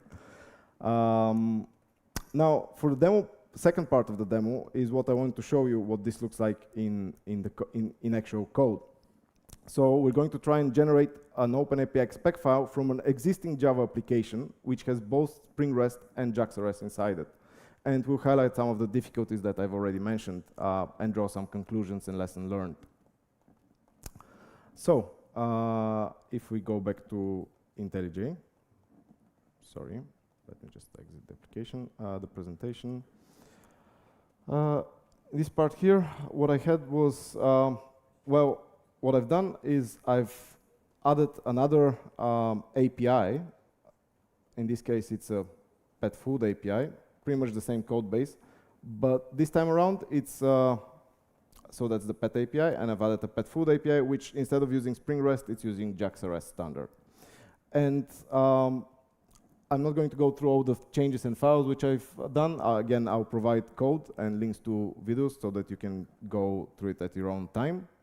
But the outcome of that is that you come up with you end up with several spec files. You end up with some for Spring REST. So these are generated from the actual code.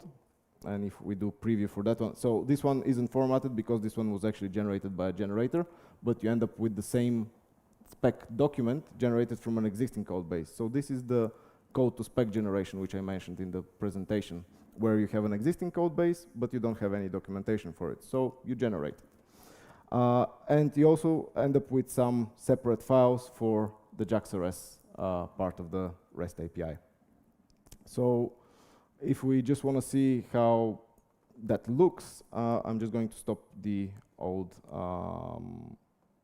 backend, and I'll fire up now the backend, which is using both Spring REST and JAX-RS inside. So hopefully this will run. And if we go back to the backend part of Swagger for our backend and reload it. So in this case, I had to mix even some plugins and some dependencies such as Spring Doc and Spring Fox just to try and make both of them work, because they're Spring-centric technologies and JAX-RS isn't. So you pretty much have to do a lot of magic, but then what you get is you get your documentation generated from your code, and this is the Spring part. So this one was all the CRUD applications for the pet store. Then I've managed to generate also documentation for JAX-RS. So this is the pet food API, which I mentioned that I wrote specifically in JAX-RS for the purpose of generating it. I've also generated spec file which has nullables. So if you check some of the schemas underneath, you'll see that, for example, some of the fields are set to knowable true. So that's so that you don't have to mock everything when you write tests. And yeah, I think that's pretty much it. And then you have the original spec file that's just added there just to make sure that everything is the same. So in the first part of the demo, we generated code from a spec file. In the second part of the demo, we generated a spec file from existing code for documentation. So if we go back to the presentation now, let's do a little recap again. So these are the second part of the videos. They're going over in more detail of the second part of the demo, which is Spring REST and JAX-RS in the same code base. And there's also another GitHub repo provided with some sample code that you can go and explore. So conclusions. So nowadays, when hybrid working is more and more widespread than ever before, having a common, simple medium like OpenAPI spec file becomes indispensable in meeting your requirements when building APIs. Things get more exciting when just a simple spec file can serve as a contract. It can generate clients, servers, stubs, and documentation in a lot of languages other than Java as well. It can put your developers and clients first. It can have automatic, fail-fast API validation tests. It's cross-platform and it's language agnostic. It's both human and machine readable in YAML and JSON, speeds up development, and reduces costs. Now, as good as it sounds, there are a few things that we have to keep in mind though, and that's coming from my experience with both the pros and the cons of this technology. Even when you start with API first, writing your spec file and then generating your code or writing your code with it, you eventually move to generating the spec files from the code. And this happens because over time the code base matures and it grows and it evolves and it becomes custom. It starts to have custom requirements.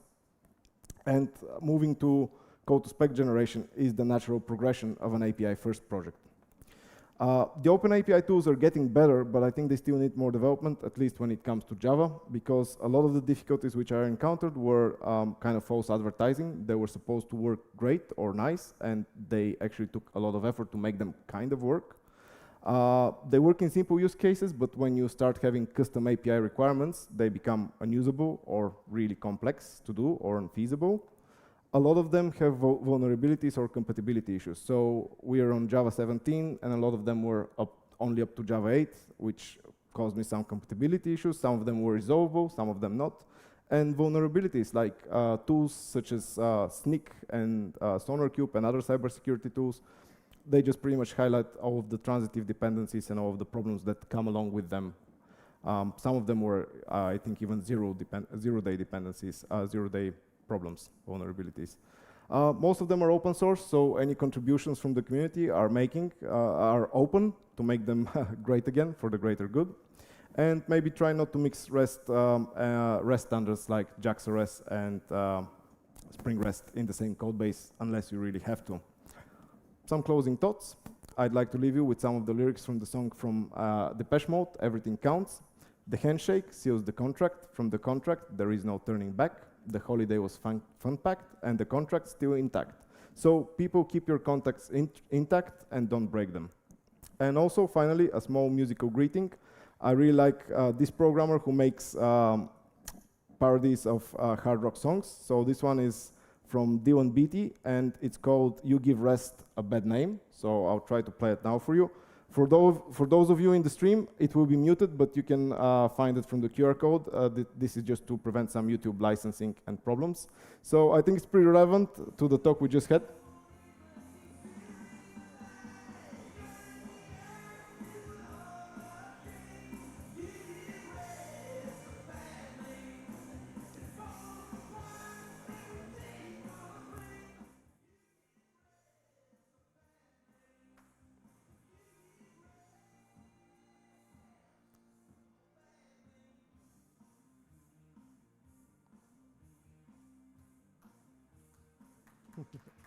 Thanks.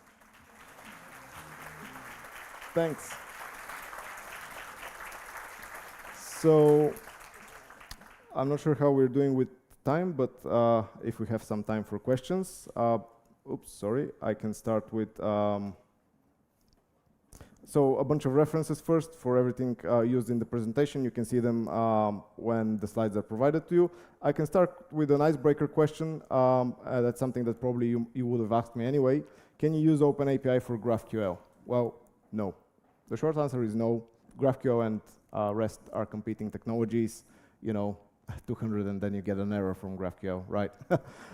So maybe in the future we'll have a better understanding for both of them and just use the better parts from each of them for whenever we need them. In the meantime, here are a bunch of tools which I saw for converting OpenAPI spec files to GraphQL. I haven't really tried them, but maybe you can find them useful if you need to. And yeah, open to questions. If there are any.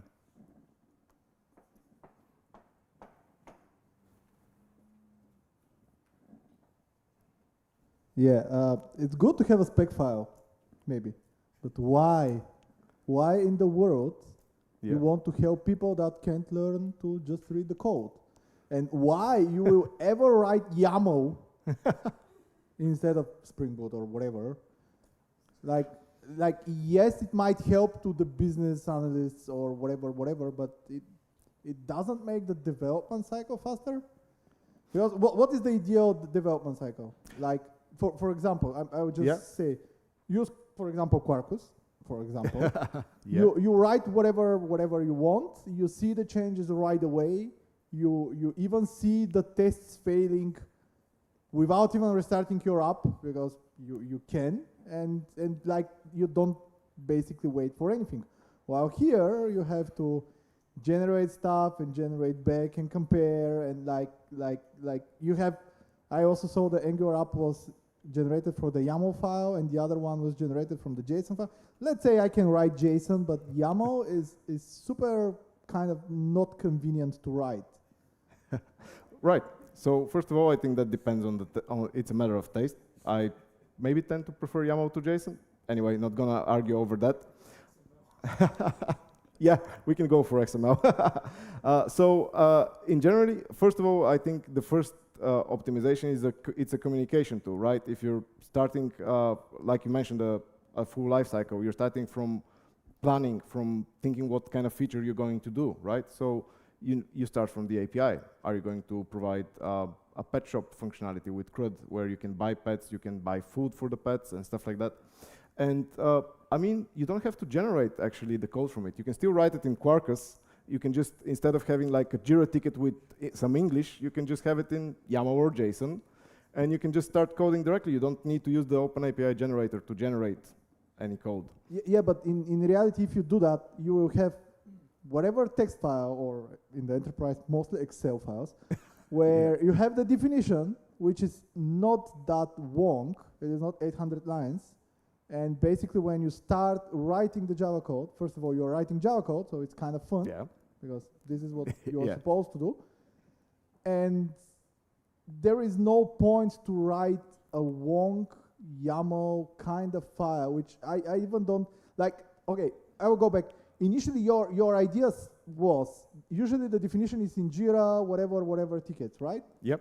But when the definition is in an 800 YAML file, who understands this? You know? Right. So because it's not more understandable. That's my point. You start from but the Java code is more understandable. So you either have the tool for I will say the useless people that don't do code, which is Jira. You have the tool for the not useless people, which usually is the code that you have to support.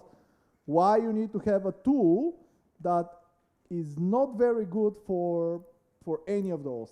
So first of all, documentation. So you've got the documentation right up front. You don't need to look at actually the JSON file. You can just look at the interactive documentation in the browser and check the endpoints. And you don't have to read the whole JSON file, right? You're just working on one endpoint or one part of the functionality. You don't have to read all of it. You just need to find the endpoints that you need. So I personally find it understandable. And the Java code, yeah, maybe it's readable. It depends on who's writing it. I've seen some pretty unreadable Java code. But it was interfaces. So if you have the same interfaces, they will probably be readable always. Yeah. Interfaces are fine. But again, it's an easy communication tool. So if you need to talk to someone about the endpoint, you just pull up the Swagger in the browser, and you can discuss the endpoint. You can see all the methods, all the operations, all the URIs. You can discuss it when you have it in the browser. You can discuss it with non-technical people. Then. But you get Swagger anyway. So Swagger I'm speaking about the open spec stuff. Right. The YAML file. Yeah. Well, that's what's running the Swagger, right? That's what's powering your. Yeah, but you can generate the Swagger from the Java code anyway. Yeah, that's not. It's not always as easy. Like I mentioned, in the Java world, you can generate it from relatively simple code, but when it becomes more complex or kind of custom edge case, the generated YAMLs or JSONs, they have bugs. Like even, I don't know if you noticed it on one of the slides, the generated files, one of the APIs was crossed out, and that's from like a generated YAML and spec file that's not written by a human, and it already has errors. So that's what I meant, that most of the plugins or most of the dependencies, they have bugs and they're a little bit of false advertising. They're supposed to work great, but still not quite there, at least for Java. They could be great for other languages, but we're talking about Java, right? So. Yeah, and my final conclusion is why to reduce the cost? I actually want the higher cost, the slowest it gets, the more changes I can, because the business have to pay and I have to work. That's looking from a different point of view, yeah. Maybe another philosophical question in that direction or similar direction is, because you said OpenAPI can't be used for GraphQL. No, I said it can't be used for GraphQL. Yeah, it can't, But the other similar question is whether it can be used for SOAP, but you can skip that one as well. Yeah, I'm going to choose to skip that one. I think we have another question there.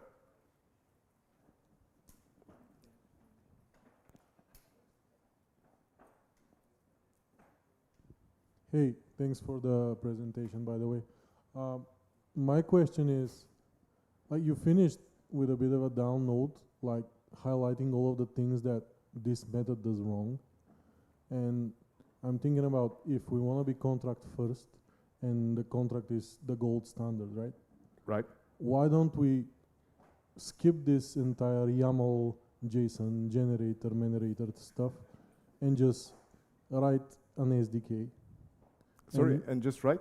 An SDK, like take a page from Google's book, they have very complex APIs, right? They Yep. have SDKs for each and every one of them. And you can actually create language-specific SDKs and ship those to our clients. And then you have your contract protected by the SDK. It's validated by unit tests, which are way cheaper and easier to write than contract tests. And you have amazing tools to do that right now. You can use Kotlin, you can use a bunch of stuff, and yeah, you can even generate Kotlin clients from OpenAPI and use this to power your SDK. So what are the advantages of the thing that you showcased? The first thing would be it comes down to the way that your team and your company works, right? So writing SDKs might not be just your thing or the way that you work with them. Also, you mentioned that you still use OpenAPI for generating stuff, even with Kotlin and stuff like that. So I think that it's still useful. And again, documentation. Like if some of your SDKs, like it depends on how you generate your documentation. Do you use some kind of another plugin for, I don't know, text-based or browser-based documentation, or do you just want to provide some documentation for all the endpoints that you can hit?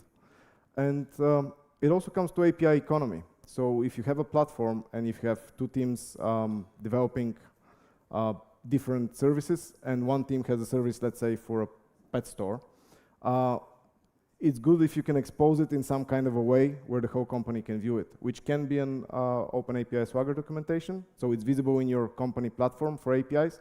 So you don't duplicate effort. So you don't have another team building the same API. They can just see that there's already an API. They can talk to the team if they need some changes and just consume it. So it's a way of communication, a technical way for communicating between teams, etc., etc.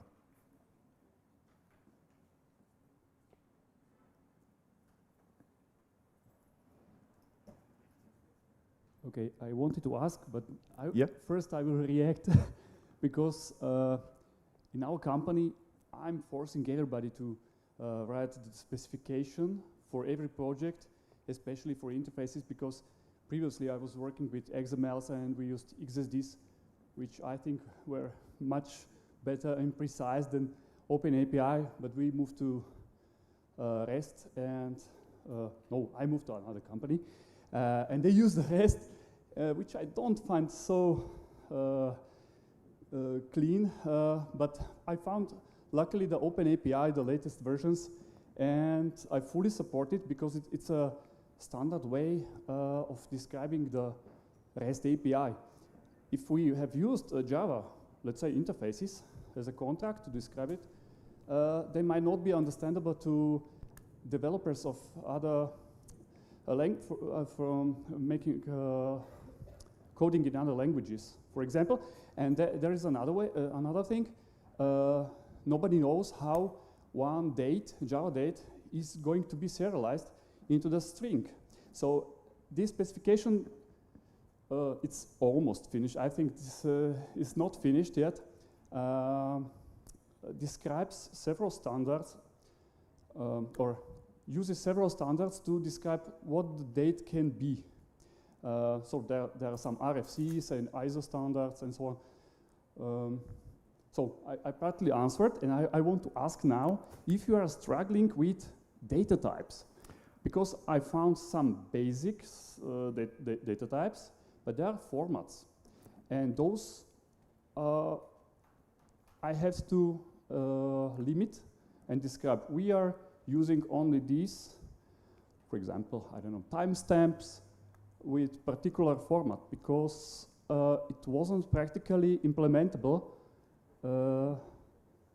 We couldn't say we can accept any date timestamp. We had to limit it. So if you have any experience with data types, for example, this was the first question. Yep. So first of all, thank you very much for the statement and for the question. I really like how we get to see two different points, so maybe mine and yours points for defending OpenAPI and also the people who maybe don't like so much OpenAPI. And I totally agree and support with the fact that you said it's a standard, and standards are normally a good thing because it's just the standard way for communicating with technical, non-technical people, etc. And also, to answer your question, yes, so that's one of the other problems. I generally mentioned that I'm experiencing different problems when it comes to working with OpenAPI. I think you said it as well. It's, as far as I know, it's still developing. It's still a work in progress. And again, most of my views are related to Java. It might be better. Some of the plugins might be better for other languages. But I've also found the data types limiting when it comes to schemas. So I think there are ways suggested ways that you can try and get around them with introducing some custom. I forgot what they were called. They weren't custom schemas, but there were some custom things where you can sort of go out of the standard and sort of implement your own standard. But it also becomes pretty difficult. And then let's just say it will be fine for writing and displaying your OpenAPI schema, but you probably won't be able to make it run OpenAPI validation tests if you go out of the standard too much. So yeah, it's still developing. I have high hopes for this technology, that it will continue to develop and evolve, and that it will become better. So I think I don't see any more questions. Yeah. Let's say thanks, and we can go in the big room because there is a closing now, which is usually like a fun closing thing, whatever. Yeah. But let's say a big thanks to the presenter, and thanks everyone to staying so late, and thanks for him for he really wanted to present this in front of you, even the last year, but yes. Yeah. Finally. Finally. And if you want to work with other cool tech, you can check out and talk to our HRs as well. It doesn't have to be OpenAPI, right? It could be Go, Kotlin, Java. Thanks.